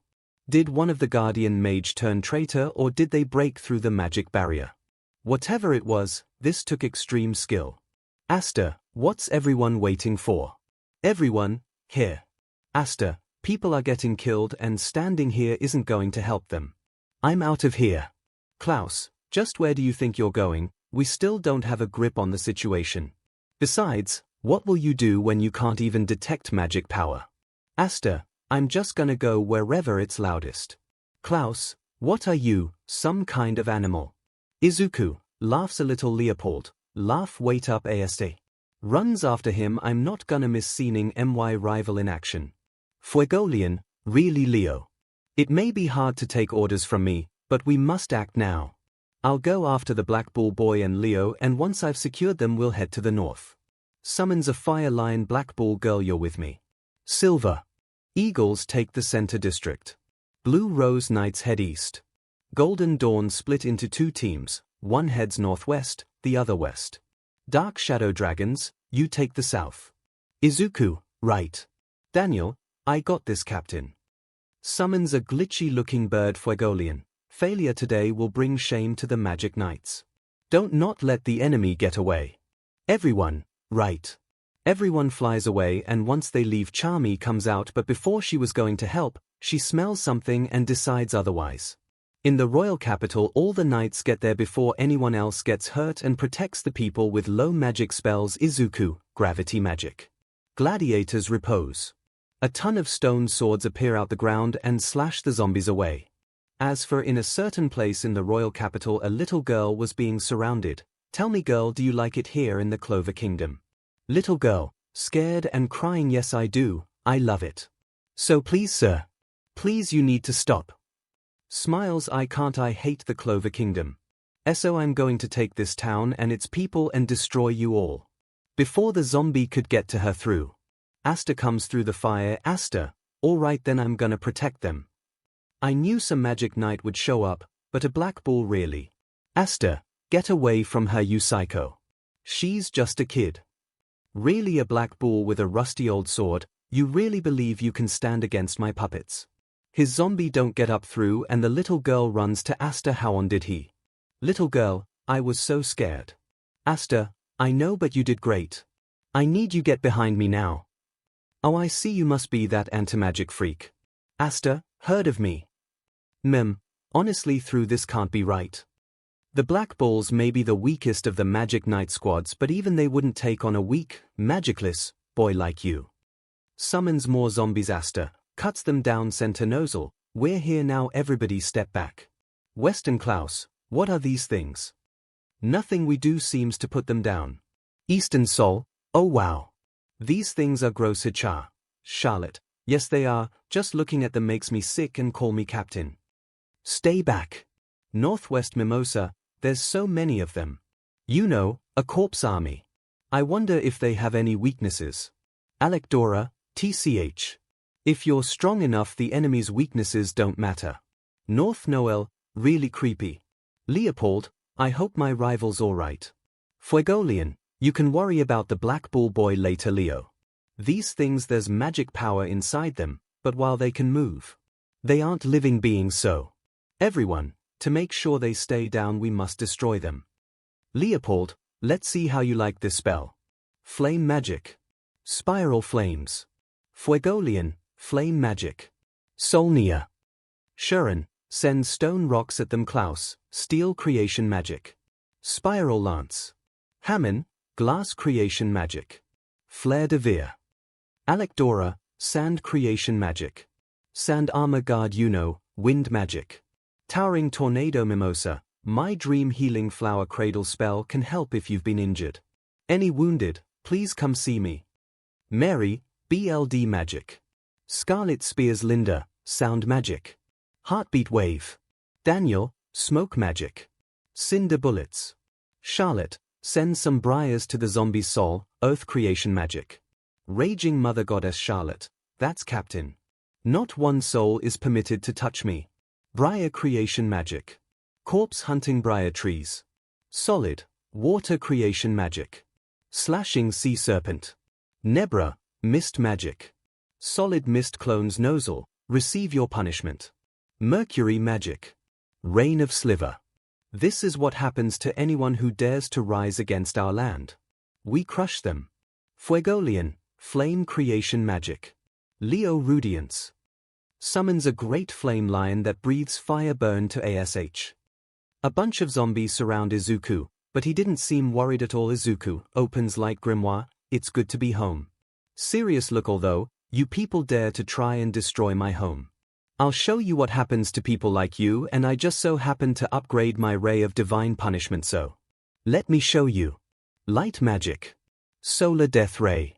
All the zombies around 𝐒𝐿 get vaporized by the blinding light. 𝐒𝐿, pathetic. As for Aster, he was cutting down the zombies until eventually they were all gone, and when he charged at the mysterious man, he got cut on the cheek, and then the man summoned a monster, number Jimmy. These people failed to see how powerful I am, so they're guilty to me. 𝐒𝐿, gravity magic. Repelling force. The zombie gets split into nothing with 𝐒𝐿's spell Ava, paint magic. Burning red paint. For Aster, the monster he was fighting made it difficult for him to protect the girl and fight. While he was fighting, he was taking more damage. All the while he was doing this, Noelle was watching him, but after remembering the memories of her siblings taunting, she hesitates. But 𝐒𝐭𝐴𝐺 goes to her. 𝐒𝐭𝐴𝐺 chops her head. Focus. No, oh, what did you do that for? 𝐒𝐭𝐴𝐺, tell me, Black Bull girl, you aren't hesitating because of your siblings taunting, are you? No, gets quiet. 𝐒𝐭𝐴𝐺, there's no time for that on the battlefield. One bad decision out here could mean lives lost. Forget your insecurities, you stand here today as a member of the Magic Knight. If you join the Order of your own accord, you must be determined to grow stronger. Noelle, stronger. 𝐒𝐭𝐴𝐺, there isn't any shame in being weak, girl. The shame is in staying weak. No, right, he's been proving that along, hasn't he? If he could do it, then so can I. Back to Aster. Aster had been put down to one knee and was tired. While he was doing that, one of the orbs went past his defense and almost made it to the little girl, although she gets protected by both a light magic barrier and a water magic barrier. 𝐒𝐿, ASTA. Aster, Captain 𝐒𝐿 and Noelle. Oh, Captain 𝐒𝐿, I remember you. I created a special plaything just for you. Number Jax. 𝐒𝐿, pathetic. Light magic. Explosive light barrage. Summons 5 orbs of light and sends them at the creature. When 𝐒𝐿 shoots the light at the puppet, it absorbs the attack instead of being damaged. 𝐒𝐿, it absorbed my magic. Jax punches 𝐒𝐿 in the face. 𝐒𝐿 gets knocked away. Demon, that hurts. It absorbed my magic and used it to attack me back. Before 𝐒𝐿 could do anything though, the puppet starts using his magic. Jax summons light swords of conviction. 𝐒𝐿, using light to move across the battlefield, and opens light grimoire. I don't know how to use this spell yet. F it. I don't have a choice. Light magic. Heavenly splitting flash. Sends a giant slash at the puppet. Jax absorbs it and uses it against 𝐒𝐿. 𝐒𝐿, annoyed, you're really becoming a pain in my butt. Gravity magic. Presence of the Demon King. The gravity starts to become heavy, but to his surprise, it absorbs the gravity magic as well as uses it against him again. Before the puppet named Alfred could use a powerful lightning spell against 𝐒𝐿, it gets burned into ashes by 𝐒𝐿𝐴𝐺 and Aster. What's wrong with me? Why couldn't I beat him? I wanted to do it on my own. 𝐒𝐿𝐴𝐺, I interfered in your fight. It was necessary, I'm sorry. I thought it a pity for a magic of your caliber to die here. Aster looks at him. 𝐒𝐿𝐴𝐺 looks back at him. Forgive me. I will say though, for a commoner with no magic, you handled yourself well against a difficult enemy. Remembers Yammy's words, he was right. It pains me to admit it, but Yammy showed greater foresight than the rest of us. Walks forward. Aster, was it? Earlier you said, you plan to become the Wizard King. What, you think you can be the Wizard King? Whatever anti-magic abilities you have, you're a brainless brat. You'll never amount to anything. 𝐒𝐿𝐴𝐺, Aster smiles and turns his head to look at him. It seems that I'm your rival as well. Aster, shocked. Interesting turns of events. It seems that the Black Bull boy couldn't handle it. So it looks like I got a new opponent. Laughs none other than the captain of the Crimson Lion Kings. The great 𝐒𝐿𝐴𝐺 Vermilion. 𝐒𝐿𝐴𝐺, you've done enough. You can leave the rest to me now. Fire aura. Small chuckle. No, and Leopold Pivino, he's all right. Leopold, my brother's got this. Dodges an attack. Back to Aster and 𝐒𝐿 Aster, did he really mean what he said before? A captain's rival. No way. Ah. This is no time to be giving up, I'll fight with you. Runs forward, I can keep going. Aha. 𝐒𝐿, no you can't. Chops his head Aster, shaking in pain. Ah. Like I wasn't already hurt enough. 𝐒𝐿, exactly. A warrior must always be aware of his body's condition. He must decide if he is truly able to fight. Looks at him Aster, looks at his own hands 𝐒𝐿, I would say most likely by now you are not. You fearless is your greatest weapon you have. But you must learn to remain calm, if you truly do wish to be the Wizard King. Aster nods to him 𝐒𝐿, tell me. What is the purpose of this attack? Your actions are too inconsistent to be a true invasion and too organized to be some sort of terrorism. Just who are you? You really don't know. Well, I can't say I'm surprised. Though it's a shame I'm the only one enjoying this reunion. 𝐒𝐿, what's that? Ha! I was a magic knight. Inducted 6 years ago as a top candidate. 𝐒𝐿, one of us. No, that can't be possible. More than possible, I assure you. Though I guess you only took little note of me at the time. Flashback years ago when Izuku had just turned into a captain and the rest of them went to the Magic Knight entrance exam. Everyone saw him, standing in front of the captains while giving off a strong aura. 𝐒𝐿, he's an ordinary citizen, but his power is amazing. End of flashback. 𝐒𝐿, it's been a long time. But I remember you. Your name. TCH the name's Rads. 𝐒𝐿, Rads, yes. You were chosen by the Purple Orcas, so why are you fighting against us now? Rads, 'cause those fools kicked me out. 𝐒𝐿, you were expelled, that doesn't make sense, you were stronger and had so much potential. Rads, they were scared of what I could do with my wraith magic. They said it was dangerous, forbidden. I was exiled not just from my squad but from the entire kingdom. I'm only an average citizen. No one cared enough to stand up for me. No one. I was beneath them, it didn't matter that my skills were greater. Greater than the nobles. Greater than anyone's. Magic is supposed to be everything and yet they case me aside. Fools. There you have it, Captain. I'm here to use my curse power to get revenge on the Magic Knights and the kingdom that rejected me. That is the purpose of this attack. From an unknown location. Well, that's one of the purposes anyway. 𝐒𝐿, all this to get your revenge. Don't toy with me, you fool. Rads, you doubt me, 𝐻. That's the thing about reasons. They're usually quite simple. 𝐒𝐿, Leo. Leopold, right here, brother. 𝐒𝐿, do you need any help? Leopold, nope, we've got this under control. Don't worry about us. Noel, hey. 𝐒𝐿, all right then. You take care of that creature while I handle the mage. Aster, wow, these guys are so freaking cool.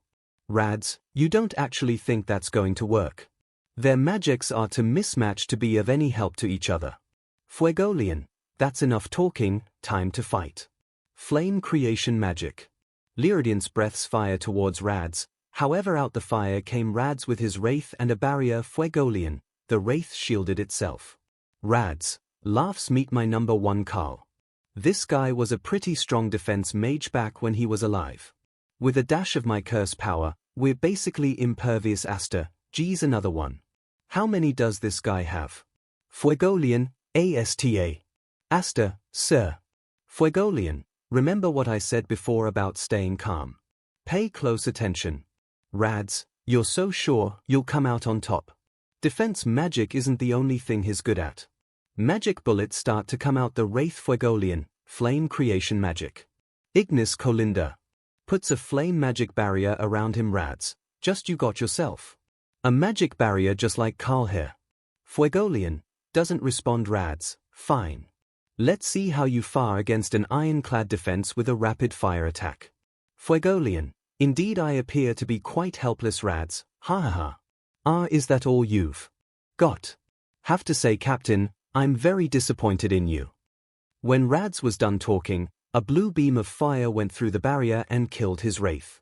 Which shocked him and Aster. 𝐒𝐿, my flame magic. Solnia, when you attacked, the mana grew thin on the barrier for just a moment. Those were the spots I aimed for. You think I've never been up against that sort of attack before? Listen up, you are magic knights. You will constantly be facing strong foes and trickly magic. You must calmly judge your abilities and those of your enemy, fight bravely but keep a cool head and maintain control. It's not easy, but if you can do that you will not lose. Understood? Noel and Leopold, yes sir. Asta, that quickly he zeroed in on the enemy's weakness and managed to reassure his allies. So that's what it means to be a Magic Knight squad captain. He awesome. Rads, no, he defeated my number 1 Wraith so easily. I should have won, not him. Fuegolian, listen to me Rads. You have incredible talent as well as strong magic. But wielding without a just heart, they are no more than savagery. You're a monster, they were right to have expelled you.